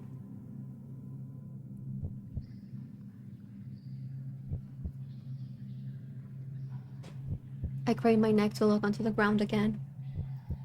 The black liquid now gurgles and splashes against the frame of the bed as it slowly climbs higher and higher. This is no good at all. So what? We'll be fine. I can hear Dove start to snibble above me. The child whips around and grabs the two posts of the foot of the bed. I hear them crack under his grip. I will not be fine. Dove breathing turns ragged. To think you would betray her so. Dove hiccoughs and hides her face in my neck. You know of the expectations she had for you. I suppose she would be so proud of what you've done. I hear Dove gasp. She would really love what we should become. So wicked, all on your own. The boy's face twists into a wry smile. I can hear the wooden posts under the boy's hands start to splinter. Soon after, something begins to slither up from the dark waters. Tendrils of oily black vines coil up from the frame of the bed and slowly crawl towards us. Swords, resembling long and sharp needles, spike out from them. The boy's face suddenly falls into despair and his face drop. If she hadn't become so greedy, I wouldn't have had to do what I did. I watch his expression turn sour before his head snaps back up to glare at Dove with glassy eyes. She is all I have! The post breaks in half. Dove throws herself over me as the broken wood is swallowed by the rising ebony lake around us, creating a deafening splash. Dove's cold body trembles and I feel anger swell in me like dark waves. Does Dove truly mean nothing to him? I start to growl. The boy glares viciously at Dove. Now you've made things considerably more difficult. Do you know how much more we will have to pay to bring Hypatia back? This is not fine at all, Dove. I hear Dove break into a sob, then a snap. I tear out of her arms and lash out at the boy with a snarl. The boy stumbles back slightly in surprise, but manages to respond with a dark scowl. You! Dove's breath hitches behind me when the boy starts to lift his arms. I think I've tolerated you disrupting my home for long enough. I stand my ground, and my throat rumbles. I bend my knees to prepare my attack as bloody patterns begin to manifest on the back of his hands. Then, in a single blink, we are back in Dove's room, with the curtains in her canopy back in place. The boy spins around. I hear glass crunch under his feet. His enraged expression melts into confusion as he faces the window. And then, a sound thunders through the entire mansion. I freeze as the chime of the grandfather clock pierces the air. The heavy metal clang makes the air around us tremble and painfully reverberates inside my skull.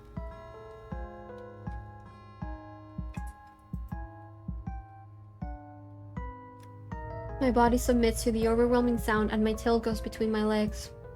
The boy's hands fly up to cover his ears. The hell? The boy groans out in agony. Black veins begin to spread from the dark markings around the boy's eyes. I can see blood dripping start to drip from his nose. He staggers back and brings a hand up to swipe at the blood. His eyes widen in shock when he sees it coating his fingers. I can see the window beyond the curtains of the canopy, but for just a fraction of a second, I swear I see the red light that spills into the room flicker like a mysterious shadow. Shit! The boy cups the bottom of his nose. They make long strides toward the door and a hasty exit. He pauses at the threshold of the broken door, then places his hands on the frame. Red loops in the back of his hand as a magic circle forms an overriding complete spell etched onto his skin. You will stay in here, and out of my way. Dove lets out a panic gasp. No! Dove bounces off the bed and throws herself to the door, just as it vanishes with the boy on the other side. Dove lands against the blank wall that now stands where her door used to be. I hop off the bed and try to avoid the paint-covered glass all over the floor. A breeze brushes against my fur. It's coming from the window. I take a peek outside. There's no longer anything separating us from the outside elements. The glass panes of the windows have been completely shattered, and now Dove's paintings lie in scattered pieces across the floor. Somewhere else in the house, the grandfather clock continues its booming toll. Time flows so much faster when you can hear its presence. When it was quiet, I felt like I had permission to think it had been frozen, put on hold, so that when it once again resumes, everything that had happened in its absence wouldn't count as real. The disturbing clanging finally stops, but the sound of trickling continues mercilessly. I look over and Dove runs her hands over the smooth wall where her door used to be. Her hands drop. Without making the sound, she stands and turns to face the massive glass on the floor. Streaks of dried black tears and red blotches paint her cheeks.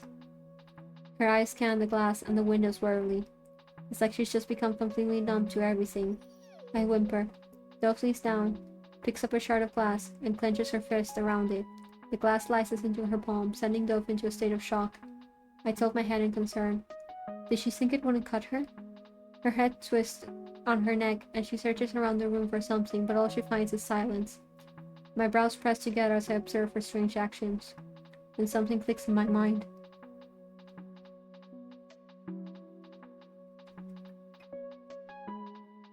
I remember seeing her do something like this before.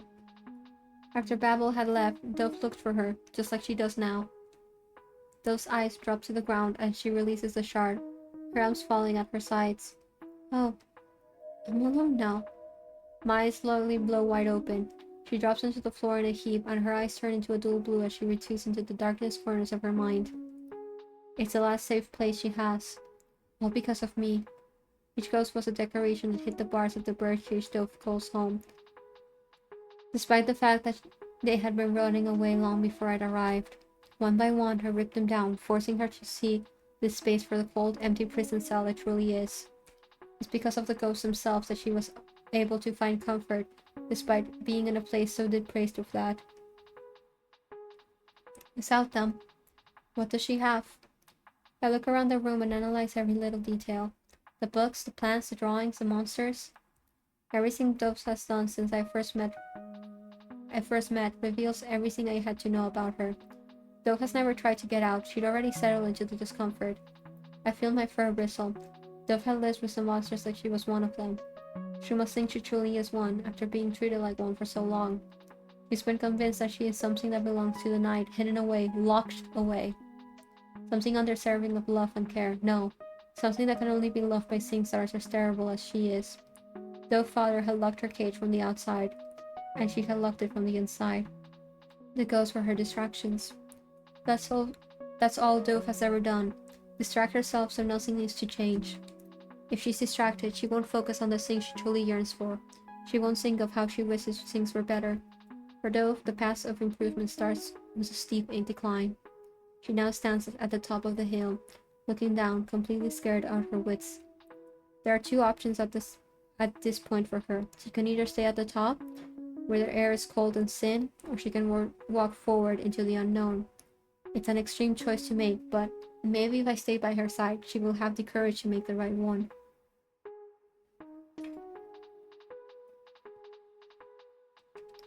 There's no love for her here, and Dove must think there's none for her outside of these walls either. I will love Dove. So much that I will overflow with it. I'll have enough love to last us lifetimes. I'll be the first to love Dove when she is free, and I won't be the last. But how do I convince her of that? Love is just a word. It can be empty, heavy, easy to say, or impossible to say. It means nothing when there is no foundation under it to bear its weight. Love. Sometimes it's not enough, sometimes it's too simple, sometimes it's too complicated. To say you love or loved can mean so many different things to whoever hears it. So how can I define what my love means for Dove? How can I prove to her that this feeling I have is hers to have, to take, to use, to consume, to devour? If I were to cut out my heart and serve it to her on a platter to feast on, I still don't think that would be enough. I take a deep breath and calm the frantic beating in my chest. Maybe nothing will be different on the outside. After all, there's no such thing as a normal childhood for children like us. When other kids were playing in the creek to catch crayfish, I could only watch from the distance. The last time I tried to play with them, they ran away. They knew who I was. What I was. Their parents would have told them, warned them to stay away. Not plainly, no. That wouldn't be effective. What is more powerful than the curiosity of a child? Not many things, I think. Wouldn't I know that best? They needed to be creative to keep their children away from beasts like us. To them, we are folklore, songs, scary stories to be told at bedtime. Our nails are iron, our teeth are sharp, our eyes can curse, our voices can steal, our blood can burn. And, I suppose, everything I've been through. They're right to be terrified. We truly are nightmares brought to life. We are nightmares that pierce the veil of safety so we can walk outside in the daytime amongst them. We don't even look that different though, at least not at first. Maybe if no one looks too closely. Dove could pass off as one of them, so she could be accepted into their care. My heart clenches at the thought. No, that would be impossible. Witches themselves try so hard to smother the magic in their own children, and their throat only makes them yearn for it more. The witchling is born starved, not for food or affection, but for the other. And that's why we can never be mistaken for human. We wear our hunger for magic on our sleeves. Anyone would be able to instantly tell that we are not the same. After everything that's happened, to try and contain Dove, even outside the wall of the mansion, would be too cruel. If Dove cannot be loved for who she is, what would all this effort be for? I looked to my side. Near me, Dove wraps her arms around her knees and hides her face. You have to leave this place. Not without you. My eyes sweep over the scattered shards of glass and the paintings that have been separated into parts like puzzle pieces. I start to push large pieces together until the paintings align, not really considering the reason of my actions. Dove's eyes watered and she tries to push me away from the glass. Stop! You'll get hurt! Don't bother yourself, they're just stupid drawings. I wince when a shard cuts into the fleshy pad of my paw, but I do not stop. You made them. How can they be stupid? My bleeding paw leaves little red marks on the floor as I continue rearranging the broken glass. As the paintings are slowly reformed, I take note of what they are. The long slims of Siri, the flowing train of mycelium from Babel, the many hands of Odette, the sharp elbows of Grell. Dove had even painted the trailing gore of her mother's ghost. Their images became laid out before me, cradled by swirling brushstrokes. Dove uncurls her arms, and leans forward on her palms. Her fingers reach out and tentatively brush against the glass. My paws sting with cuts and leave smudges of red on the floor. As Dove admires the fractured paintings, an idea forms in my head. As I burst into action, I wonder how I had never thought of to do this before. I press my bloody paw onto the floor and work hastily. I get even more chunks of glass embedded into my paw, but I'm numb to the pain at this point. I bark to get Dove's attention. She turns her head slowly. Then I watch her shock begin to take over her features. Dove's lips move, not speaking, simply mouthing the words I've written on the floor. Her eyes grow watery. You. I hop and press little red paw prints against her dress. I then hop back down and tuck my chin into my chest to point at myself. And me. I move to stand behind the word I've written and my tail swings side to side. Friends! Oh! Written in blood and all. Which has to mean something, right? It doesn't matter if the word disappears, the blood will cling to every tiny grain in the wood, and to the very essence of this house, even after it's long gone. This word is my gift to Dove. For the fireworks, for the safety, for letting me meet her. It can't be taken back. You are my friend, Dove, and I am yours. Until the world is nothing but memory dust floating through time. Dove's lips begin to wobble. We're friends? My tail wags. I nod my head slowly and hold her eyes in mine fiercely. Dove sniffles and wipes at her eyes. Then, she asks me a question that catches me completely off guard. What's your name? My eyes grow wide. A wave of emotion goes through me. My whole body suddenly feels like it's been strung tight. My name? My head bows and I stare at the floor. I swallow a gulp, then drag my bloody paw along the boards. When on Dove's eyes consider what I've written. She stares at my name with wonder, before flickering her gaze to me. Basil? I feel my breath get knocked out of my lungs. I blink rapidly to fight off the wave of sadness. I didn't know I would miss hearing my own name so much. It feels like a piece of my true self has been returned to me. I miss it so much. The sound of my grandmother calling my name. Whether it was affection or discipline, I miss it all. Dove lets out a small hiccup, and the well inside of her begins to overflow. Tears fall down her cheeks, the sun shines in the obsidian streaks like starlight. She surges forward and throws her arms around my neck. I desperately wish I could also shed my own tears, but my feelings are trapped inside of this body. I can do no more than softly whimper out my sorrows. Oh! Dove sobs into my fur and wipes at the snot that leaks from her nose. Oh, Basil! My heart jumps at the way she says my name.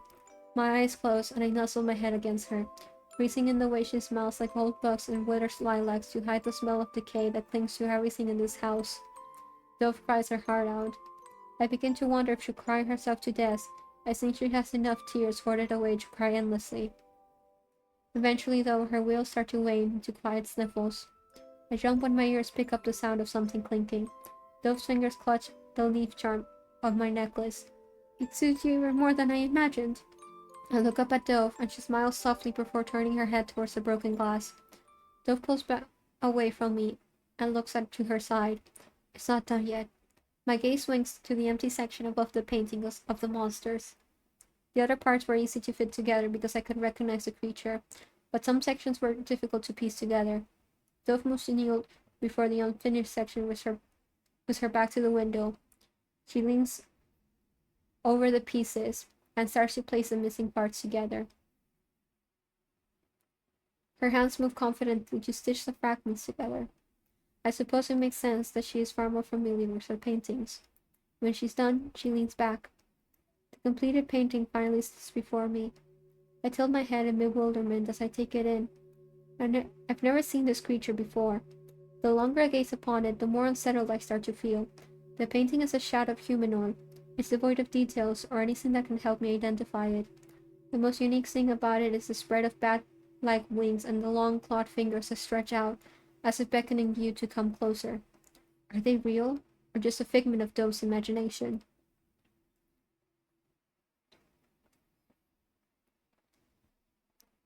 Oh no, I've run out of water. A strong breeze chills me. Dove twists her neck to look behind her. Her hair flies around her like leaves in the wind. I notice her gaze catch onto something and delicately pat over to the window.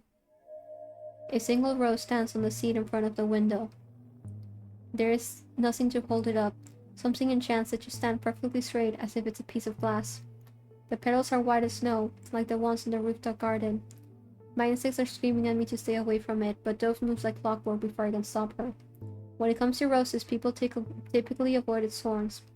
There usually isn't a need to stay clear of the soft petals, but I would caution that these ones stay admired from a distance. Dove brings the tip of her finger to the cluster of tiny teeth that line each petal.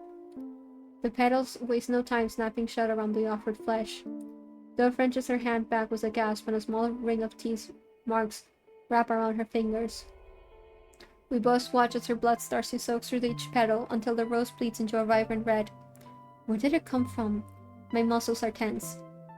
A noise makes me jump. My eyes snap to the outside of the window. It almost sounded like the flap of wings. My gaze darts from the trees to the sky in search, but nothing stands out. Was it just my imagination? I look to Dove, and her eyes are completely fixed on the rose with an expression I cannot read.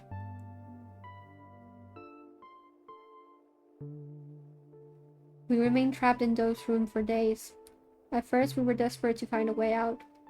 To be trapped in this box with nothing but books and our wits, I was afraid we would go mad. But eventually we decided to just start waiting. Well, Dove decided waiting would be the best course of action, and I howled about it until I was too tired to continue howling. She had a plan, and I didn't like it one bit. As we wasted away, warm meals and fresh water would appear in the room, but Dove would only touch the water. Worry takes a bite out of out of me every time I see how much more tired and frail she becomes. We could still hear the ticking from the grandfather clock, and I counted every second painstakingly to track how much time has passed. On the 259 200 the door reappears, and the witch walks through it. Dove looks up from her place amongst her book towers. The witch steps into the room and places a hand on his hip. He looks down at Dove and gives her a smile. Up you get, darling. It's time to get ready for dinner. Dove looks like she's dressed for a funeral. After finally being freed from the confine of Dove's room, I watch as she was dragged into the kitchen and placed into a steaming copper rub to be scrubbed clean. The witch makes no comment when she catches a glimpse of the sink cuts up and down her arms before she shoves him into the water. Then, like she's nothing more than a doll, she is buttoned up in an all-black dress.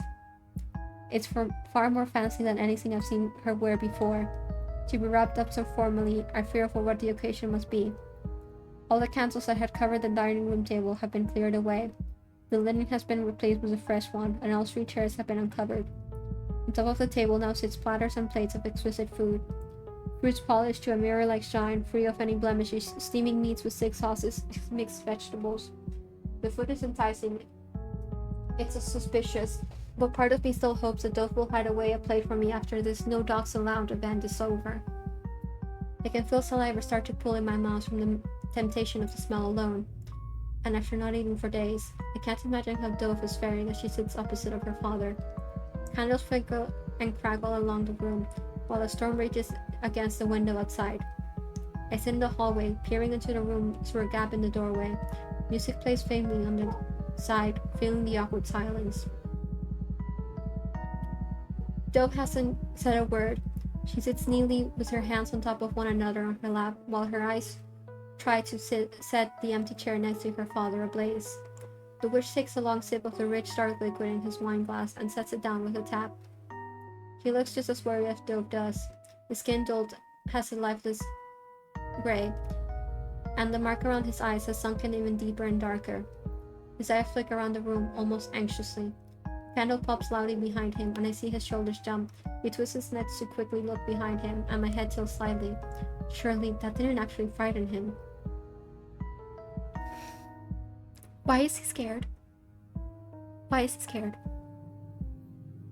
I can feel my nerves start to fray from his strange behavior. He blinks and composes himself once more, before turning his gaze to Dove and clears his throat. I'm sorry you've been locked away for so long. I feel my lip curl over my teeth. Is he sorry about her bedroom door or the mansion doors? I see Dove's eyes blink at me from the corner of my eye, before she acknowledges the witch's apology, to which she doesn't. Dove's eyes fall to the covered plate in front of her. She reaches for her fork and holds it up, ready to finally eat. The witch holds up a hand. Not yet. Dove bottom lip just out in disappointment. She drops her fork with a clamp and slops in her seat. The witch rolls his wine. Don't forget grace, my dear. We can't eat until the devils have blessed our meal. Dove crosses her arms over her rumbling stomach. Tell me, what have you been reading lately? I lay my head on my paws on her quietly. What hasn't she been reading? Dove turns her head to stare out at the rain that taps against the window. Nothing you would find interesting. Indulge me, I'm curious. Dove takes a deep breath. I was going through a collection of work by one writer. His name was Loeb, or something along those lines. The witch leans his head on his palm and takes a sip of his wine. Yes, I'm familiar with him. He sets the wine glass down. Not quite my cup of tea, I'll admit, but I do find some of his words quite captivating. One of them being, I was never really insane. The witch looks at Dove expectantly. She blinks and looks down at her lap with the slightest hint of redness in her cheeks, except upon occasions when my heart was touched. Dove's fingers tangle together on her lap, and I see the witch give her a small smile. Ah, you're definitely a fan of his works already, I see. More red stains Dove's cheeks, and she sinks lower in her chair. The witch opens his mouth to continue the conversation when he suddenly shoots up from his chair. Dove startles just as I do when his chair falls to the floor with a clatter. Loud clatter, I'm assuming. My heart pounds and my ears stand on high alert. What on earth? I rise up from the floor and I bend my elbows, ready to burst into the room if need be. I peek out from the edge of the tablecloth and see the witch stagger back a step, with his cold mask now over his eyes. His eyes are glued to the windows. I switch my gaze over to them and see nothing. This family seems to be very good at seeing things that are not in plain view. I'm convinced this house is haunted by far more than just ghosts, especially considering the fact that we personally sent most of them departing. In less than a blink, the witch's mask is dissolved and he resets his chair back to the way it was. I catch a glimpse of his forearm and see a smudge of red. He used magic. I would like to point out that in like the first chapter or the second one, there is a reflection of Dove that is like her but fucked up.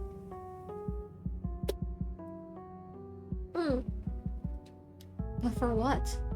The answer comes in the sound of light knocking. Hidden in the shadows of the dining room are hints of movement and flashes of strings. I swallow. Dove sits stiffly in her chair and doesn't acknowledge the new unwelcomed audience. The witch returns to his seat, picks up his glass, and finishes his wine to the dregs. He sets the empty glass on the table and starts to rub his temples. I apologize. I seem to be seeing things lately. Dove says nothing, avoids looking at him. Her father sighs warily, then grabs a bottle of wine to refill his glass. Let's go on a trip. Just you, me, and Hypatia. Oh no! Dove's head snaps up to look at her father. He finishes pouring the wine and sets it down with a tap that makes Dove flinch hard. It's been a long time since you left this place, hasn't it? The witch's mouth forms a thin line. We'll go somewhere nice, then. The three of us. Everything has been prepared to bring her back. He holds a bowl of his wine glass and considers the deeply colored sentence. I just need...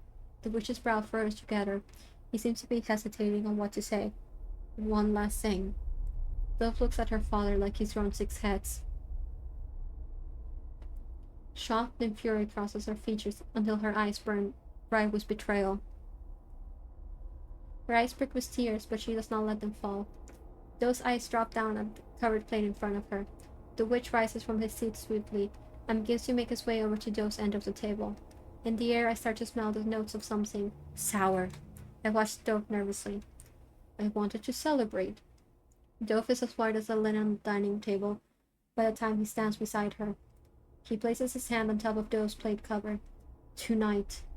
Dove's mouth falls open like a marionette. We will finally be whole again. A single black tear slides down her cheek. I made your favorite. He starts to lift the cover off. Violet. I jump when the witch suddenly flies back and drops the lid with a mind-rattling clang. My ears fall, and a veil is torn away. It curls a smell in my senses and makes me reel back from my place at the dining room entrance. When I look, I see that all the food on the table has decayed, with patches of mold dusting near every surface. Oh no. Flies zip around the food, and maggots wiggle and fall into the table in clumps. I force down the need to retch, especially when I lay eyes on Dove's favorite food. I think it might be a little undercooked, considering it's still wriggling and rising on her plate. Dove wears a blank expression as she stares down at the leeches. I can't even begin to fathom what passes through her head as she picks up her fork and knife and starts cutting up her meal. The witch stumbles away in disgust and backs up against the window. Dove takes her time slicing a leech into pieces. Blood leaks out from its lifeless body and pools on her plate. Her face is frighteningly calm as she picks up a gory chunk and gracefully with a fork. I can see the witch watch in horror as she begins to raise it to her mouth. I can tell what he's anticipating more as he makes no move to stop her, because he observes her like a life experiment. Knowing what I know of Dove, there are 2 possibilities for what she might do. 1, she sets her fork back down after nothing more than a disturbing bluff. And 2, she eats the raw leech. If he was hoping for the former come true, well, then he doesn't know what kind of daughter he raised. Dove chews slowly, carefully. Eating leeches can be risky. If they're still whole and alive when you eat them, there's a high likely chance that they will latch their teeth onto your internal organs. And if you aren't able to remove them, they will drink your blood until they're swollen and blocking your airways.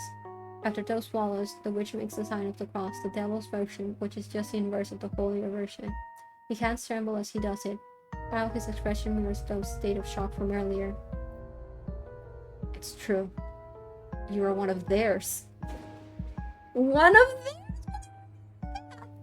Lightning illuminates the sky behind the witch. For the fraction of a second, I swear I see the silhouette of something among the clouds, but there's no time to dwell on it. The witch wears a solemn expression as he stares down at Dove. It has to be you. Dove's head turns until her eyes land on me. My heart beats erratically. Her mouth forms the word go. It's now. I gulp. Or never. I turn down the hallway and hear a whooshing sound as every candle light in the house is extinguished. I hear Dove gasp and the entire mansion groan. Then one by one in the dark, red eyes blink into existence until the hallway is speckled with them. First, I freeze when I hear the voice of the boy come from right behind me. I will deal with you. I immediately break into a room. Please don't get hurt, Dove. I break into the study and heave as I catch my breath. My feet sprint over to the shelves and knock over books and bottles. I dig through jars of ambiguous preserved objects, searching high and low for secrets. Dove said that if there is a key to how the witch comes and goes out of the mansion, it would be in here and nowhere else. She never tried to look for it all these years because she did not have a reason to leave, until now. The mansion consumes so much magic to do everything it does, which limits how much is available for him to use. He wouldn't waste energy when he's been using so much of it to research how to revive my mother first, and keep me in prison second. Dove looks away for a moment. Even then, with all the magic he devours, there is scarcely any left. Dove's eyes glaze over and she stares blankly at the air that surrounds us. When there is barely anything else, he uses the blood caps. I don't know a thing about my father, but I know my father. My heart tugs as I remember the plan Dove had devised. I finally have the privilege of having his attention all to myself. While you find the thing that will open this man of doors, I leap onto a stool and claw my way onto the table that stands in the middle of the room. My eyes rake through small bowls of crushed herbs, stacks of journals, and hastily written notes, but nothing resembles what could be the key that unlocks these walls. It has to be here somewhere. I use the height of the table to my advantage and drag my gaze through every corner of the room. Maybe there's a button or something. A map? I sift through my own memories. Feels like a clue is already within me, but it refuses to surface. The rattle of chains disrupts my line of thinking, then something in my mind clicks. My ears twist on my head, following the sound, then my eyes land on it. Sitting on the witch shrine shines a silver thurible. Strings of delicate chains drape off the edge, and purple smoke curls out of the incense holder. My nose sucks up a woody, spicy scent, and suddenly I'm pulled back to the very first day. I remember the smell and the sound of chains moving in a controlled motion. The key. I have no doubt about it. This has to be it. I jump off the study table and bolt for the witch shrine. I'm just inches away from snapping my teeth around the hanging chains when the eyes of every skull in the shrine come to life. Oh god. Oh god. Oh god. I skid to a halt as a red glow materializes in the once lifeless shadows as the skull's eye sockets. Suddenly, it feels like I have the weight of 1,000 eyes upon me. Their voices strike me like lightning, all screaming out for the same thing. Alexius! The floorboards underneath me tremble from the fury that comes from the shrine. My heart completely drops into the acid of my stomach. Then another scream has me spinning. Basil! My ears pick up the sound of footsteps coming closer to the study. A set of light ones and heavy ones. I panic. My eyes jump between the thurible and the door.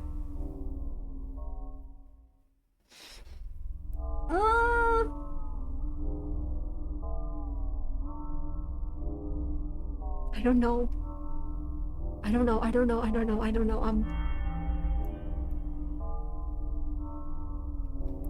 I feel like if the thurible is the key,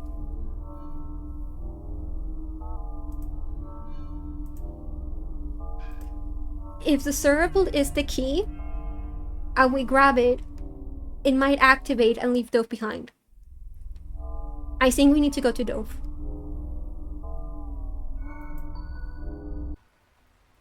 I find Dove wandering the halls, frantically searching for me. When she sees me, she sucks in a sharp breath and starts to rush over to me. I thought he got you.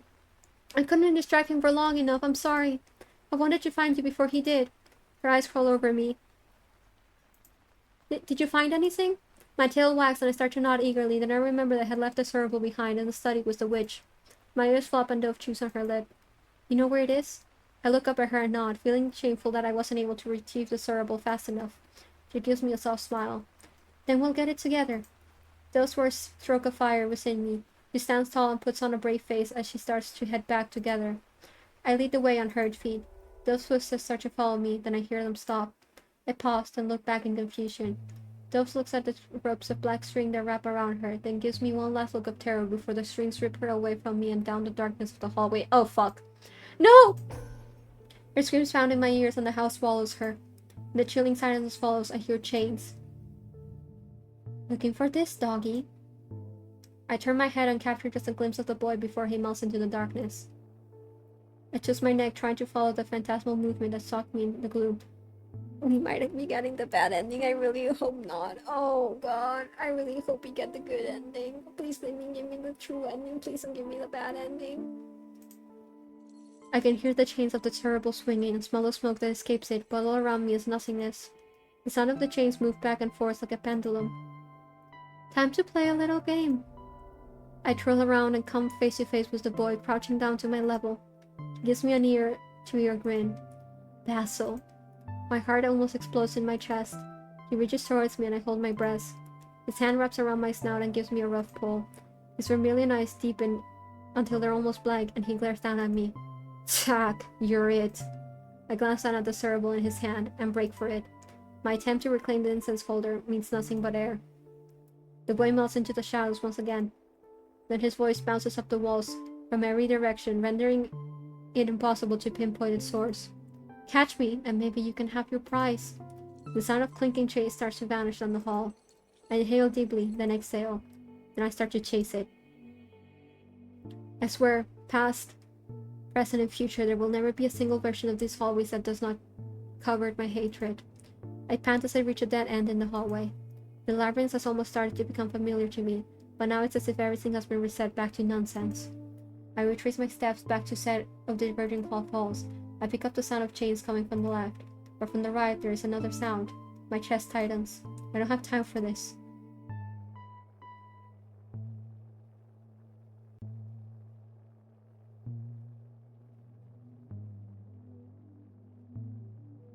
Left is a cerebral, right is another sound.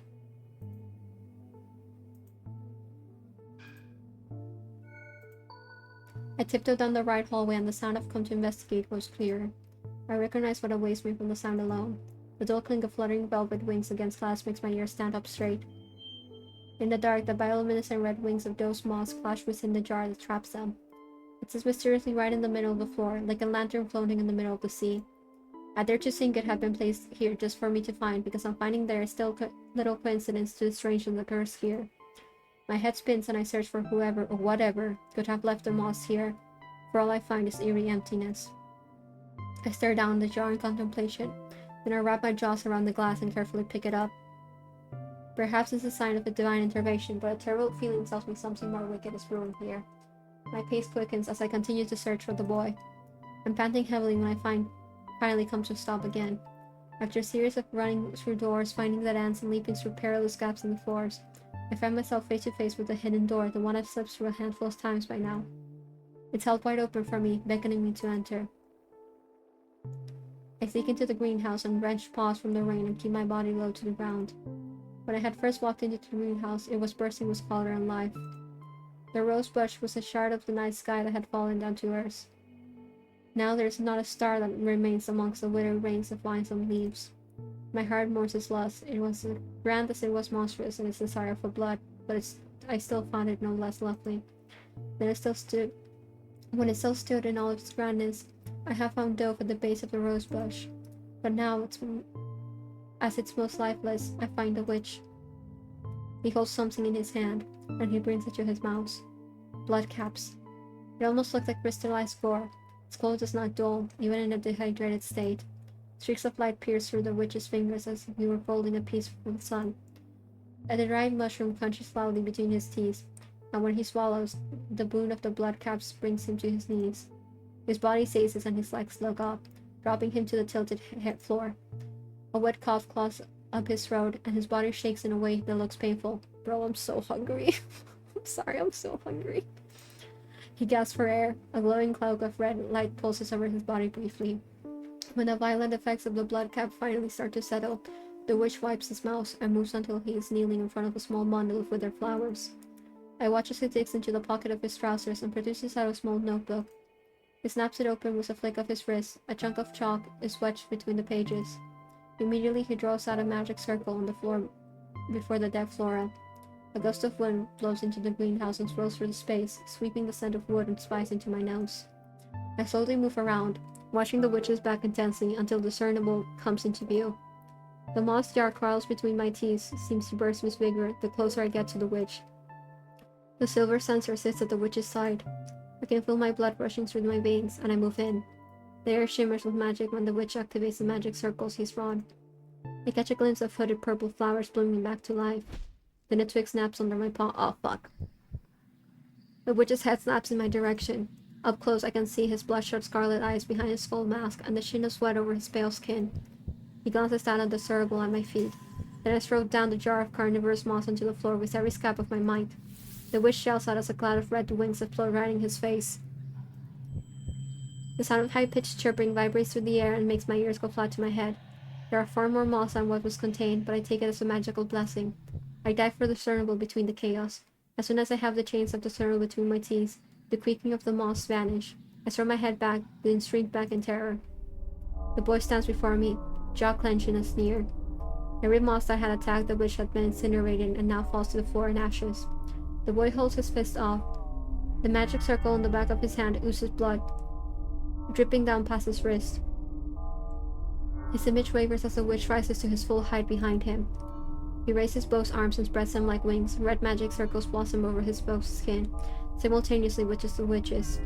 The floor beneath me lurches and trembles, making me stumble on shaky legs.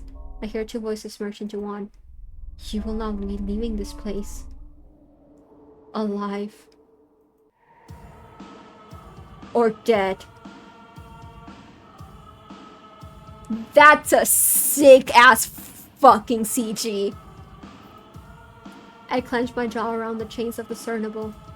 The boy's sick, twisted grin merges with the witch's rageful expression, like parting smoke as he takes a step towards me, brimming with magic.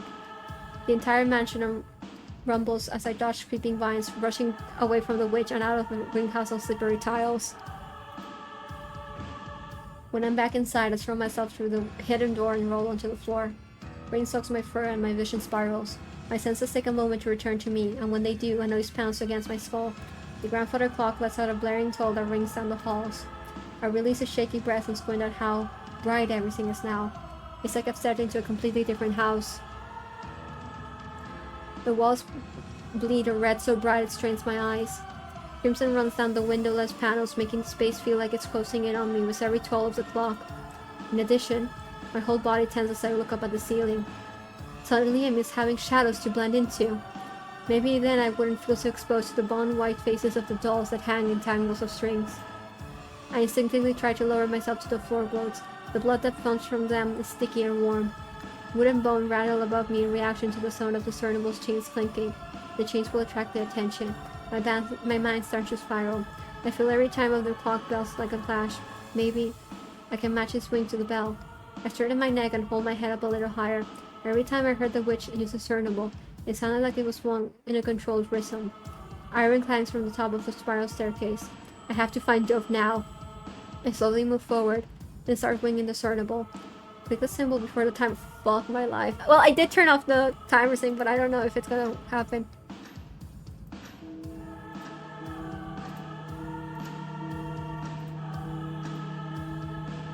Purple smoke swirl around me, and like a parted curtain, the halls I had walked through that very first night reveal themselves.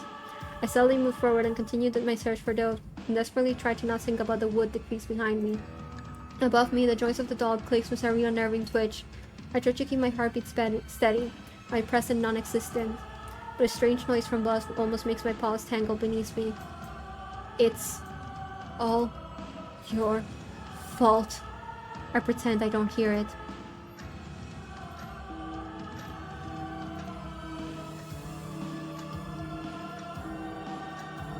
Oh my god. My jaw aches, but I continue to push onwards. Dove is so close I can feel it, and the footsteps behind me are as well. The dolls above seem to be growing restless. He is here for you. They look for me vigilantly. It's a terrible idea, but I hasten my pace of the swinging discernible. Don't do this to me, don't do this to me, don't do this to me.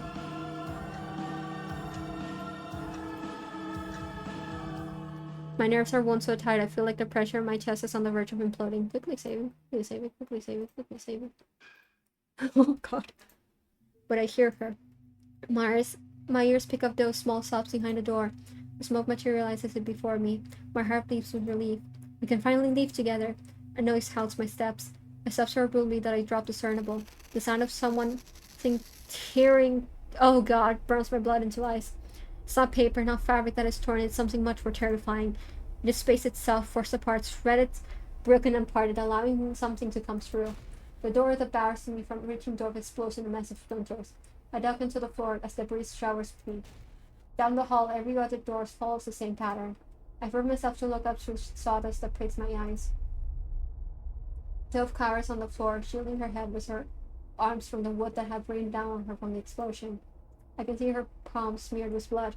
Then I look down at the floor before her. I can faintly make out smudges of crimson under the debris. Dark tears drip down Dove's cheeks as she stared at something with wide eyes. The smell of sulfur pierces through the air, and the growls continue. The growls come. My body trembles in horror. I prayed I wouldn't have never have to hear them again. The sounds that come from inside the room are the exact same ones that had started this entire nightmare. I hear the tap of sharp nails on the floorboards and jerk back from the door. Bile threatens to crawl up my throat, my ears like back, and my tail crawls between my legs. No, it can't be. Dove looks so small compared to the shadow that stretches over her. I failed. I found you, little wolf. I turn my head slowly. No. I cower back from the witch and the growls that come from Dove's room. I feel my whole body go numb with defeat. Dove cries out as the creature moves for her and the witch's arms light up with spells. He clenches his teeth and blood runs down his nose. Infernal tunnels blow out from the palms of his hands. The creature launches itself at Dove and meets the witch's flames. It burns into nothing, and I only watch helplessly as Dove crawls away from the violence until she's curled up against the wall. When the beast is nothing but ashes, the witch casually steps over the cinders and walks over to his daughter. Come now, little one. They're gone now. He beckons her towards him, and I watch as she throws her arms around his shoulders and cries into them. The witch picks Dove up in his arms, then moves towards me. A wave of nausea rolls through me. I have to run. Step back and I feel something dig into my flesh. I look down and see black threads wrap around my body. I cry out and try to pull away from it, but it ensnares me completely like a web. I look down to polished shoes and whimper. I raise my gaze up to Dove in desperation. She looks at me through tear-streaked eyes, then looks away. Oh, my ears completely flatten. It's over. The witch reaches for something behind me. In an instant I see a flash of a dagger. Don't worry. Your death will be of great use to me. My love. Finally, after so long, you're back. Wicked one. Come out, my darling. Guys, I think we got the bad ending. Guys, I think we got one of the bad endings. I don't know, it's just a feeling I have. We have so much work to do. I have so much to teach you. Look, Dove, this is what weakness looks like. I'll make sure you never know it.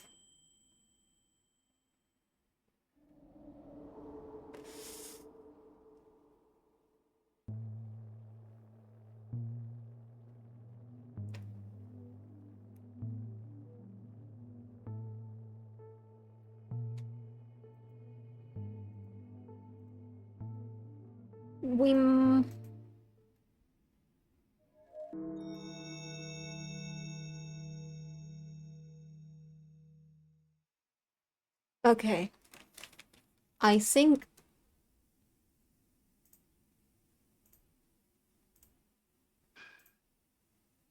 I have to save her. Dove startles as I leap over chunks of wood until I reach her. I don't look at the beast. I slide under Dove's torso and push her up off the floor. She gasps and follows my lead and rises up on her own. My body moves completely separated from my mind as I drag Dove with me by her sleeve. We barrel down the halls, hindered by enchantments no more, until the wide open frame from the kitchen's back door is right in front of us. The witch's scream echoes through the entire mansion. Dove! The floor beneath us trembles. I see Dove's feet hesitate behind me, right at the threshold, so I get behind her and shove her through the door by throwing all of my body weight at her. We tumble outside in a messy heap.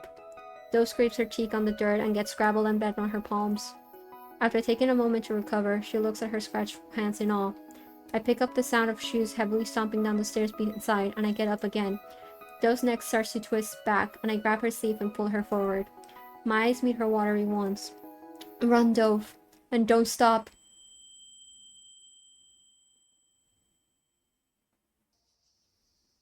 Dove. Dove. Basil. Move a little more to the right. I roll my eyes and settle down in the grass beside Dove's flying lengths. She whines and I stifle a smile as I lift my head to shield her face from the light. She lays in the middle of a grassy hill surrounded by bugs and gnomes that flutter in the breeze. Your cheeks are burned. If you're going to fall asleep outside while reading, you should use your books to block the sun. What if I like my face feeling warm?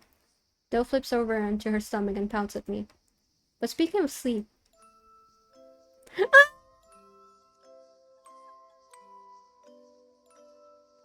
I yelp when she reaches out and pinches my cheek. Nell told me you've been spreading too many nights working and not resting. I wince at her scolding and give her a shipping smile. I just balance things out. You sleep too much. My eyes flick away. Besides, I like to stay just to make sure no monsters crawl out from under your bed. I throw her a hopefully convincing grin, then brush my knuckles against her sunburned cheeks, seeking forgiveness when I see it's not working. Dove is far too perceptive for my own good. She gives me a knowing look, then tips her nose up at me. Enough. Lie with me and enjoy the lovely weather. It feels like such a waste to spend such a nice day sleeping, though. Whoever said sleeping wasn't productive? Dove shoves my shoulder back and sits up beside me. I'll even make you a pillow to rest your weary head on. I raise a brow curiously, then feel a tickle from something throwing beneath my head. My eyes shut, appreciating the plushness. Then they blow wide. I sit up so quickly my head spins. I look down at the ivy that had sprouted from completely nothing, then snap my neck towards Dove. I glance at a bleeding magic circle on the back of her hand, then back up at her face. She beams at me warmly. What did you just do? I use magic? You're not a full-fledged witch. Her grin only stretches wider. I figured out the secret. I look at her incredulously. Huh? Dove shoves me back down and lies next to me, shoulder to shoulder. How? I try to sit up again, but Dove places a heavy hand on my chest. I'll tell you when you wake up. I'm not tired. Let me put you in a year-long enchanted sleep. Fine, fine. Now close your eyes and I'll treat you to a hint. I sigh and do as she says. My eyes flutter shut. A cool breeze brushes through the hair of my forehead. The heat of the sun makes my cheeks flush, and the sound of cicadas, plays like a soothing hum. I feel one of those hands intertwined with my own as she shifts closer to me. A shadow moves over my eyes. When I peek and I open, I see Dove's hand hovering over the face to block the brightness. This feeling. I feel her soft breast against my neck. I move my head to lean it against hers. This was all I needed, all along. Oh. Hey look, you're here in this book. That's the sun. Yes? You're here as well. That's a star. And... oh, Dusk and Dawn are also here. Oh! They're everywhere in these pictures, just like their fur. I swept last time. It's your turn. I know, but after, let's go for a night walk? Want to go stargazing again? Every night. We'll see you. That was so worth it. Also, this is not the true ending. I will not be doing the true ending on stream. Play the game, get the true ending on your own. It was so worth it though.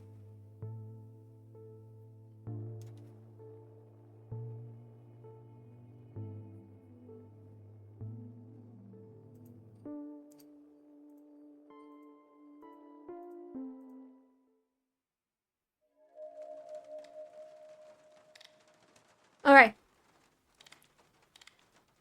I will get in the true ending on my own time. Because I gotta see what the true ending is. But generally, I think this game I become like my best game of 2024. Like I think this was incredible. Like genuinely everything was so incredibly done. The fucking tenseness I felt during some of these scenes, I don't think I've even felt while playing like horror games that are like, you know, you're moving around and it's like your first POV and stuff like that. Like I genuinely don't think I've felt that fucking scared before playing those games. This actually brought a chill to me in some of the instances that was horror. To everyone else who wants to see the true ending, download the game. If you can support the creator, do so. And play through the game and experience just this. Because I'm still in awe at everything. Like, just everything. Everything. Yeah. That's it. Thank you for coming. Like, subscribe, you know the drill. You know, you've been on YouTube before, you know what to do.